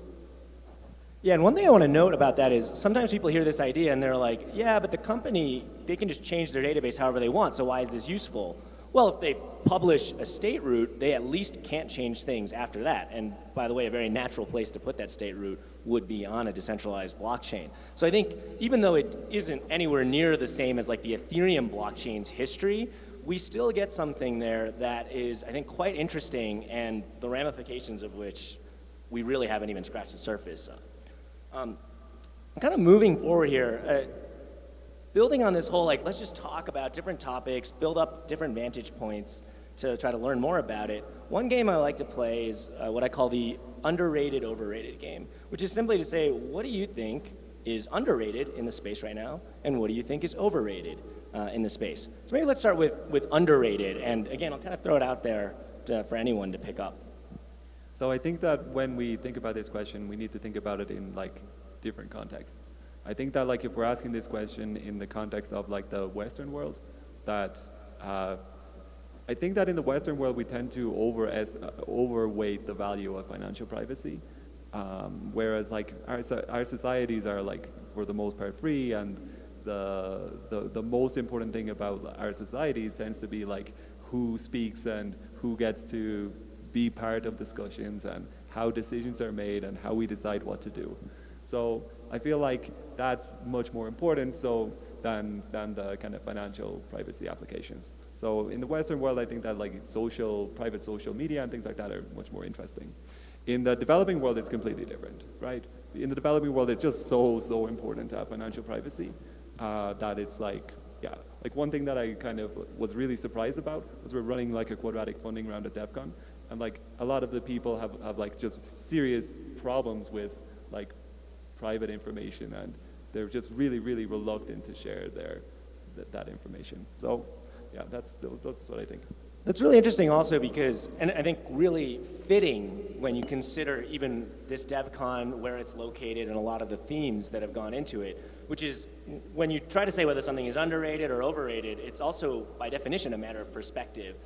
Where we're looking at things really affects things. A lot of times something is underrated or overrated because it's relative to something else that might be drawing more attention or not getting enough attention.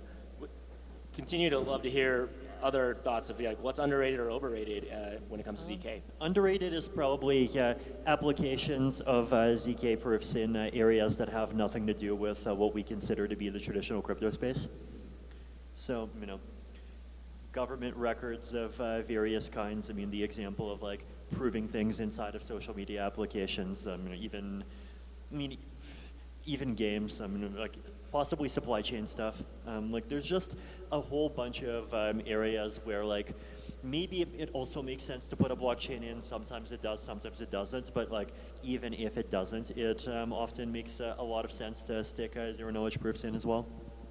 Yeah, absolutely. I think that's super underrated, at least from my personal perspective, which is a lot of what we're calling ZK, doesn't require a blockchain. As we've noted, it's very complementary, but there's a lot of situations where you straight up are no longer constrained by operating on top of a blockchain, and as many people here are very familiar, I love the blockchain, but it can be quite constraining to work with at times. So that's something I think will also unlock innovation in new ways.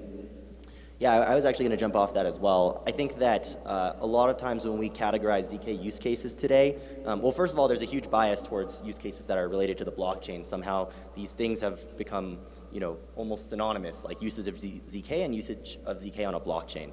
But the second thing is then when you dig into the categorization, we often break down apps into there's scalability applications and there's privacy applications. But I think that we're going to see a third category of thing that is like not quite either of those emerge in the near future, which is this idea of like ZK Snarks as interoperability technology.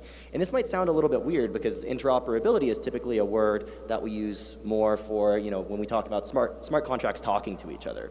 But there exists, you know, a rich set of basically cryptographic claims that actually, you know, as a matter of fact, exists in the world outside of blockchains as well, whether that's, you know, the signatures in your, GitHub commit history, or like the signatures that, you know, various like communication service providers, whether that's like messaging services, email services, et cetera, use to authenticate your messages, or signatures on blockchains themselves. And one of the crazy things about Snarks is that they turn these signatures into things that can talk to each other. So we move from this world where like the RSA signature algorithm can only be understood by other parties that are running, you know, the RSA signature algorithm, to being able to put the RSA signature algorithm inside of a snark, which is sort of this like general purpose programmable cryptography construct. And you can do things like, I either contain this RSA private key to this GitHub account, or I possess this ECDSA private key to an Ethereum account. And you can start making these like cross-platform claims. And I think that that's something that's underrated and hasn't been thought about enough. And you know, I know there's a number of like PSC and 0xPark teams that are thinking about these things that are actually going to demo this week. So if you want to check out Ayush's ZK email project, I think that this is a really, really awesome one in particular. Just to build on what Brian has said. So Brian was so one thing I think that is underrated in the space is that we're having a lot of social media experiments happening, and like I think that social media will make internet discourse become more collectivist and less individualistic. And like the reason that I think this is that because when you're part of a group, when you're making like private claims, when you're making proofs that you're part of a set, when you make a post, you need to consider about the rest of the group, right? That like you tend to become more like protective of that group because you need to be careful about its perception and reputation. You're like a representative of it. Yeah, exactly. Yeah, so you speak more as part of the group as opposed to as part of from your own perspective. So that's super interesting. What you're saying is because these technologies will enable us, for instance, to form these groups where we simultaneously kind of get to draft off of the reputation of the group, but then we also impact the reputation of that group. You think, or you can see how it will, for instance, make thinking more collectivist in certain situations. Is that about right? Yeah, right. Because like I see today that like a lot of social media is very individualistic, right? A lot of people are focused on like more likes on Instagram or retweets on Twitter and things like that. And like that leads to these kind of incentives that are inherently about like performance. But when you switch the paradigm and instead of trying to get things for yourself, you're trying to gather things for your like group, the people that you're speaking as part of a set of, that changes the game completely. I'm really excited to see how that will develop. Yeah, that's super fascinating. One other thing that always jumps to mind for me right now as being underrated, and I think you guys have a lot of thoughts on this, is just the kind of community and ecosystem that exists in ZK right now. What have you observed, and maybe even compare and contrast a little bit with, let's say, the more conventional crypto ecosystem, if it can even be called such a thing? So a couple of things that I've observed is it tends to be that like people who are drawn to the ZK space tend to be like really technical and really just excited to learn things and do things. And that's really, really fun. The other thing that I've observed is that like I've seen like companies who are like competitors with each other, like working together so much to like train people and audit each other's code and things like that. And I think that that's just really, really great.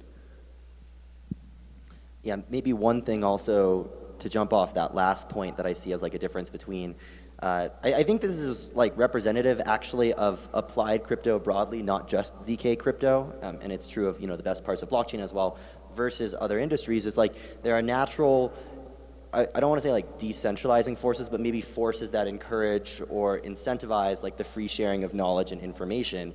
Because if you're trying to get everyone on board with your protocol, whether that's a cryptographic protocol or a roll-up, what you really need is for other people to understand and trust your system. So you need to be permissively licensing your code, or at least, you know, I mean, permissively licensing is going to be sort of the gold standard, because then you're going to get people digging into the actual intricacies and understanding, you know, all of the subtleties and edge cases, but I think that's something that's a really powerful effect. Yeah, one thing I was actually reminded of this morning when Danny Ryan gave his talk is he said that I had said, and I honestly didn't remember saying this, but I believe him. He said that I had said that, you know, crypto is this intellectual gravity well. That's something I've absolutely felt for many years, right down to the part where I literally, again, repurposed the word crypto there. And the only other thing I've really seen in recent years that gives me that same feeling is what we are now calling ZK. It has a lot of these similar intellectual gravity well effects. And I think for better or for worse, like blockchains are inherently financialized. Like the very invention of a blockchain is kind of introducing this incentive dimension that's orthogonal to more conventional consensus theory and other things. Much of the core consensus theory actually existed well before blockchains did. So you can't get away from this financialized aspect of blockchains. And that's been great in many ways. I think that's actually really been a positive for a lot of the development interest in the space, but it also causes the attraction of like other forces and factors that, well, knock on wood, I think are a little bit harder to do in a ZK context, though I would never bet against the broader crypto space's ability to figure out how to financialize the hell out of something. But right now, we are in, I think, a bit of an oasis when it comes to just being able to intellectually pursue really interesting problems that are also very practically valuable. And hopefully we can preserve that for a long time, and hopefully it's something that other folks in the audience can kind of get a taste of in the future as well. I guess now that we've scanned the space and where it is right now in a bunch of ways. So the natural thing that I want to hear about is something I alluded to earlier, which is just predictions. Predictions could be about something that will happen tomorrow, a year from now, decades from now.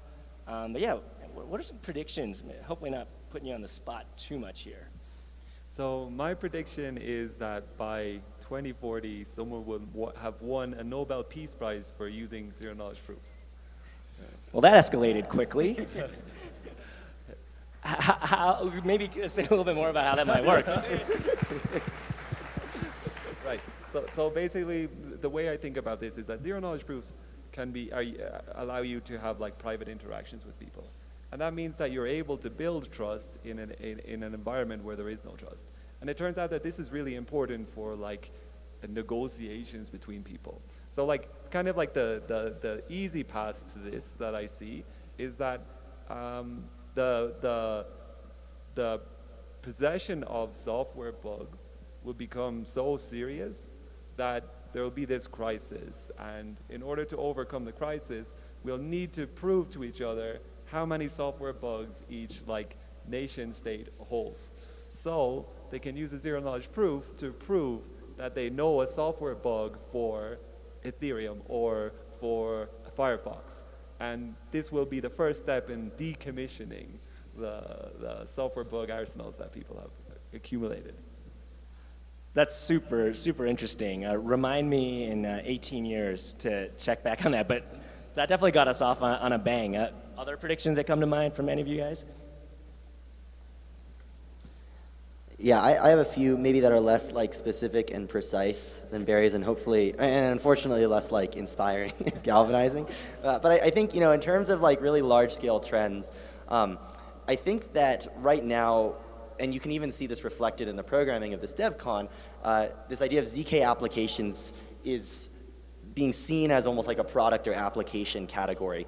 And my belief is that like these new cryptographic primitives are going to be so ubiquitous that in, you know, say 20 years, it's going to be the case that ZK and similar primitives are just happening in the background. Like, we're not going to call things ZK apps in the same way that we don't call websites HTTPS apps. I think it's like an incoherent product category. You know, similarly to how we had a lot of folks calling websites .coms, or this idea of like the .com industry. We're going to move instead to this world where you have this like massive space of applications and coordination mechanisms that require information asymmetry, which turns out to be a really, really fundamental primitive. And how that information asymmetry is created is not going to be the focus. It's more going to be like, you know, much like today we have e-commerce sites or like storefronts or landing pages or browser-based games. These things rely on the existence of DNS or HTTPS, but we don't call them, again, .coms or HTTPS apps today.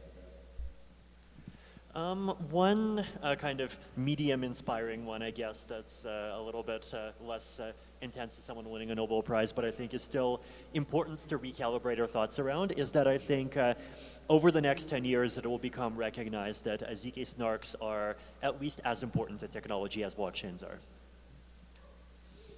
Whoa, that's I think that is, depending on your point of view, perhaps as exciting as the Nobel Peace Prize. Like, I think the Nobel Peace Prize is an amazing thing, but I'm also kind of curious to see if we can, you know, build up even alternatives or other, you know, other sort of recognition emergently. So you sort of alluded to this earlier with some of the complementary stuff, like how ZK complements blockchains. When you say as important, that also implies like, how do you think blockchains are important? You also talked about that. So maybe can you tie that together to help us understand it a bit more? Sure. And so I think like you can look at ZK both as massively enhancing what blockchains can do, and possibly even being a necessary ingredient in blockchains, getting to like the real high scalability levels of high scalability that a lot of applications require. And you could also think of you know, ZK applications beyond the blockchain space, right? So for the first one, like we talked a lot about rollups, we talked about ZK VMs, we talked about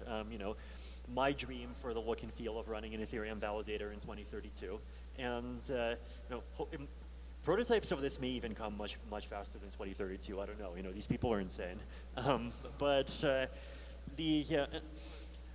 and you know, without this kind of technology, like it would actually take a lot more sacrifices to get blockchains to, you know, hundreds of thousands of transactions a second, right? So that's the first part.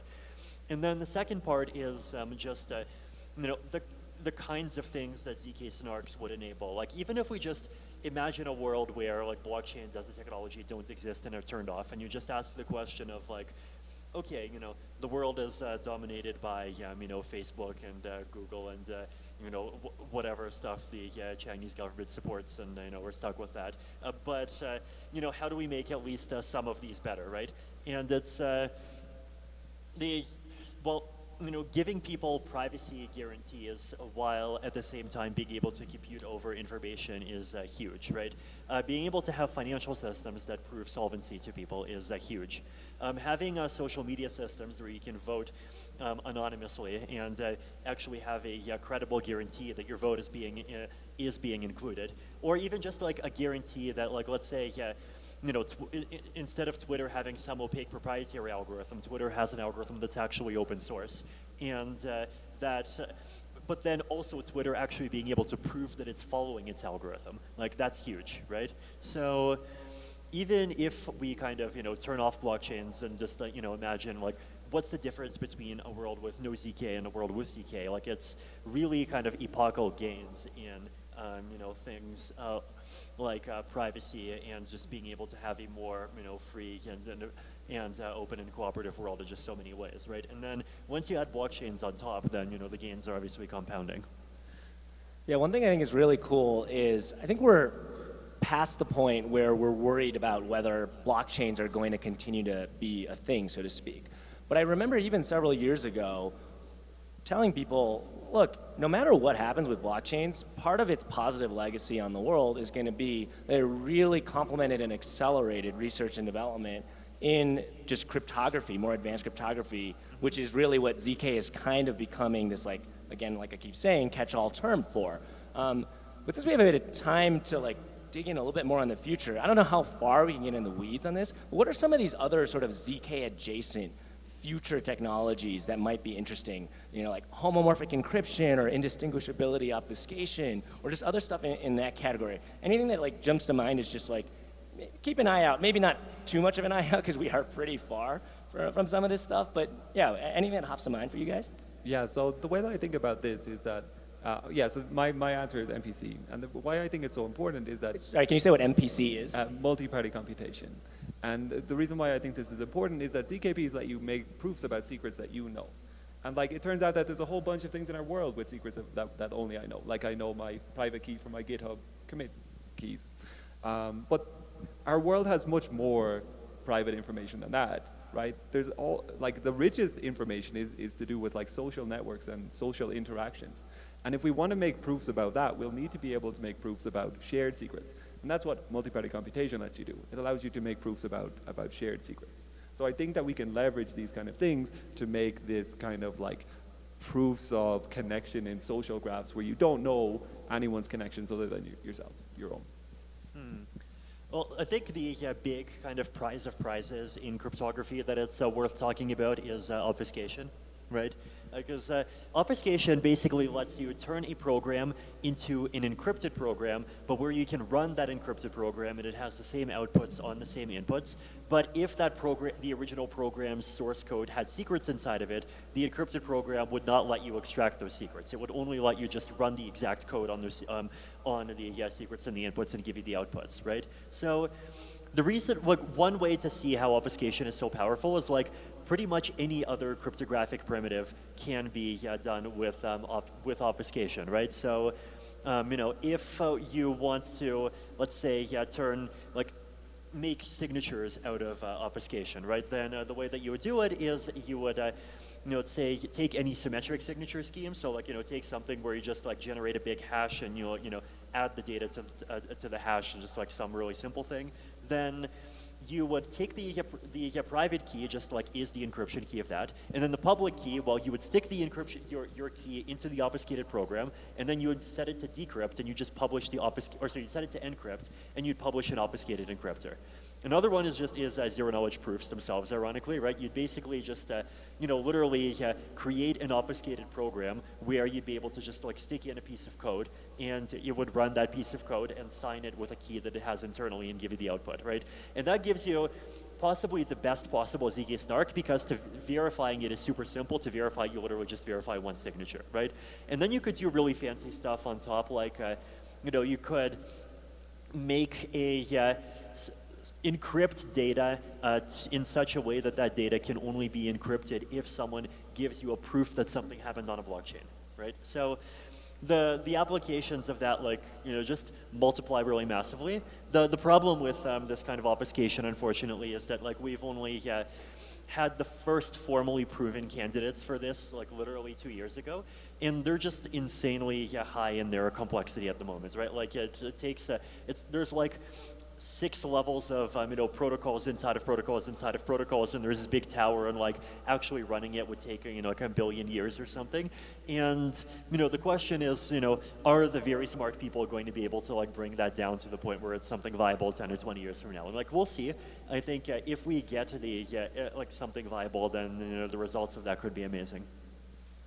Yeah, and what's going to be really interesting is to see, like you said, the rate of progress here. I remember myself, I think it was back in 2012 or 2013, before I was even interested in blockchains, I first got exposed to the concept of fully homomorphic encryption. I was visiting a former intern of mine who also went to the same university, and she described it as like, for example, say you have a keyboard, but it's built in a way where you press a key and the keyboard doesn't know what key you pressed, and yet like the right kind of keystroke registers. And then she was like, oh, by the way, we're only 11 orders of magnitude away from this actually being viable. I was like, hold on, did you say 11 orders of magnitude? She's like, yeah, 11 orders of magnitude. But you know, in the years that have passed, I mean, we've chopped that number down quite a bit. Depending on the context, we're anywhere from even 1 order of magnitude, but probably more like 2 or 3 orders of magnitude away. That's a lot of progress, and it's gonna be, like I said, really exciting to just keep working on this and seeing what we can unlock. And we've even seen some of that, I think, like with your experiences building in the browser today compared to 3 years ago. What are some of like the numbers or rough ballpark Oh yeah, I mean, I think it's something like, it depends on how exactly you interpret all the different computational resources, but since 2018, we might say that we've seen like 3 orders of magnitude improvement in how large of ZK snarks you can prove in the browser, so. Yeah, totally. To make that more concrete, some of the things I've seen out of 0xPark involve waiting for 45 seconds, maybe 90 seconds. Not perfect, but viable, right? Like you can see situations where someone would be willing to wait 1 to 2 minutes for something, and that exact same thing 2.5, 3 years ago literally would have involved maybe 2 hours, or just actually would not have been computationally or feasible for other reasons in terms of like memory or things of that sort. So that's to give everyone a bit of a taste of kind of the direction we've been going in, at least in some subsets of this space, and hopefully that'll continue. Hopefully some of the folks in the audience can also get involved and help us with that. And on that note, a quick question, just like, are there good places to, quote, get started? It's always like a very tricky thing, even for crypto more broadly. But I know that you guys have worked on various resources. So are there any like just quick things we can mention here? And of course, if you really want to get more involved, you'll want to follow up more afterward. Yeah, so on our end, one of our focuses is like education and community development.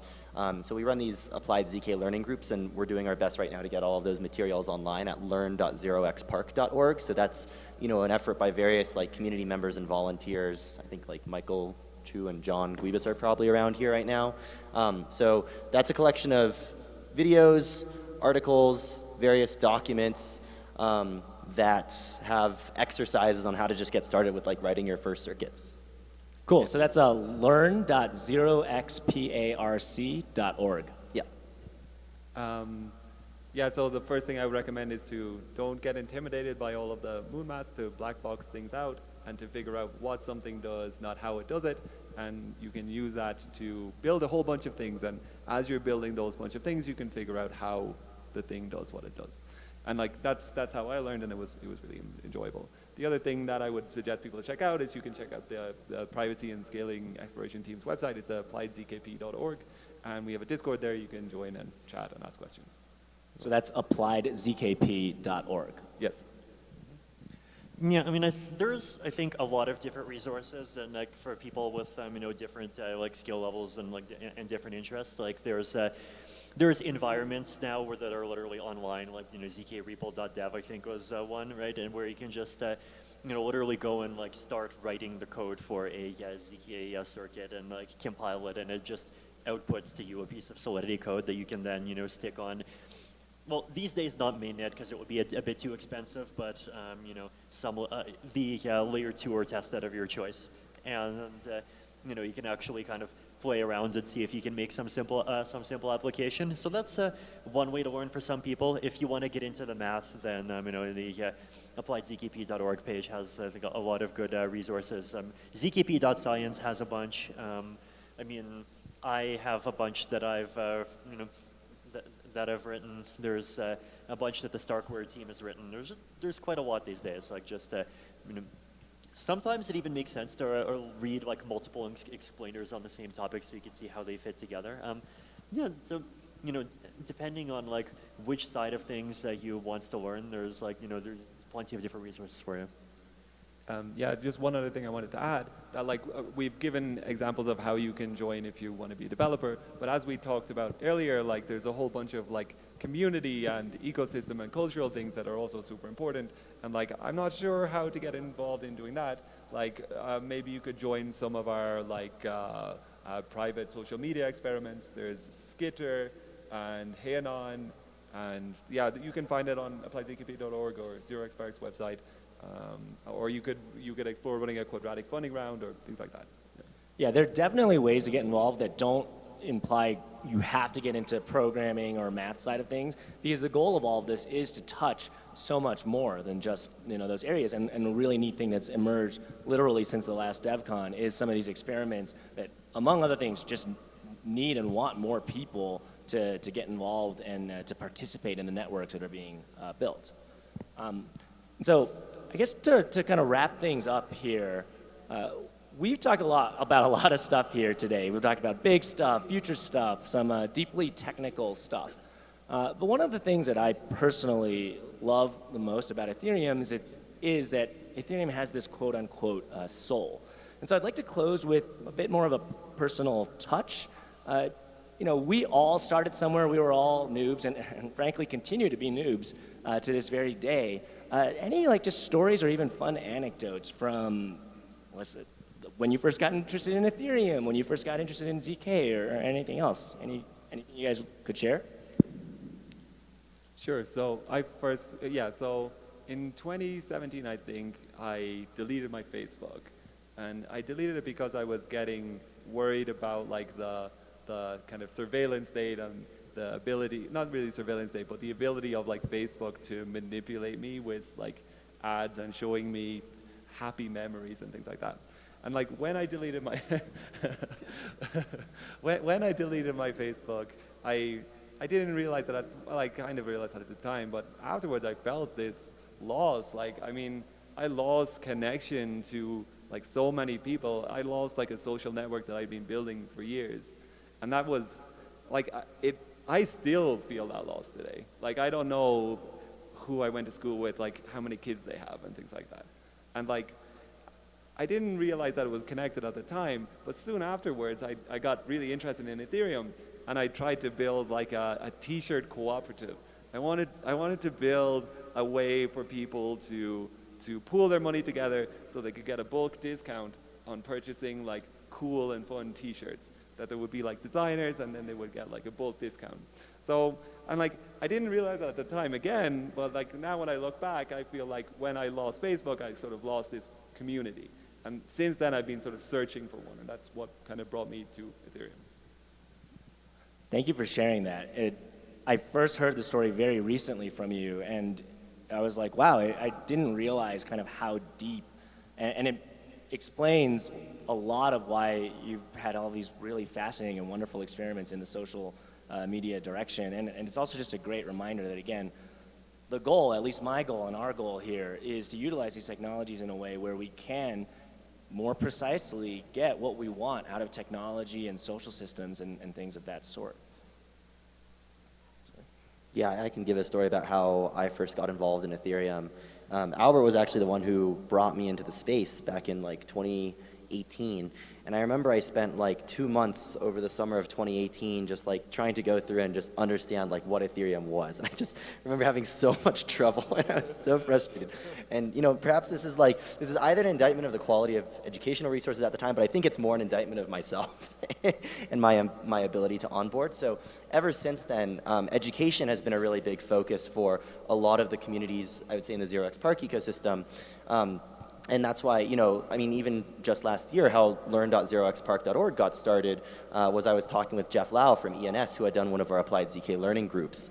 And he had also expressed, like, you know, this similar sentiment about coming into ZK, and the both of us were obviously really glad that we'd, like, pushed through that initial, like, you know, hump on the learning curve. And, you know, in no small part due to the fact that people in this community are so welcoming and so willing to share knowledge. And that's, you know, Jeff ended up playing a huge part in putting together a bunch of different educational resources. So I would say that, like, you know, if you're, like, coming up to a new topic, even if you're scared or intimidated, like, I myself literally took, like, 3 months to just get a picture of what Ethereum even was. Like, eventually I was like, I can't understand any of these blog posts. Let me just go to the yellow paper and, like, try to read it, like, line by line. And eventually we actually did end up putting together a series of resources to summarize all of that stuff that made its way up to, like, ethereum.org, among other places. So, you know, one, don't be afraid, but also two, right after you have learned a thing is also, I think, the best time to give back and really solidify those learnings by sharing them with other people.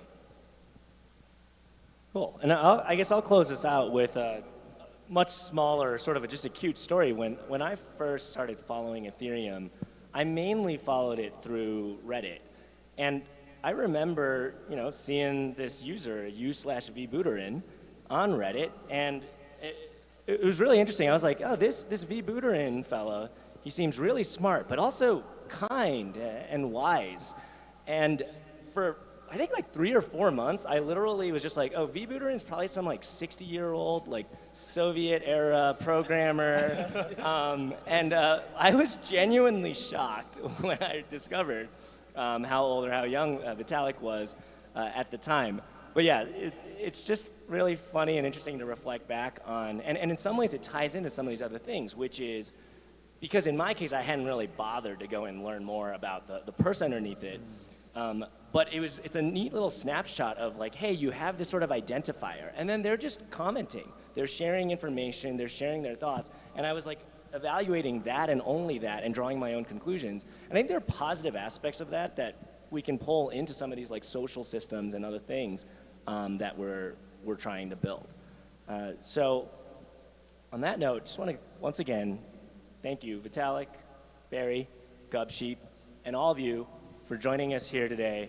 Hope you learned something, hope you enjoyed the conversation, and hope you enjoy the rest of DEF CON.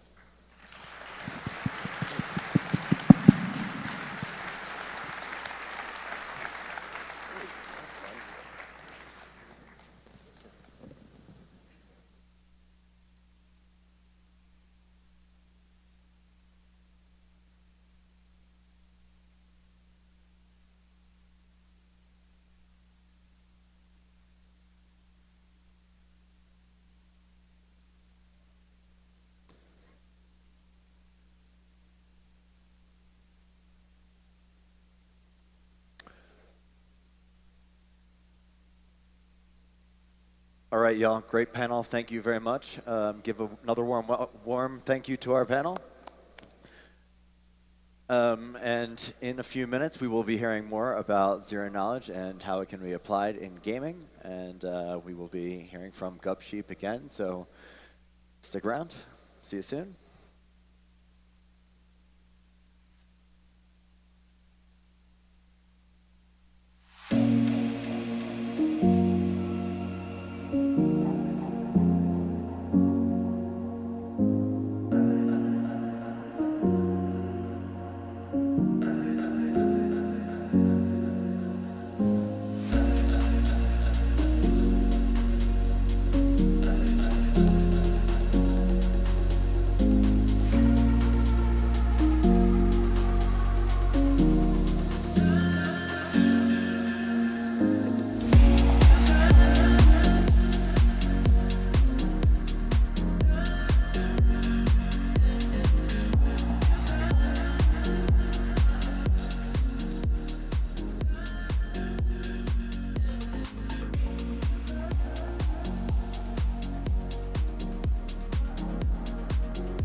Gubsheep, talking about lessons learned from a few years on ZK Gaming with Dark Forest.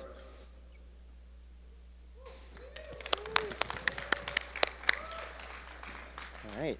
Hey, everyone, and thanks for the intro, Evan. I'm Gubsheep, and today I'm going to be talking about Dark Forest, lessons from 3 years of on-chain gaming.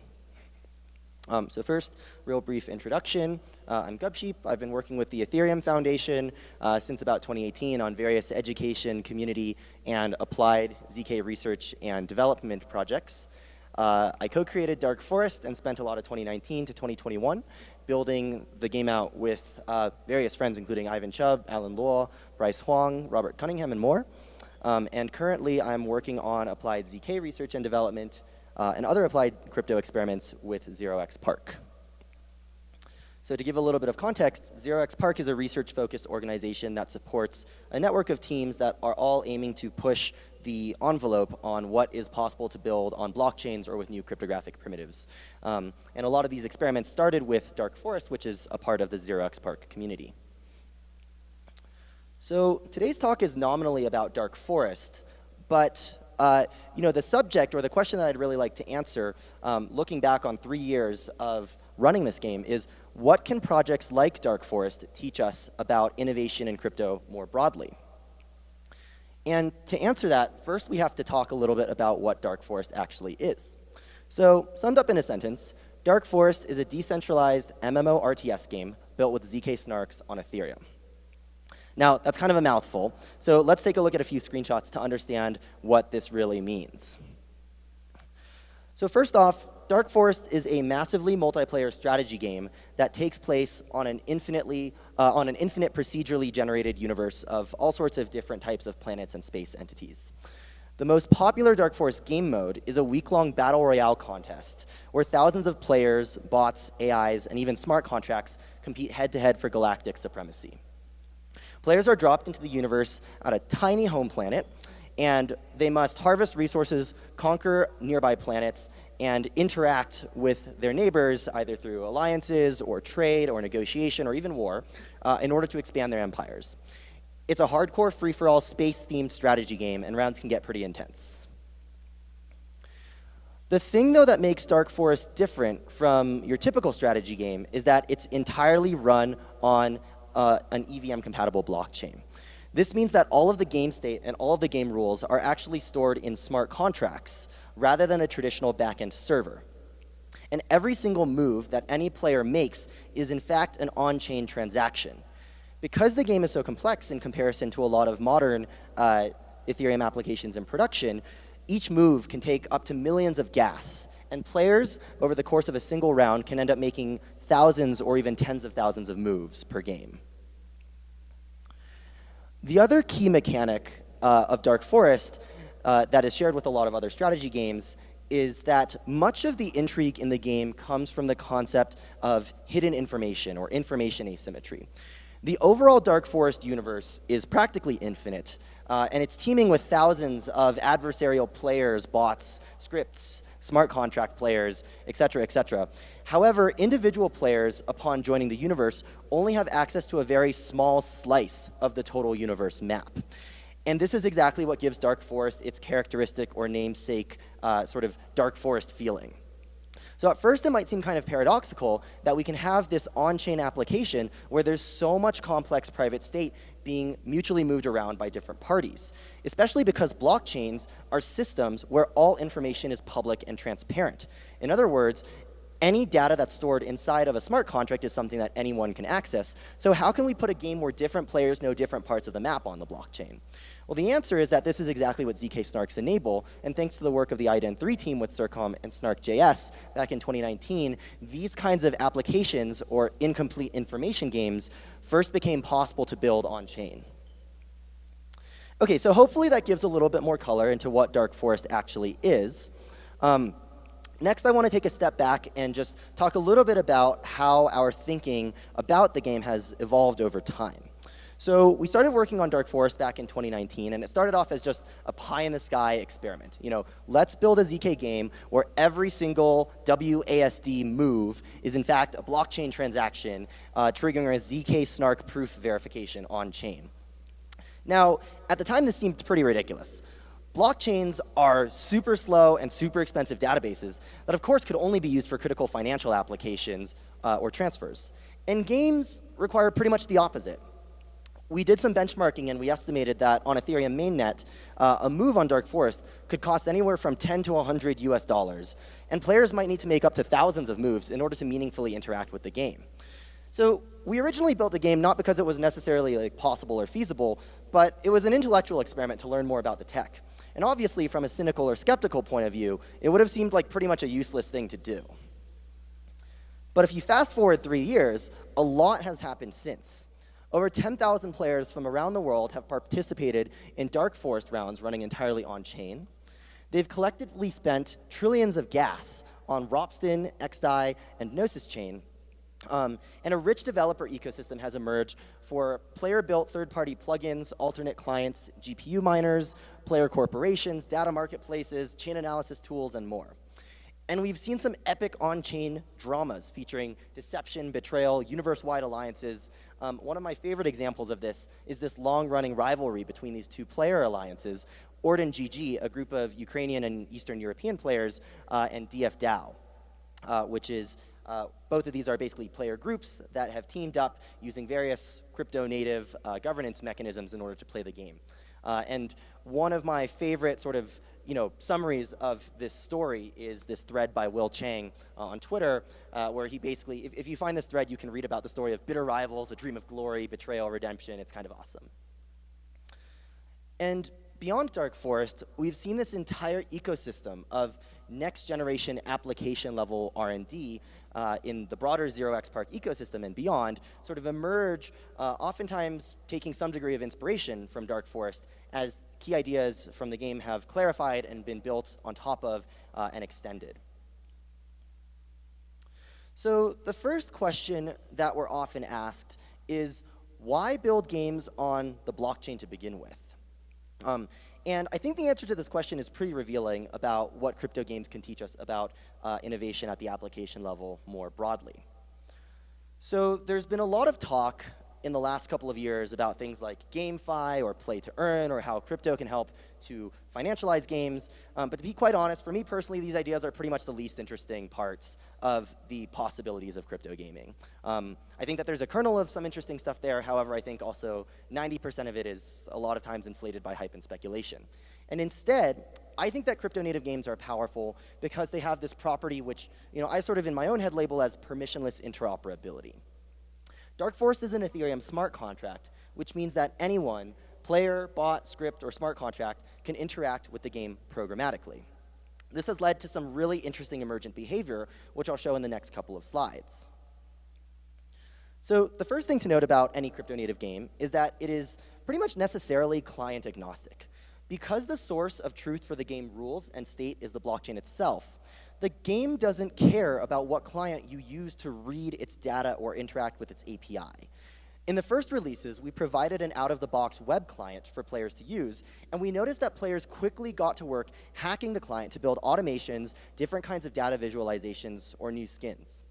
So Ivan and a number of other contributors released a plugins toolchain that allowed people to build and share snippets of JavaScript code that would allow them to customize or modify their front-end gameplay experience. And today, there's nearly 100 open source plugins that players can use to remotely generate snark proofs, outline enemy territory, or even wage automated war, and all sorts of different functions. So this has been fascinating to see over time. One step further than that, you have the idea of third-party client implementations. So again, Dark Forest or any crypto-native game starts to look more closely like resembling a protocol or a set of rules, digital physics that various people will subscribe to via whatever client they want. And this is an example of a client that Georgios and Kobe Gherkin built for Dark Forest, originally built in Rust. Now, the advantage of this is that it allows you to play Dark Forest in your terminal, and it offers better performance, perhaps, than the typical vanilla JavaScript web client, in that you can generate snark proofs and explore the universe faster. However, this comes at the cost of having a nice visual UI. Finally, one more thing on the client side that I want to explicitly point out is the level of complexity that we began to see in automations and bots programmed by players to play the game. Again, all of that kind of activity is fair game on Dark Forest. Dark Forest's smart contracts simply specify the rules or almost the physics of the universe. And subject to following those rules, you can do almost anything you want. By 2022, some top players had built tools that allowed them to almost entirely abstract away the base level gameplay mechanics of Dark Forest. Rather than making individual moves, players were instead operating these more complex dashboards of higher level heuristics and strategies. Things like press a button to distribute silver to all upgraded planets in this region. These scripts would then translate these higher level strategies into base layer moves. And at this point, players were basically programming their own gameplay experiences. You had players building third-party tools that became a part of their first-party player gameplay experience. Okay, so far we've only talked about client-side programmability. And we've seen plugins, third-party clients, automations, etc. But I think that the true promise of crypto-native games comes even one step further. While all of those previous things are kind of reminiscent of things you might see in the modding ecosystem of games like Minecraft, etc., crypto-native games do allow you to do something that is fundamentally different, and that fundamentally was not possible in the same ways before. So to illustrate exactly what's going on here, I want to bring up a hypothetical example. Say you're playing a traditional multiplayer RPG game, and you want to see a new feature added to the game. So this might be a game like RuneScape or World of Warcraft, or you might imagine like a multiplayer version of Pokemon or something. And let's say that you have a new feature that you would like to see implemented in the game, like player-to-player trading. So in the traditional paradigm, here's what has to happen. First, I'd have to go to the core developers of the game and make my feature request, and maybe they decide to accept it or maybe they don't.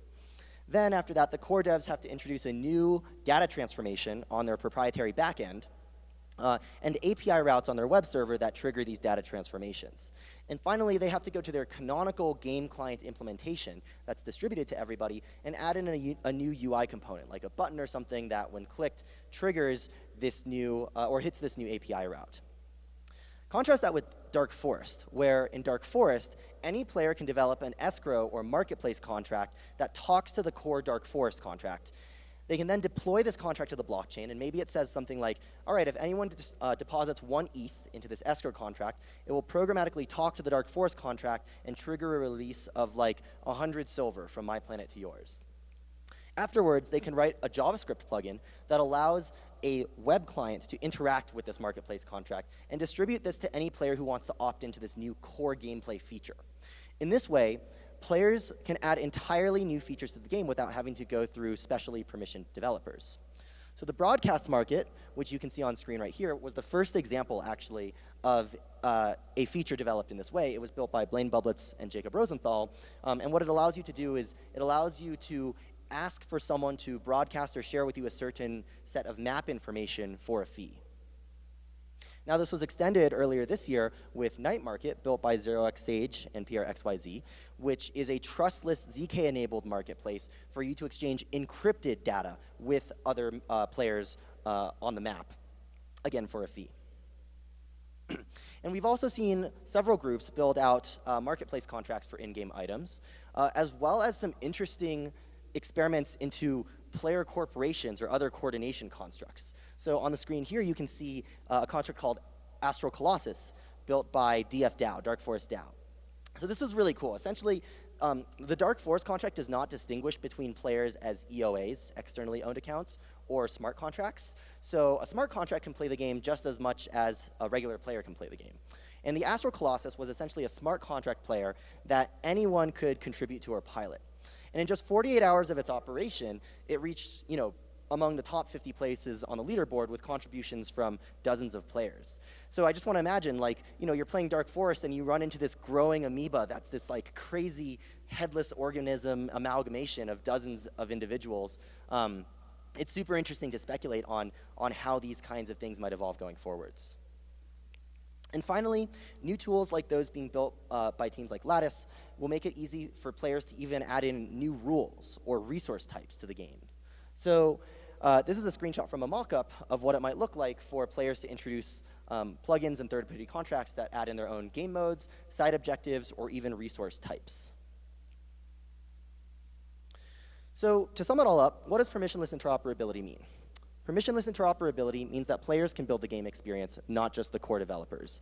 And this unlocks a massive range of new kinds of affordances in games built in this fashion.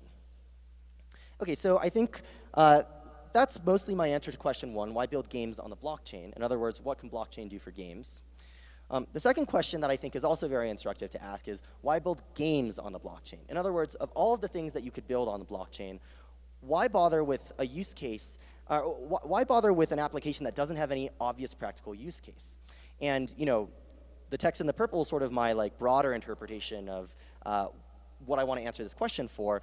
And I think it's a big question to ask any R&D facing org which is working on things that don't have a concrete practical use case. So I've got three reasons.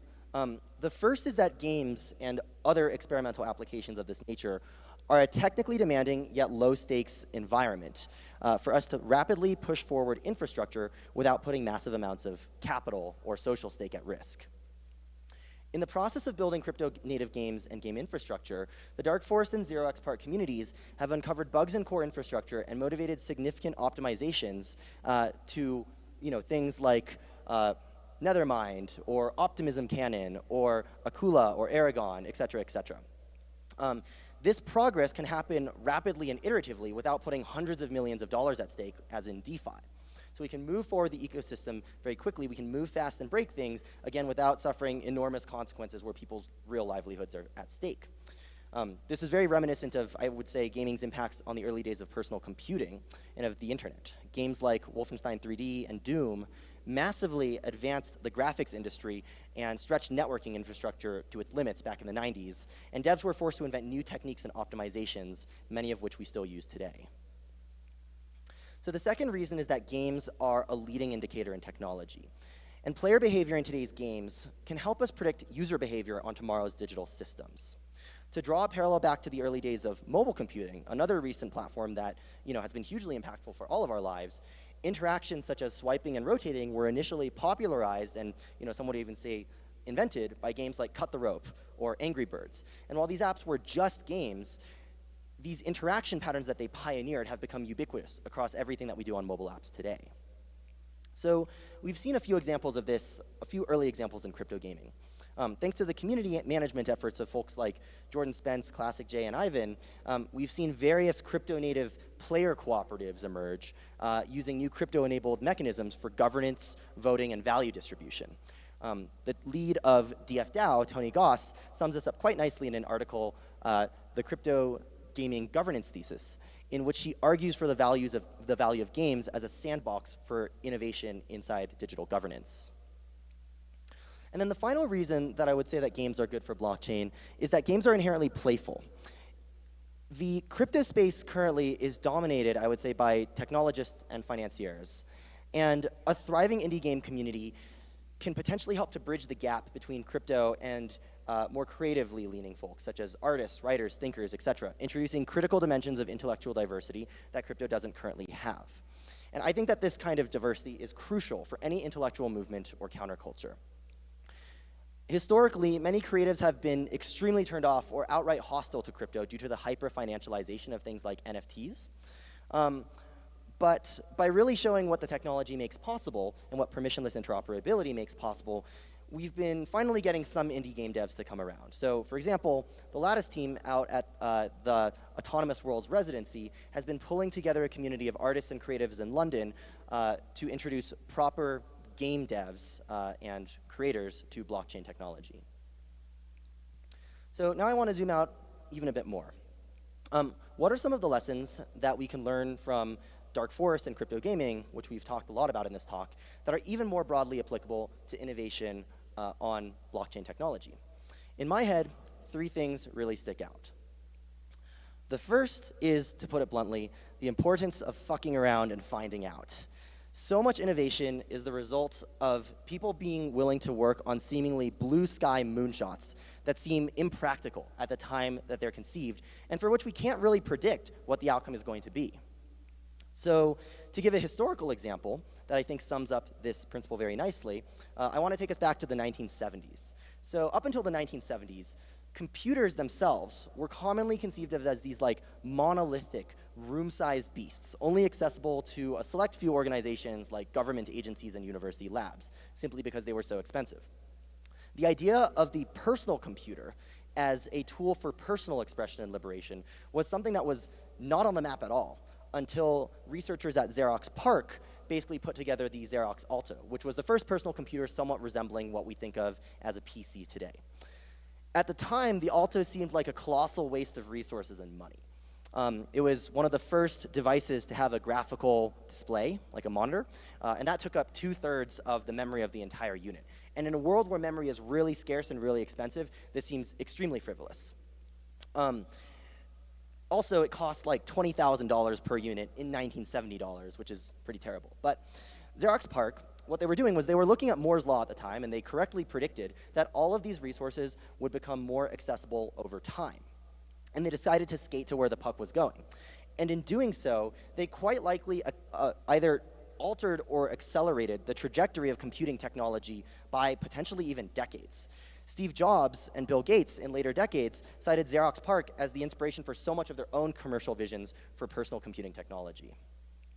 Now, on a much smaller scale, again, we mentioned how 3 years ago, Dark Forest and various other experiments started as pie in the sky experiments. And we've seen firsthand how fucking around and then finding out has been so valuable to us in enabling us to uncover new research directions or new dimensions for crypto applications to really take the stage in the coming years. Another interesting that I've taken away from watching Dark Forest evolve is a mental model which I think of in my head as a dichotomy between systems and tools. So to give an example of what I mean, or to explain what I mean by systems versus tools and the particular usage here, I'll give a few examples. So this is a screenshot from Battle.net, which is Blizzard's launcher for a number of very popular AAA games, such as World of Warcraft, StarCraft, etc. Each of these games has a clearly defined canonical game mode, set of rules, ranking system, methods of interacting with the game. It's a pretty prescriptive thing that tells you exactly how you can and can't interact with Battle.net. And it's a very well-engineered, very large monolithic system. Similarly, this is a screenshot from the Facebook homepage. Facebook itself is also a monolithic system, and they've specifically engineered ways that you are permitted to interact with other participants and components of the system. How you can log in and authenticate, how you can message other people, and even what API routes you're permitted to access and how frequently you're permitted to access them. In both of these examples, Battle.net and Facebook, we see monolithic systems that are disproportionately engineered to serve the goals and visions of a particular group. On the other hand, Dark Forest has found many of its coolest and most unexpected outcomes as the result of building tools for users. Tools, as opposed to systems, are small, modular, and accessible things that aren't overtly prescriptive in their use. A tool invites a user to uncover their own visions and use cases. And in our case, the Dark Forest plugins toolchain and many of the other developer tools that we built enabled people to do all sorts of those crazy creative experiments that we saw earlier in this presentation. This also means that tool builders have an enormous leverage in these kinds of early technology ecosystems. For example, Blaine Bublitz built the Dark Forest plugin dev server, which again enabled a ton of innovation. And the folks at DFDAO have been building out custom infrastructure that allows anyone to modify and run their own Dark Forest rounds with custom rule sets, leading to things like the Dark Forest Arena Grand Prix and more. Now, I don't think systems, at least as I'm referring to them, are necessarily better or worse than tools. They're quite necessary for the world to function. But there's a time and a place where you either want to be building systems or building tools. And early on in a technology's life cycle, before you can predict all of the serendipitous innovations or second-order effects of the technology, I think it's important to focus on tools, because tools empower people, future generators of innovators, to express their own visions that are unpredictable to us today. With crypto-native gaming, I think we're also just getting started. And I want to shout out, again, one particular team that will be releasing and demoing a lot of really cool stuff this week. So the Lattice team has been building out a tool stack for various crypto-native games and crypto-native applications. And if you're curious, their sessions are on the Devcon schedule. So the final note that I want to end on is the importance of playing what some people call the infinite game. So this is a term coined by James P. Carse, a religious scholar, in his book Finite and Infinite Games, which I highly recommend to anyone who's never heard of it. In this book, Carse basically puts forward the idea that there are two kinds of games, finite games and infinite games. A finite game is played for the purpose of winning. Think of a sports match, or a political election, or an MEV arbitrageur. Conversely, infinite games are games that are played for the purpose of continuing the play. To me, this means engendering innovation, experimenting with new rule sets and ways of collaborating, and developing new tools for continued creative expression. I think that Dark Forest has done a good job of representing what it might look like to participate in the infinite game that is Ethereum. And I'll wrap this up with a quote from Tony Goss at DFDAO, where he outlines the philosophy of the DFDAO player group, which is to play Dark Forest is to build on Dark Forest. So thank you, everyone. And if you're curious about any of the other work that we're doing to build on top of these communities, you can check out these sessions. But otherwise, yeah, I think that's all I've got for today. Thank you.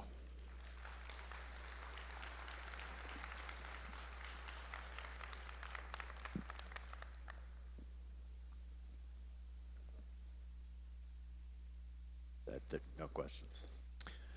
Great. Thank you, Brian. We will be continuing. We're sticking very closely to the schedule, so we will be continuing at the half hour with our next talk from Rachel about public goods and zero-knowledge proofs. We'll see you in a couple minutes when you can check Twitter and whatnot.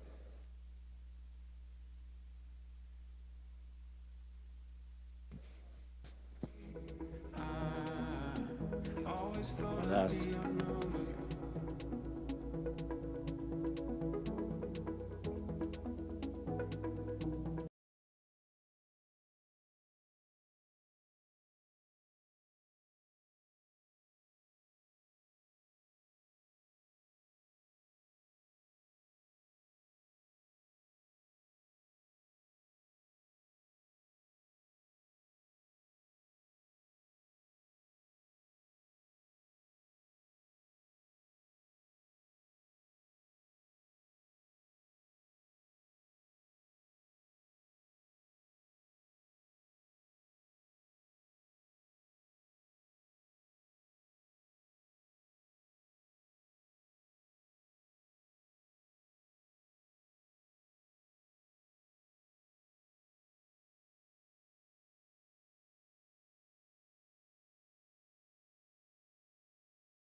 We're live? Cool.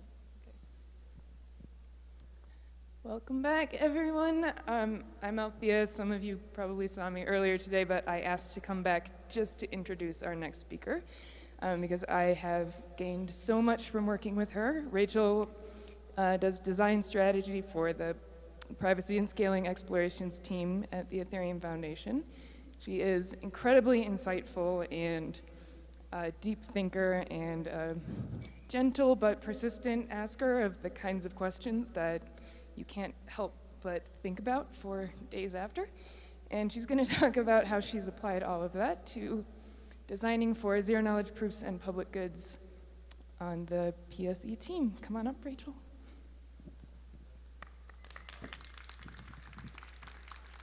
Thank you.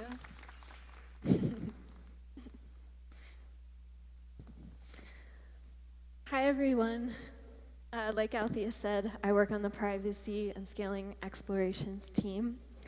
Our team is a growing team, a bit over 60 people now, and there are 6 of us who make up the design and communications team. We all work really closely with our devs and have weekly meetings to facilitate remote collaboration on ZK apps and protocols. And we use design to align teammates from various technical backgrounds. Creating this common understanding internally allows us to communicate the value of our open source protocols and apps to the ecosystem so that you, our community, can dream up and build your own ZK products. When I started working with PSE, designing public goods, it took me some time to wrap my head around the idea of not designing for profit, because almost all of my previous design experience involved aligning UX strategy with business goals.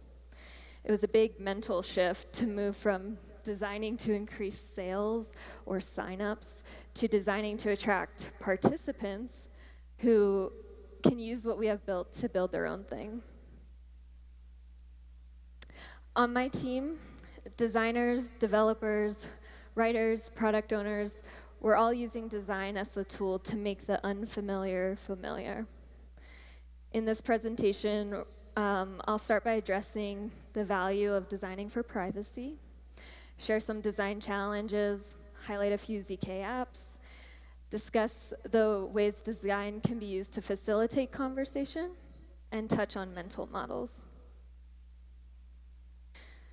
So at PSE, we're building privacy and anonymity infrastructure using zero-knowledge proofs so that you can choose how much of your identity you want to expose when going about interacting with others on the Ethereum blockchain.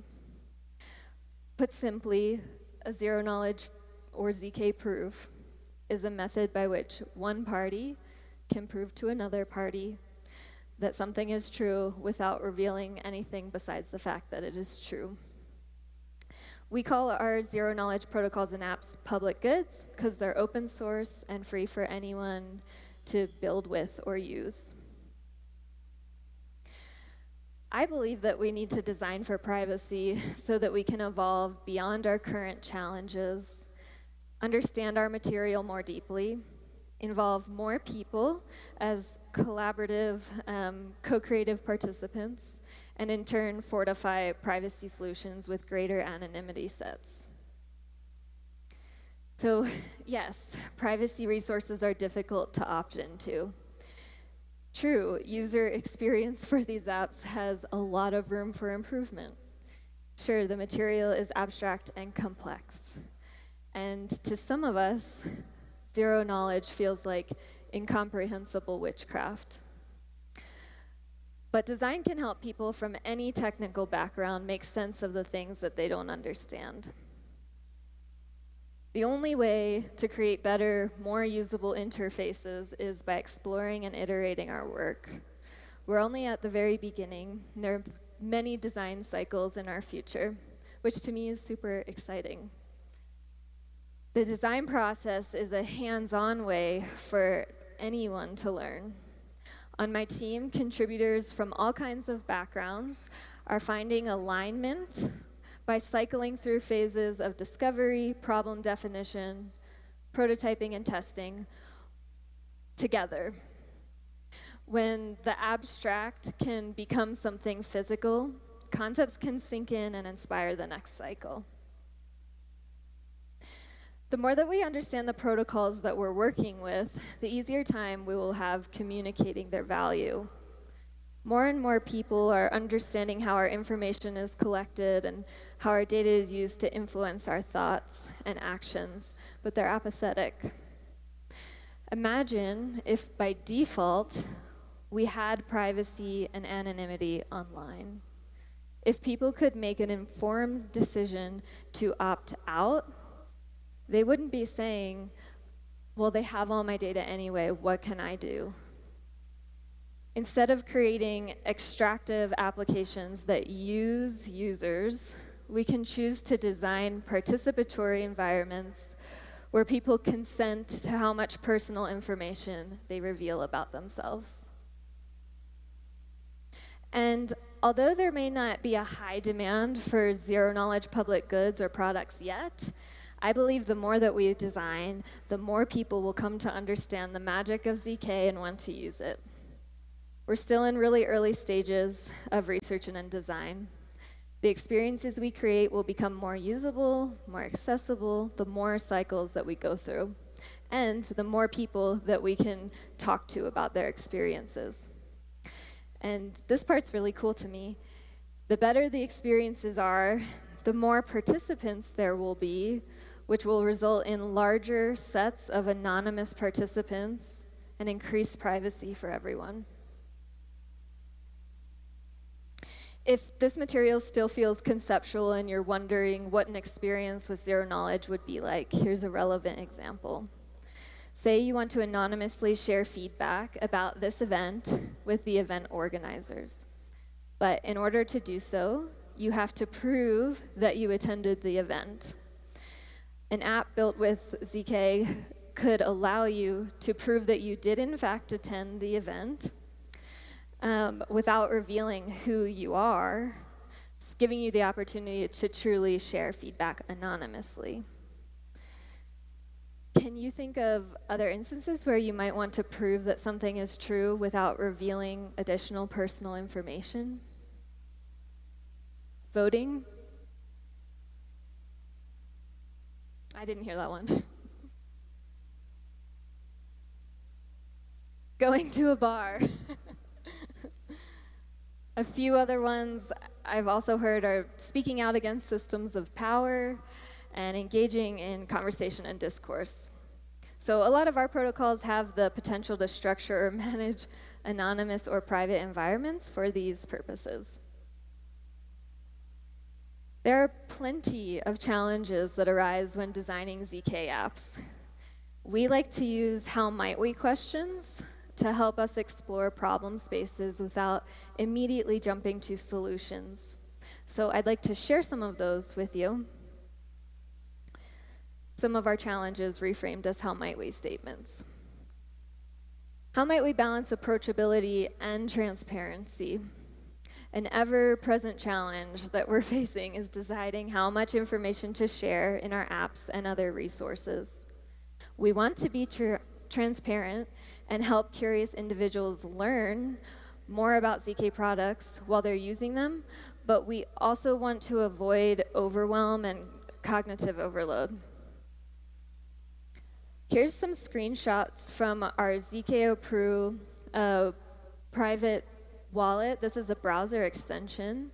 My teammate Beyonder came up with these designs, and I included them because I think they're a really nice example of progressive disclosure, where users land on the primary screen that's on the left, and they just see the tokens in their wallet. When they want to get more information about a specific token, they can click the chevron to open up this secondary window where you see more information about the transactions and also like the full functions of that app. How might we give users the freedom to choose how much they reveal about themselves? Because ZK apps give us anonymous identities, it's up to us to preserve or break the level of anonymity that we start with.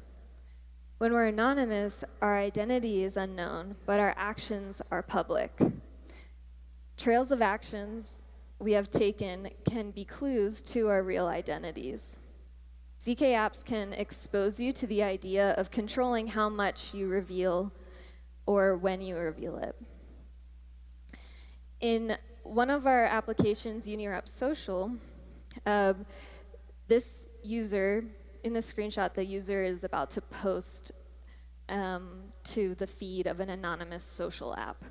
You can see that they have 30 rep, and you can see that before they post, 5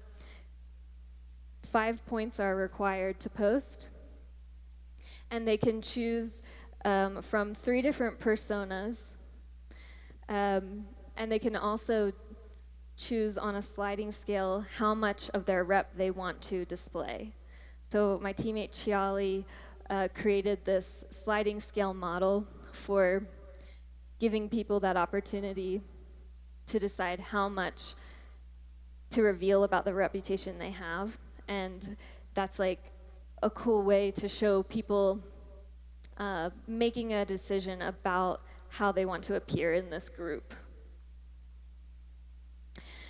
How might we craft environments for anonymous users to build trust with one another?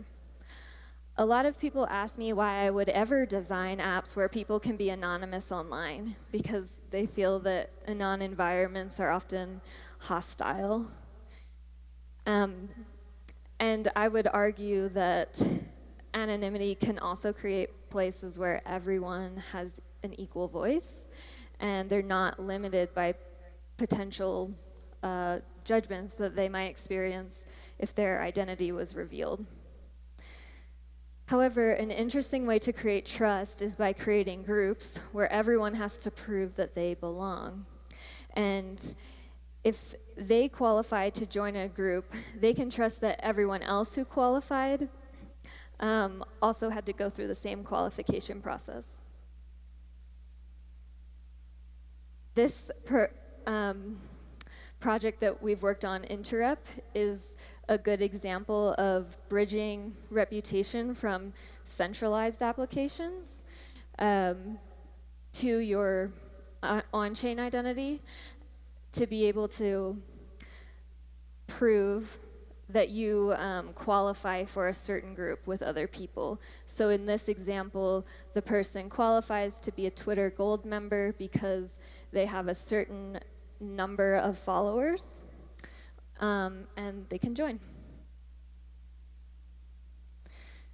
How might we represent identity in communities of anonymous individuals? If anon environments are not all going to necessarily have like profile pics and user bios, what will the identities look like? It's fun to think of the different ways things could be represented. Like, will handles always be the same? Will they change? If they change, how often? Could handles instead be tied to reputation? My teammate Tsukino created Skitter. This is a social app where people have the option to decide how they want to be displayed, by username, by their ENS address, or saying that they're a member of a group. So you can see at the top of this screenshot, like a Taz member posted. That's someone who signed up for our temporary anonymous zone downstairs, so you guys should all check it out. And then they were able to take their identity from that app and use it in Skitter and say, like, yeah, I'm anon, but I'm also associated with this group. And another clever thing I think Tsukino came up with was saying a Twitter user with 500 plus followers said XYZ. But what gets us to the point of creating designs that address these how might we statements? I believe it's environments that foster collaboration and discovery, and processes that facilitate conversation. As much as design is about creating objects or interfaces that people can interact with, it's also about creating containers where people from different technical backgrounds can explore ideas and find alignment. We create containers for conversation by frequently hosting workshops in digital whiteboards. It's in these workshops that people from different technical backgrounds can develop common language and create bridges between their domains of understanding. Here's an example from like one of our FigJam files. I am obsessed with the digital whiteboards. I feel like it's so cool to allow people to support their words with markers, sticky notes, shapes, cursor gestures, or chat bubbles. It's way more comfy spending time with unknowns when everyone can visualize a discussion. And I've noticed that when a group of people are all looking at the same thing on, their different screens and wherever they are in the world, it's easier to identify misunderstandings. With the visual aids in this created environment, there's less room to miss what someone said or to not understand what they mean. We've been hosting a bunch of workshops, and so I wanted to share with you some principles that have helped us lead successful ones. We're opening our workshops to teammates from various backgrounds, different technical backgrounds and experience levels. We offer people multiple ways to contribute because you need to think about different personality types, different technical circumstances. Not every workshop should just be people verbally exchanging ideas with each other. There needs to be time set aside for writing or drawing as well. We also make sure we always have a dedicated notes taker, and before we synthesize results at the end of the workshop, we preserve what we had, like the workshop results, because you don't want to have one or two people synthesize and be left with the bias of their synthesis. For workshops that involve a lot of people and have a tight time limit, I highly suggest collaborating with someone else as like a co-host. And like time box yourselves and have a dress rehearsal. I encourage anyone to explore using digital whiteboards in this way and watch how it gets people thinking and talking through challenges. For us, we've learned a lot about some of our protocols like zk-appro, Semaphore, and Unirep through these digital whiteboard sessions. No matter how lo-fi, visuals help us move from abstraction to something concrete. Translating a protocol into an approachable user interface takes time. It takes time because our initial means to understanding what a protocol can do usually starts with documentation. This kind of writing reflects an implementation model necessary for development because it reflects the technology back to the reader. When we begin designing, we can create other kinds of models to better understand protocols that instead reflect familiarity back to us. Represented models reflect the designer's vision because they know some stuff about the protocol, and mental models reflect the user's understanding. They know nothing about the protocol, most likely. I really like this chart for visualizing the difference. It's adapted from the book About Face. There's 5 shapes on this scale. Can you identify any of the shapes? I heard potato.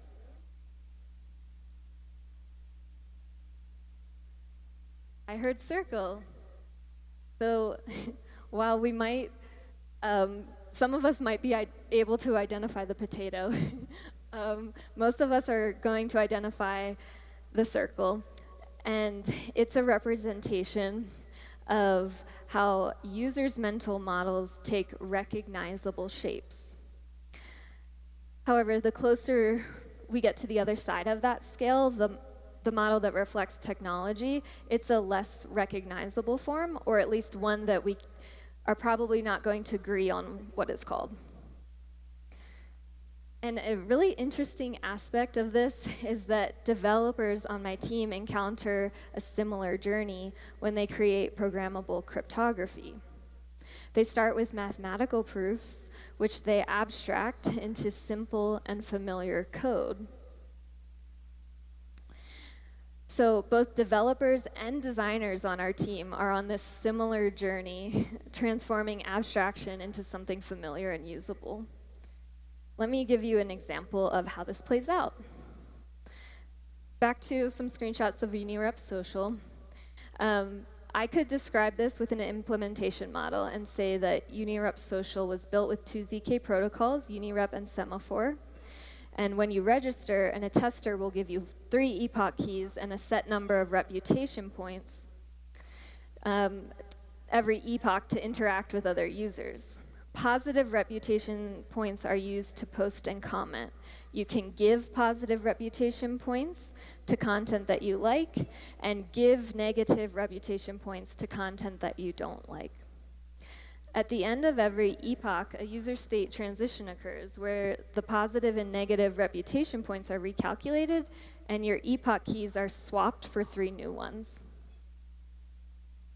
That might have made sense to some of you, but for me, when I first heard this, it made literally no sense at all. The language is niche and uncommon, but I do understand it now, but it's only because we created mental models to understand it. We could have trained ourselves to learn the system vocabulary, but instead we came up with a new way to describe the app by asking ourselves questions like, what does this remind me of? What do I know that is similar to this? If we want to create usable ZK products, we cannot ask people to just get used to a machine's language. We have to put time into deepening our understanding so that we can create approachable applications that mirror the familiar. So let's try this again. What if I said, Unirep Social is a place to build communities based on ideas rather than identities. If you sign up for the app, you get 3 personas and 30 rep to interact with other users. Rep is like points or currency. It's needed to post and comment. It's also used to boost the content that you like and squash the content that you don't like. Every cycle, about 1 week, you receive 3 new personas and your rep total is calculated based on what you have used and what you received from other members. You must have a positive amount of rep to interact with the system. I think that was probably more accessible, but the thing to point out is that it's not a user's mental model. We're still not at that stage. It's a design team's represented model. And this just goes back to iterating the point of like, we need to keep cycling through and iterating on the work, putting the work in front of people and getting feedback. This is true for any of the designs in this space. So although I could only share a few of our challenges, there are many. But that means there's lots of opportunity for design. With more people designing ZK public goods, I believe that we can empower more builders and product teams, reduce friction when onboarding to privacy apps, help developers create protocol resources that are informed by user research, educate users by providing transparent information that evolves with them as they learn, and reduce the stigma and normalize online privacy and anonymity. If we want to see privacy normalized and made accessible to everyone, we must continue to collaboratively design. People from all kinds of technical backgrounds design by approaching challenges with curiosity, getting comfortable spending time with the unknown, aligning strategy to audience objectives, testing potential solutions, and iterating their work. I want to thank my team members who helped me collaboratively with this presentation. We worked really similarly to the way we work on other things. The QR code goes to our PSE Discord, where you can find all of us. My handle's in the top left, and we started a Designing for Public Goods channel. So if this content resonates with you, please join our channel and start a conversation. If you want to get involved this week, like I mentioned earlier, the Temporary Anonymous Zone Community Hub is downstairs on the first floor. And then on Thursday from 10 to 6, there's the Adoption Day UX Unconference, where we'll do some ZK design lightning talks and then have discussion groups later in the day. We also want to start some learning groups for people who are designing in this space, and we'll keep you updated in our Designing Public Goods channel on the PSE Discord. Thank you so much.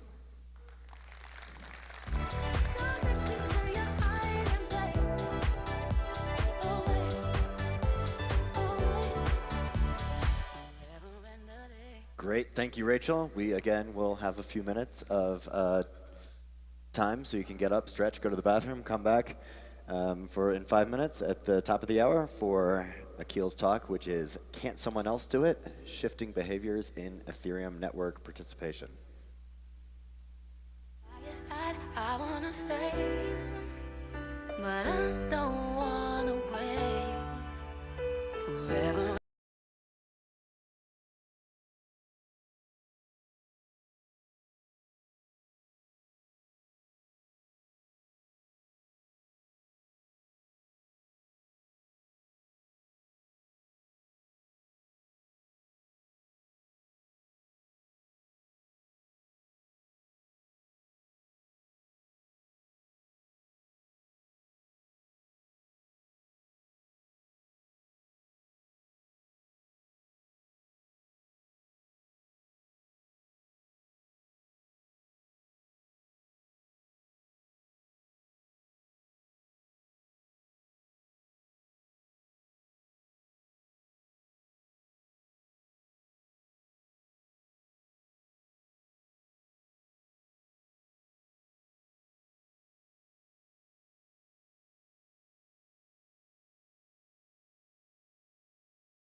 It's that time of day. I can't even get on stage, right?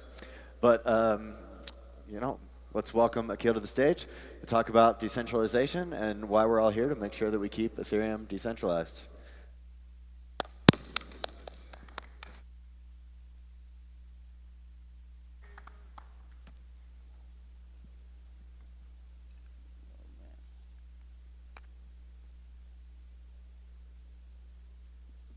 All right, thanks to Rachel for that great talk and that insight. So just wanted to say it's great to be back at DevCon after such a tumultuous time over the past few years.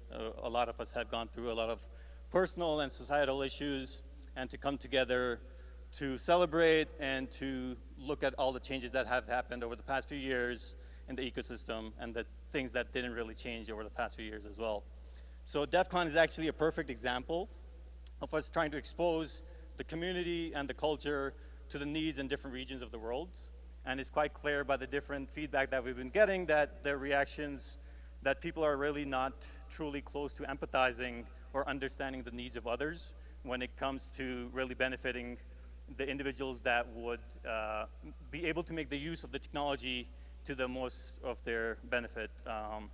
So I believe that many of you that are sitting in this room have truly made this your life's works for the past few years, and will be the individuals that kind of look at how we can look at Ethereum as an ecosystem and what needs to be done to maintain the decentralization.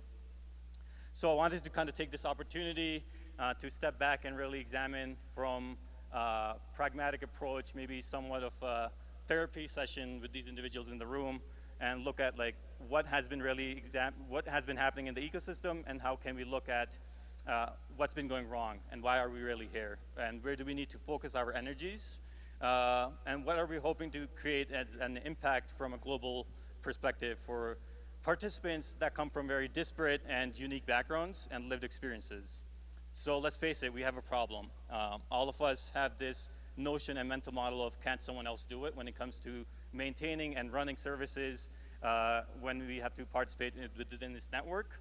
And in a roundabout way, we've kind of just adopted this same mentality that we had coming into Web3 from the Web2 ecosystem as a whole. So I wasn't kidding when I said this would be somewhat of a therapy session, and we'd look at what is happening as far as behavior change. So in order to do that, I wanted to look at the theoretical model of behavior change. So there are 5 stages of change that have been conceptualized for a variety of problems and behaviors. So the first stage is basically pre-contemplation. So these are individuals that are not really ready to make any change. They might be unaware or underaware of the issues that are happening. So maybe there's a few individuals in this room that aren't really aware of the issues that we are facing when it comes to decentralization in the ecosystem. Then there's individuals that are kind of in this contemplation stage where they're aware of the problems, but they're not really mindful or seriously thinking about overcoming them in any meaningful manner. And then there's no commitment to take any action. So I think that's kind of the space a lot of us kind of occupy at this point, is we're aware of the problems, but we really haven't done any preparation or are ready to do any action to change those things.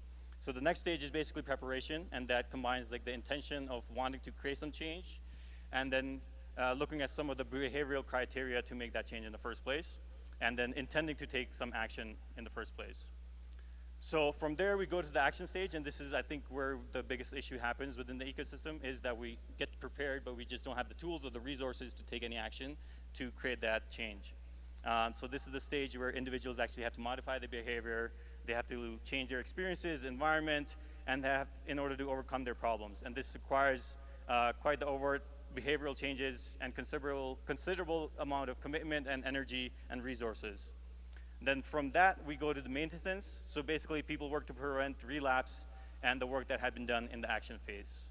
And then obviously there's relapse, and I think this is the point of place where we are in the ecosystem, where we've kind of reverted to making decisions in the hopes of mass adoption that kind of compromise the decisions when it comes to decentralization, and we'll kind of get into that a little bit. So we postulate quite a bit on Twitter and other social media channels around like, what are the issues, but there's really no action or force put behind them. So my objective today is to kind of like help some of the individuals that are in the room to move from this pre-contemplation phase to something that is a little bit more actionable, or at least prepared for them to do so. So decentralization has kind of been touted as this core to the Ethereum of Web3 ecosystem, yet we continue to operate in a world where the end users have been trained and programmed to not think about any of the infrastructure that they need to run to utilize some of the services or the technologies that we utilize. So it means that they're not really aware of how these things operate, how secure they are, how they're managed, and what are the trade-offs when you actually get to making those trade-offs when you actually start to rely on these intermediaries to come and facilitate some of this technology. And the community just continues to operate with the same mantra of, can someone else do it, that we have been programmed to do so within the Web2 ecosystem. But it's kind of interesting to also look at the different cohorts of people that come into the ecosystem. So throughout the years, these individuals hold very different values, and their mode of operation is quite distinct as well. So if you really wanted to examine the people that are giving talks at DevCon, you'll be able to kind of guesstimate where and when in the ecosystem they kind of entered. So from like 2010 to 2012 onwards, these were individuals that were kind of cypherpunks. They were CryptoPunks, and they were crypto-anarchists. They wanted to take control back from the state. As you go towards the 2014s, 2016s, these are individuals that are more game theorists. These are system design thinkers. These are individuals that are thinking about more mechanism designs and so forth. And then as you go into the later years, these are individuals that are more aligned with business cases and user adoption. So the place that I kind of came into the ecosystem was around 2016, where I was sold this vision of Web3 being my portal into anything that I want to do with privacy, user interactions, and so forth. So the first thing that I, as a PC user wanting to interact with Ethereum, was there's no ICO boom, there's no rise in token prices at this point. So all I could do was to interact with Ethereum was try to run a node. And the first thing that I tried to do was look at the Mist browser, and I was able to get it running, but the issue was it wasn't able to sync. So the next option was the Parity UI, ran it, was able to get it to sync, but there was no features or anything functional that would kind of keep me utilizing that service and kind of interact with the Ethereum network in any meaningful manner. So then at the same time, Status and Jared were kind of like evangelizing this Ethereum for mobile vision, where you could have node infrastructure on a mobile device. You can interact with these Web3 technologies through Whisper, et cetera. And this was around 2016, and we're in 2022, and I want to interact with Ethereum. What do I have? Command line interfaces. It's unfortunate, but there's a lot of infrastructure work that needs to be done, a lot of resources and issues that have come up that has still led us to a position where normal users that want to interact with the network state can't do that in a meaningful manner. They can't run nodes, they can't run infrastructure, because there's just no easy way for them to do so. So one thing that we come to realize time and time again is that users will always give up their liberties for convenience. And this happens within social media networks, where the users give up their data, privacy, just for the sake of quick access and the ability to interact with certain use cases that are not available, and that doesn't require them to actually run any infrastructure or node services, et cetera. And they really don't have the bandwidth or the time or the allocation to actually worry about some of this stuff when it comes to running infrastructure. So we get into this situation where we're kind of like the citizens of Springfield, and we just want someone else to take care of all our problems, and we just kind of operate within that mental framework. And I think it's really a disservice to the ecosystem and the intended purpose of why we are here in the first place, because we want control over our data, we want control over our privacy, and that we're in just a position where we're relying on intermediaries and putting a lot of trust in them to give us what we should be optimizing for. So when we look at who is there to blame, it is the ecosystem as a whole and the key decisions that we have made when it comes to trying to optimize for whether it's adoption or other consequences of technology limitations that have been there. So what does decentralization currently look like in the Ethereum ecosystem? You have to be kind of mindful and kind of step back and actually evaluate that most of the key ownership or individuals that actually invest in crypto tokens, et cetera, hold their keys on centralized exchanges. So there's a centralized party taking control of this stuff in the first place. When it comes to node infrastructure, majority of nodes are actually running on Amazon AWS and cloud services, so you're kind of back at ground zero again. Similarly, when it comes to data availability or getting access to the transactions and so forth, you're relying on Infura. When it comes to staking, a lot of the staking is actually consolidated on staking pools or centralized exchanges at this point, which is a huge problem when you do get into censorship and those organizations having to kind of function within certain jurisdictions and laws that they must abide by. Additionally, when it comes to network security, we have issues with client diversity. So like the major execution client is Get, which occupies close to 80%, which is a huge issue when it comes to network security. Additionally, we did have issues with Prism being a majority client, but the community did a lot of energy and focus on that. We're at a good position there, but still there is a lot of work that needs to be done there. And when it comes to dApps or other resources, you know, you're basically reliant on things like OpenSea, which are not very decentralized in any manner as well. So unless you really run an Ethereum node, you're like trusting third parties to provide you access to the blockchain, and which is not really the core value of what we were trying to achieve. So you're not really truly participating in this P2P network. You're not propagating your own transactions to the network. You're dependent on things like MetaMask to connect to Infura, and then you're looking at Etherscan, and just giving this inherent trust to these organizations and these services to provide you the information that you're looking for and for it to be accurate in the first place. So when you look at like the participation of the current POS validator nodes within the context of the world, you can see that majority of the individuals that are participating are within the North America and Europe regions. And this is a concern as far as diversity is concerned as well. You can see there's a bit of action within the East Asian communities, but that is still very limited. And it's quite interesting to kind of like map this to the participation from Ethereum global online hackers. It kind of maps quite nicely, aside from the fact that there's a lot of developer activity happening in India, but there isn't too much staking happening there. So I think it's good to know that there is a lot of work that needs to be done as far as making sure that we've created the ecosystem and the resources for these network participants to come in from these locations that might not have the resources to do so.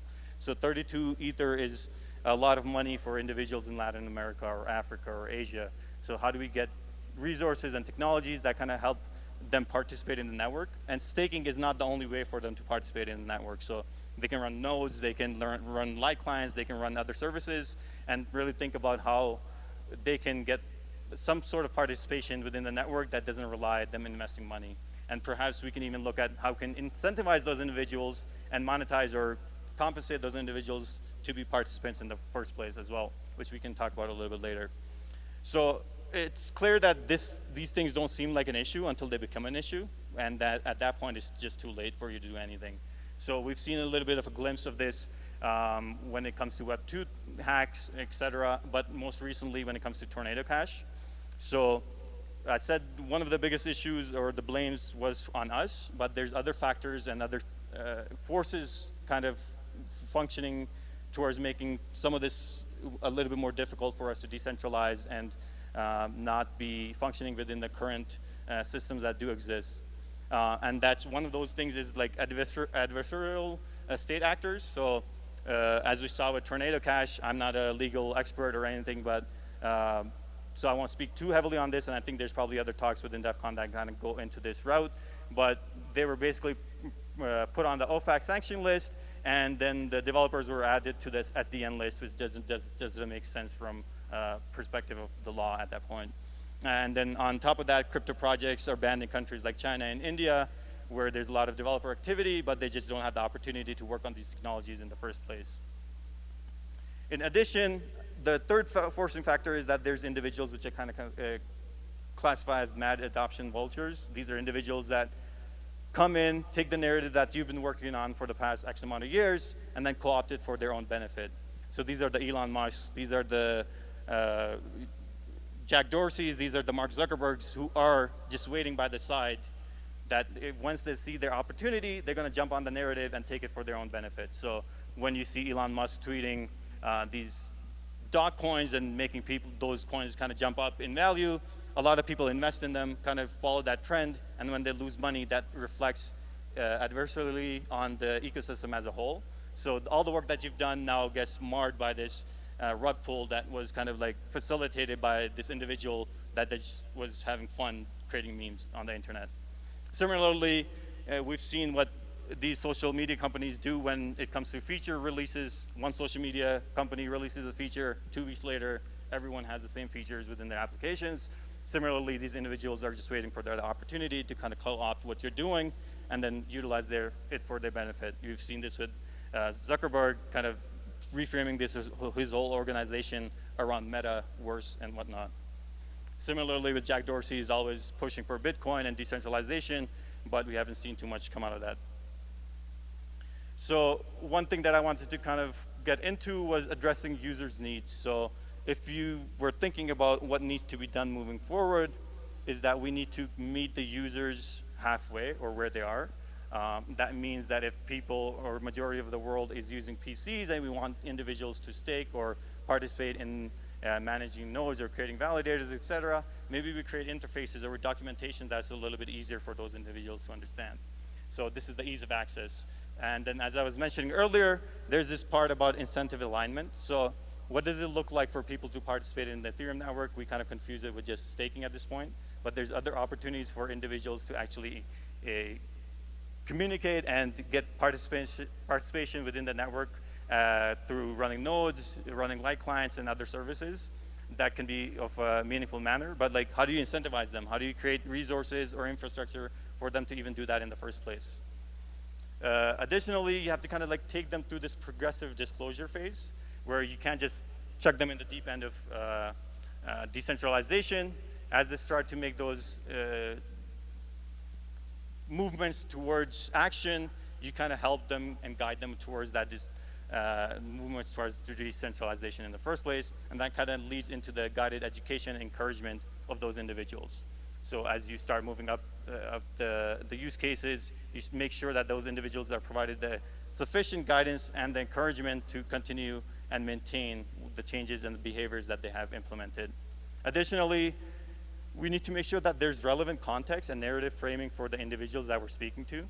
So the framing that you have around Web3 and the challenges that you face with financial restrictions or censorship, et cetera, is not the same that the individuals in Bogotá face, or the people that in Africa face, or the people that face in India.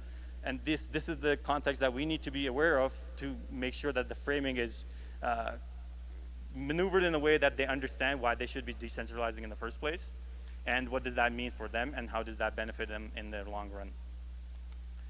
So I think one thing that I would encourage for everyone to start doing on their own, if they really value privacy or security and want to reduce reliance on third-party servers and improve censorship resistance or improve health or decentralization of the network, is to take ownership and participate in the network themselves. And this means running a node or whatever it may be. Ethereum.org has been doing a great job of creating these resources that are easy to understand and that have a lot of translations for different regions. And I would encourage everyone to kind of start digging into some of these more resources online and try to understand where we kind of started as an ecosystem and where we have kind of ended up in the past few years.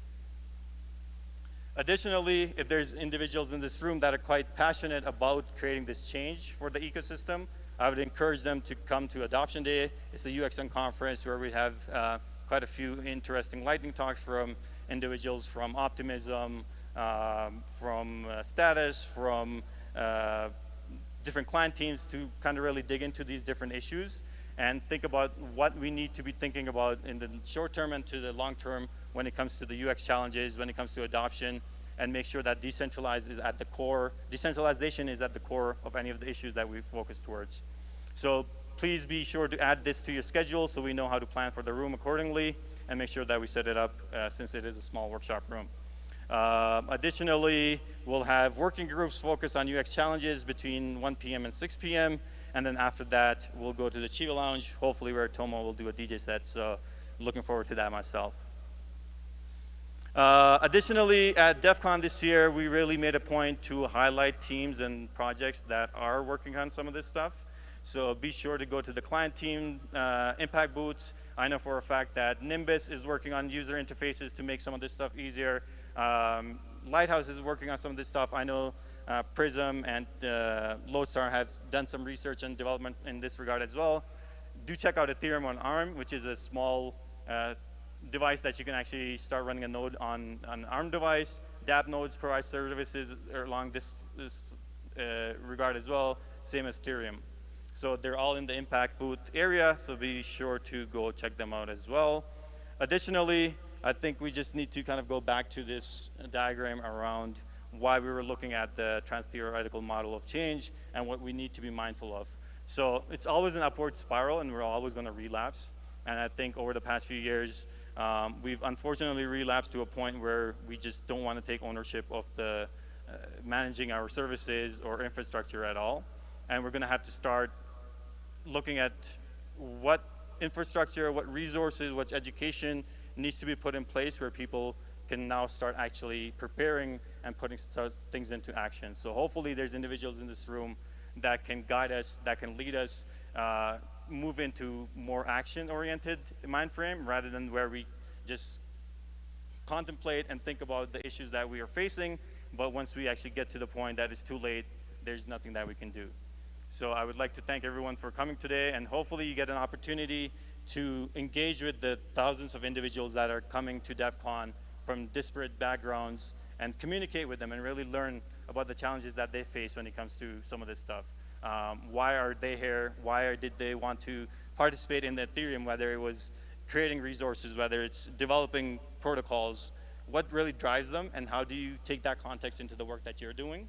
I think it's quite imperative. And community efforts like DEF CON are amazing to see the consequence of what happens at these events. So you might see an idea spark at one of these talks that leads to a huge impact, not only monetarily, but just from an ecosystem-wide perspective in the next few years. So be mindful of those conversations, take the opportunity to really dig deep and think about the reason why we were here in the first place and how we can kind of continue moving towards that decentralized ecosystem. Thank you very much.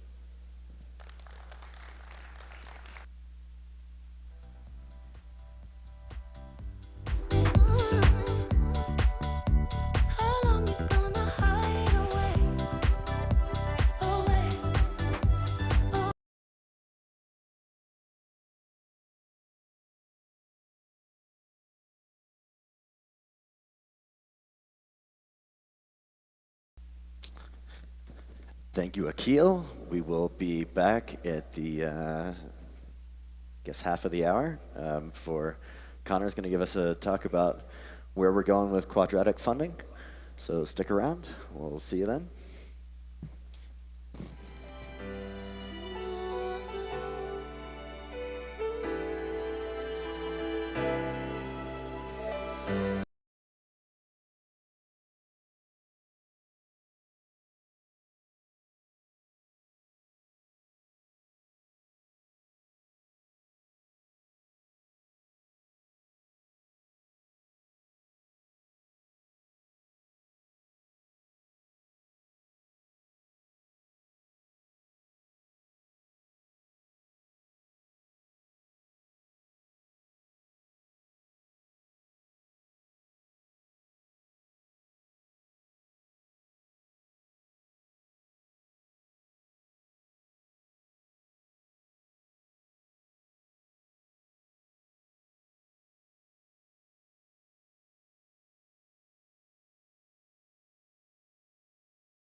Right, we're here for our last but certainly not least to conclude day one on the main stage. We have Connor O'Day to come talk to us about quadratic funding. He's certainly seen it from Gitcoin. Welcome, Connor.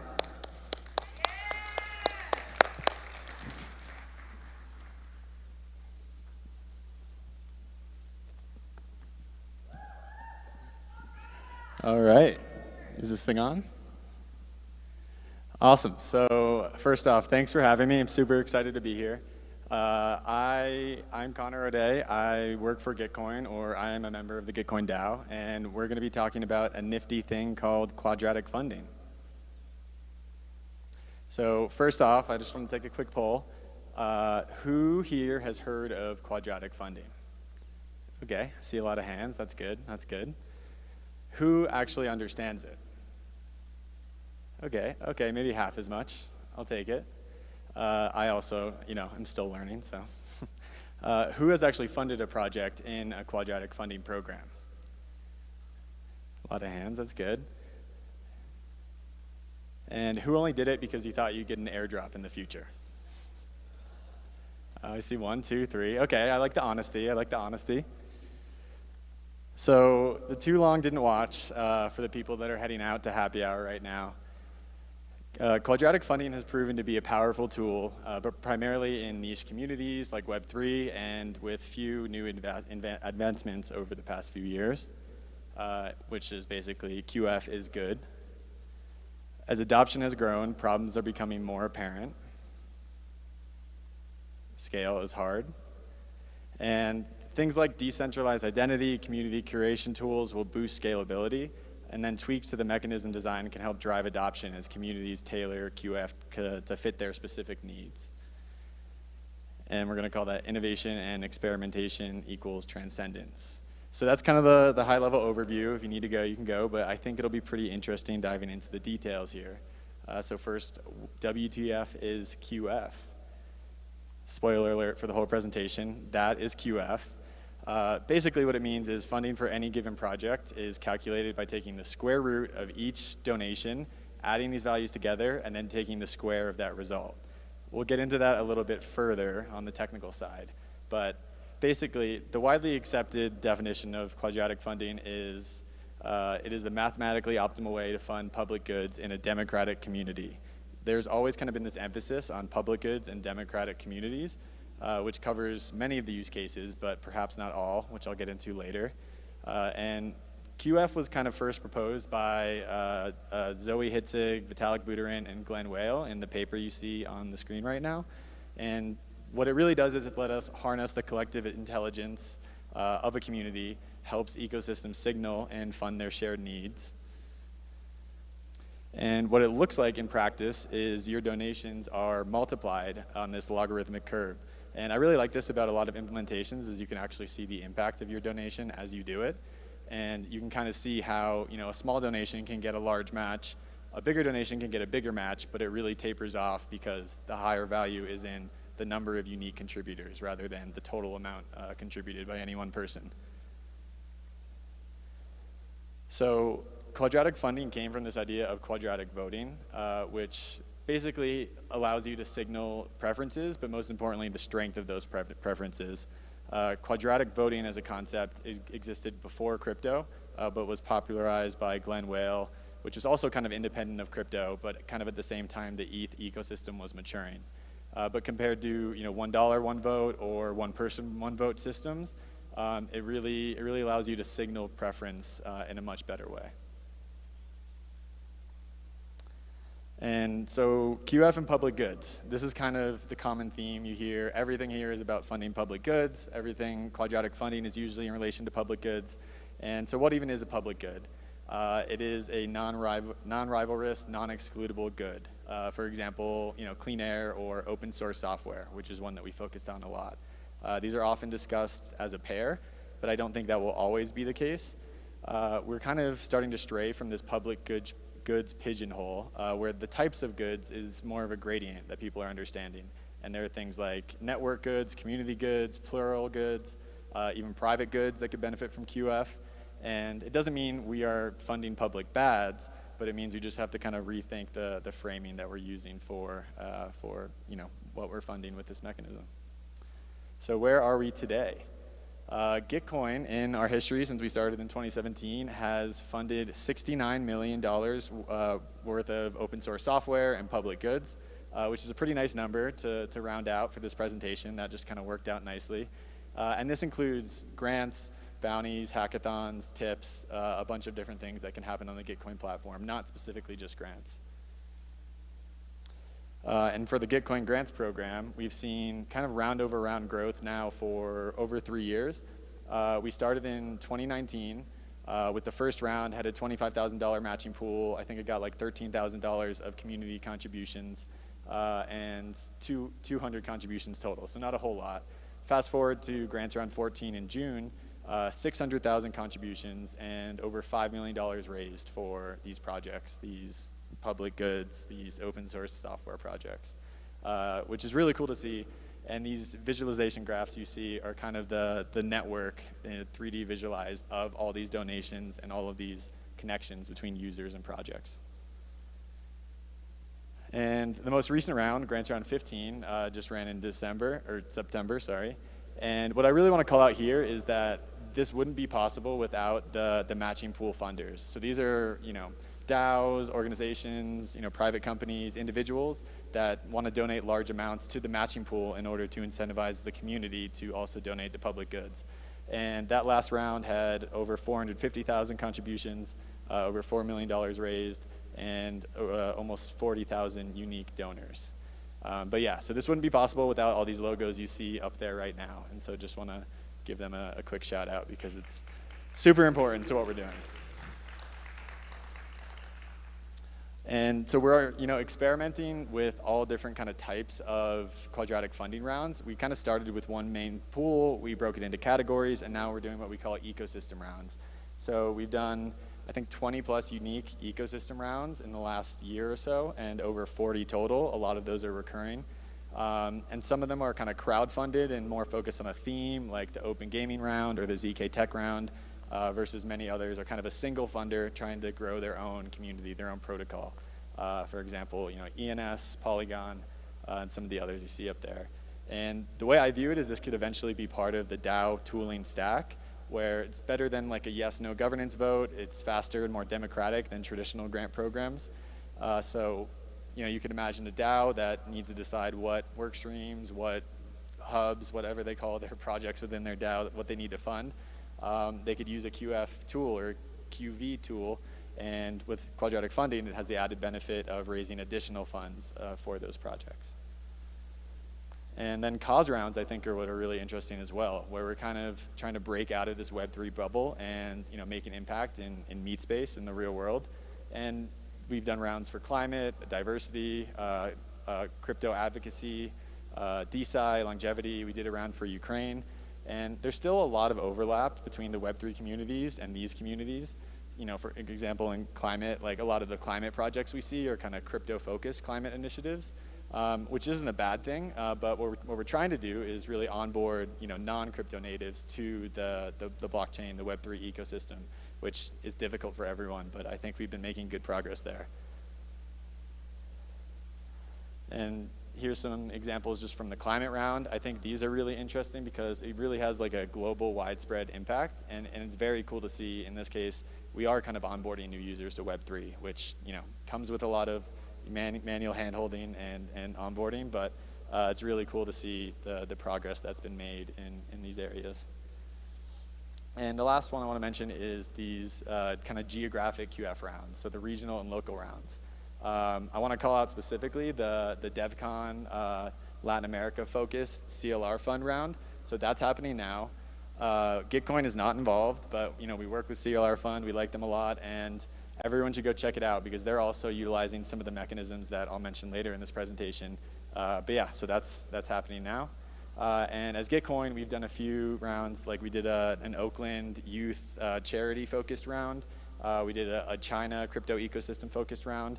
And the downtown stimulus one was actually during COVID, and it was focused on Boulder, Colorado, and reviving the local businesses there.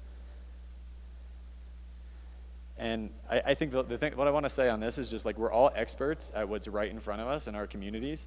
it can be difficult to fund projects that are across the world from you, but this mechanism can really help in kind of, shared public goods or localized public goods that maybe don't have an impact around the world, but have an impact in your neighborhood or your town. So growing pains. Sybil attacks are the single greatest threat to quadratic funding. If you haven't heard, a Sybil attack is basically one human making, many accounts. With quadratic funding, you can imagine if I can make a grant, I can donate to myself from 100 different accounts. That totally skews the mechanism, steals funds, and it's not good. And so it's a constant kind of battle between, mitigating Sybil attacks, but also, trying to respect, personal privacy and identity systems. And it's this game of kind of red team versus blue team that's constantly evolving. So we've seen Sybil attacks really increase as of late. I'm not sure if it's like more awareness, the bigger matching pools, or just the bear market. People are running out of things to do to make money, so they decide they're going to Sybil attack grants.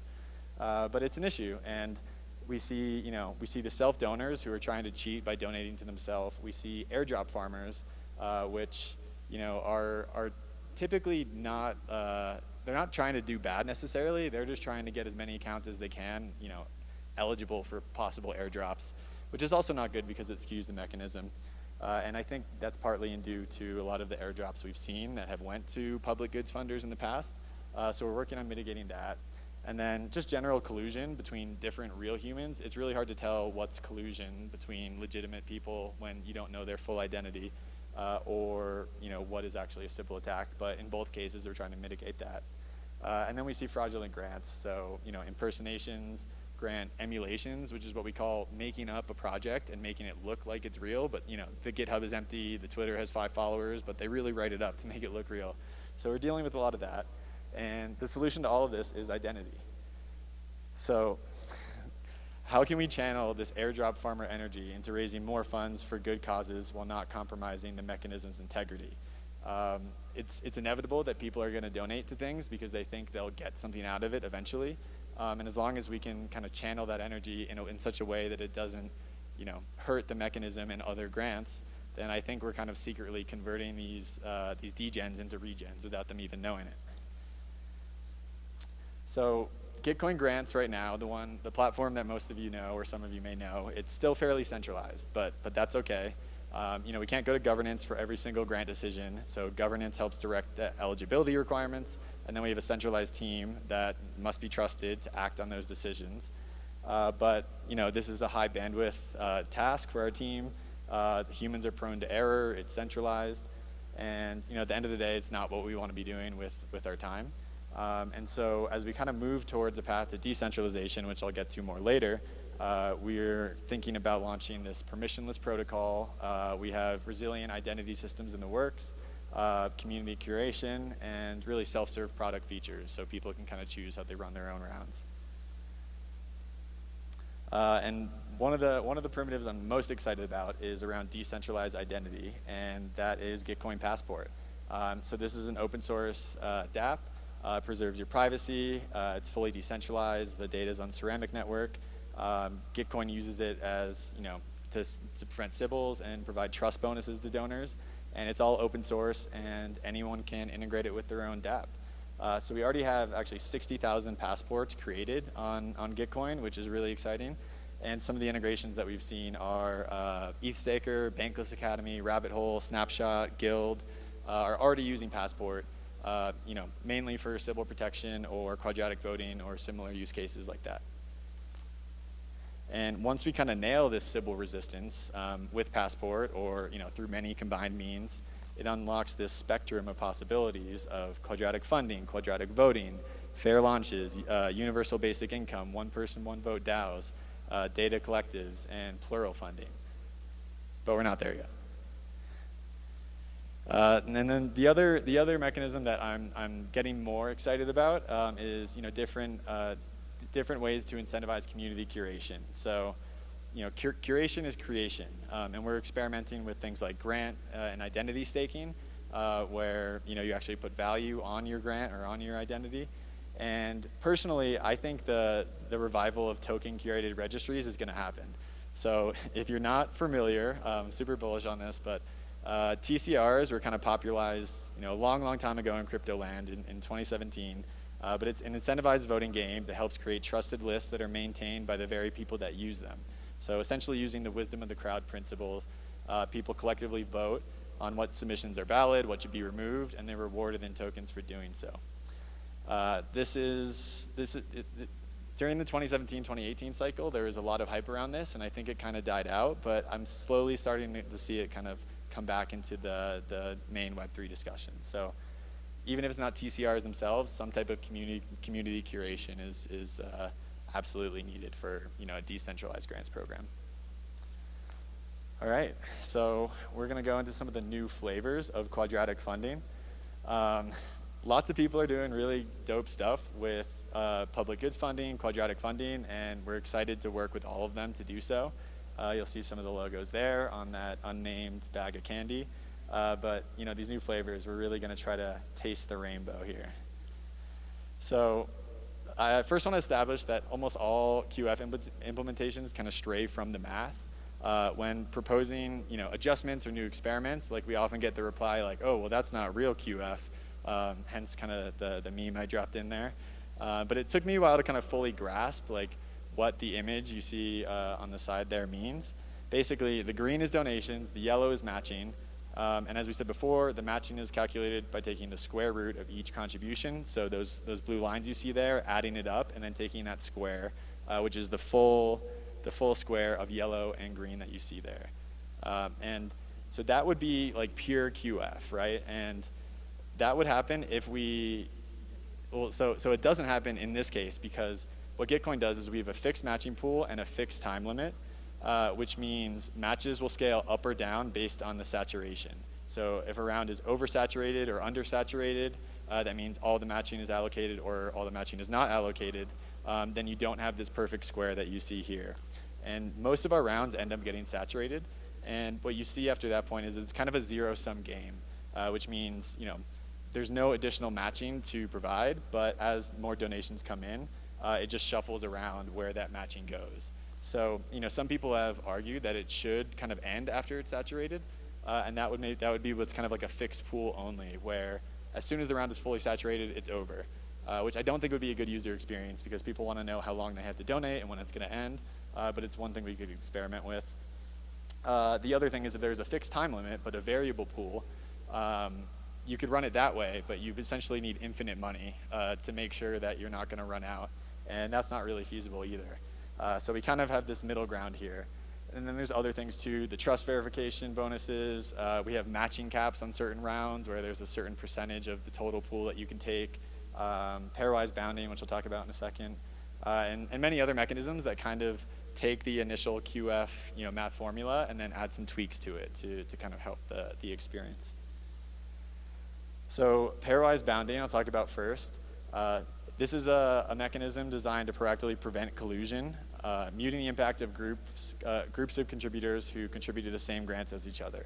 So if you look at the image behind me here, you see those big clusters. Those are all donors that are donating to similar grants and that are, have connections on their network path. And so those donations are going to earn less of a match because of that kind of assumed collusion. So less correlated pool of donors is more matching, more correlated is less matching.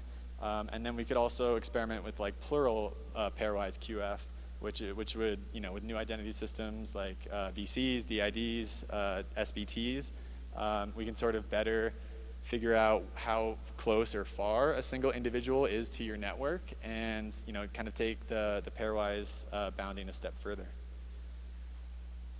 Macy is another really popular mechanism. This one's actually used by CLR Fund, and it's all about privacy. So, privacy is a public good, privacy is a human right, and Macy voting or funding is private, helping to avoid collusion and vote buying.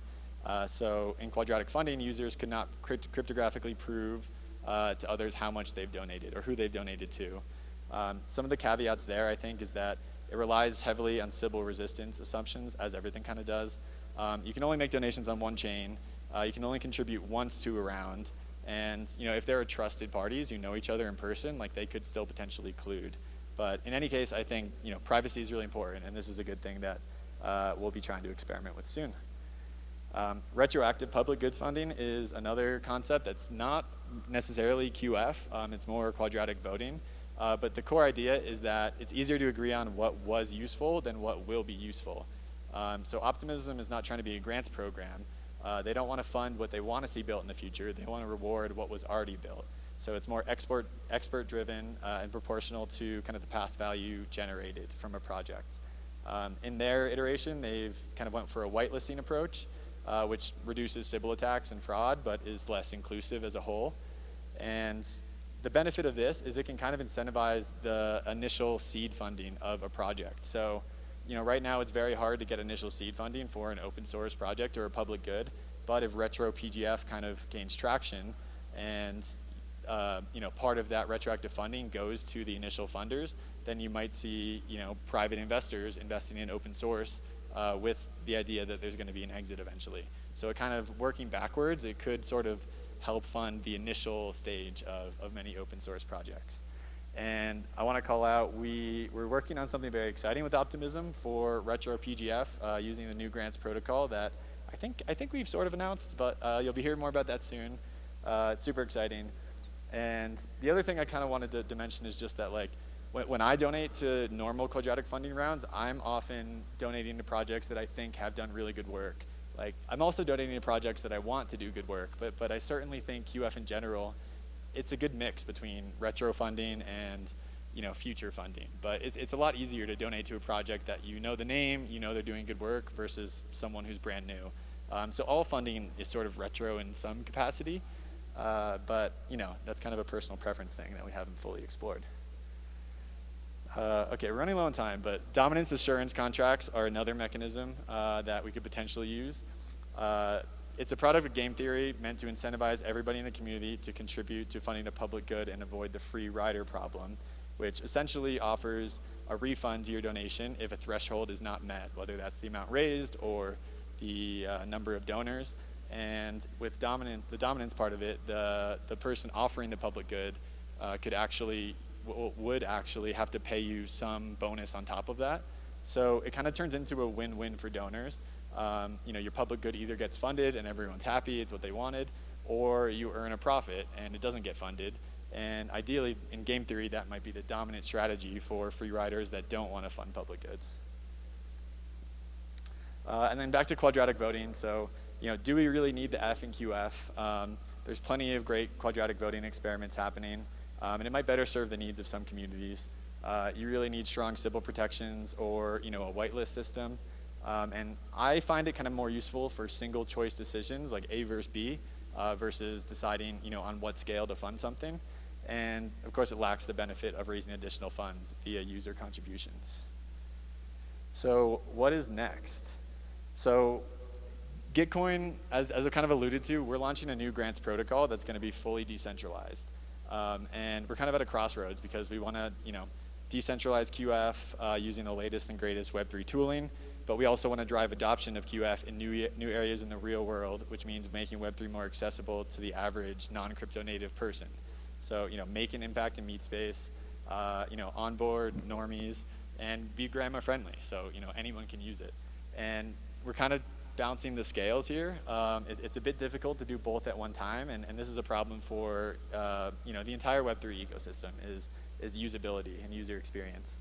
But I think we'll be doing some experiments both on the new protocol and in maybe a non-blockchain QF-based system. So that's actually with the Downtown Stimulus project that I mentioned for the local round section. That was totally done in fiat in the Boulder local community. And we might do more of those, more social network QF experiments. But finally, what we wanted to get to is the Gitcoin grants protocol. So this consists of a suite of overlapping products, Passport, Round Manager, Grant Hub. It's going to be permissionless, modular, and decentralized, so anyone can try different public goods funding mechanisms to kind of find what fits best for their community. And this really differs from our centralized program and platform now because we have to manually kind of help run people's programs. It's not self-serve. You can't just spin one up by yourself. And a lot of the work is kind of based on our centralized team doing this manual grinding to get it done. And so this is going to be open to anyone. And what we envision here is that project owners will use the Grants Hub to kickstart their project, use it as a vehicle for growth, and then at a point far in the future, there could be hundreds or thousands of programs running at any time, all kind of designed and operated in a self-sovereign way, specifically to serve their communities. All right, and this is the last slide, I promise. So Gitcoin Grants 1.0 was a monolith. It's on this centralized stack. It's super outdated. We're excited to move on. The Grants protocol is really going to take the power of Gitcoin Grants and Quadratic Funding and make it available for any EVM-based chain and community. So this is going to be permissionless, open, decentralized. You can take any of those mechanisms that I mentioned earlier or new mechanisms that haven't been thought of and implement those into your program. You can kind of self-serve and choose your own adventure. So we're really excited to launch this. We have a few test rounds that are going to be going live in the next few months, and I think in Q1 of 2023, we'll be moving the entire Gitcoin Grants program over to this new protocol, which again will be modular, decentralized, and hopefully Sybil resistant. So that's, I think, the talk. That's the talk.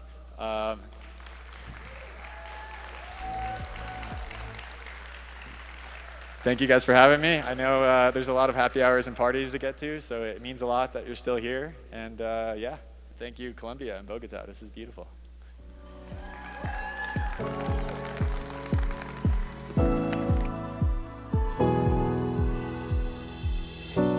We could have been together in another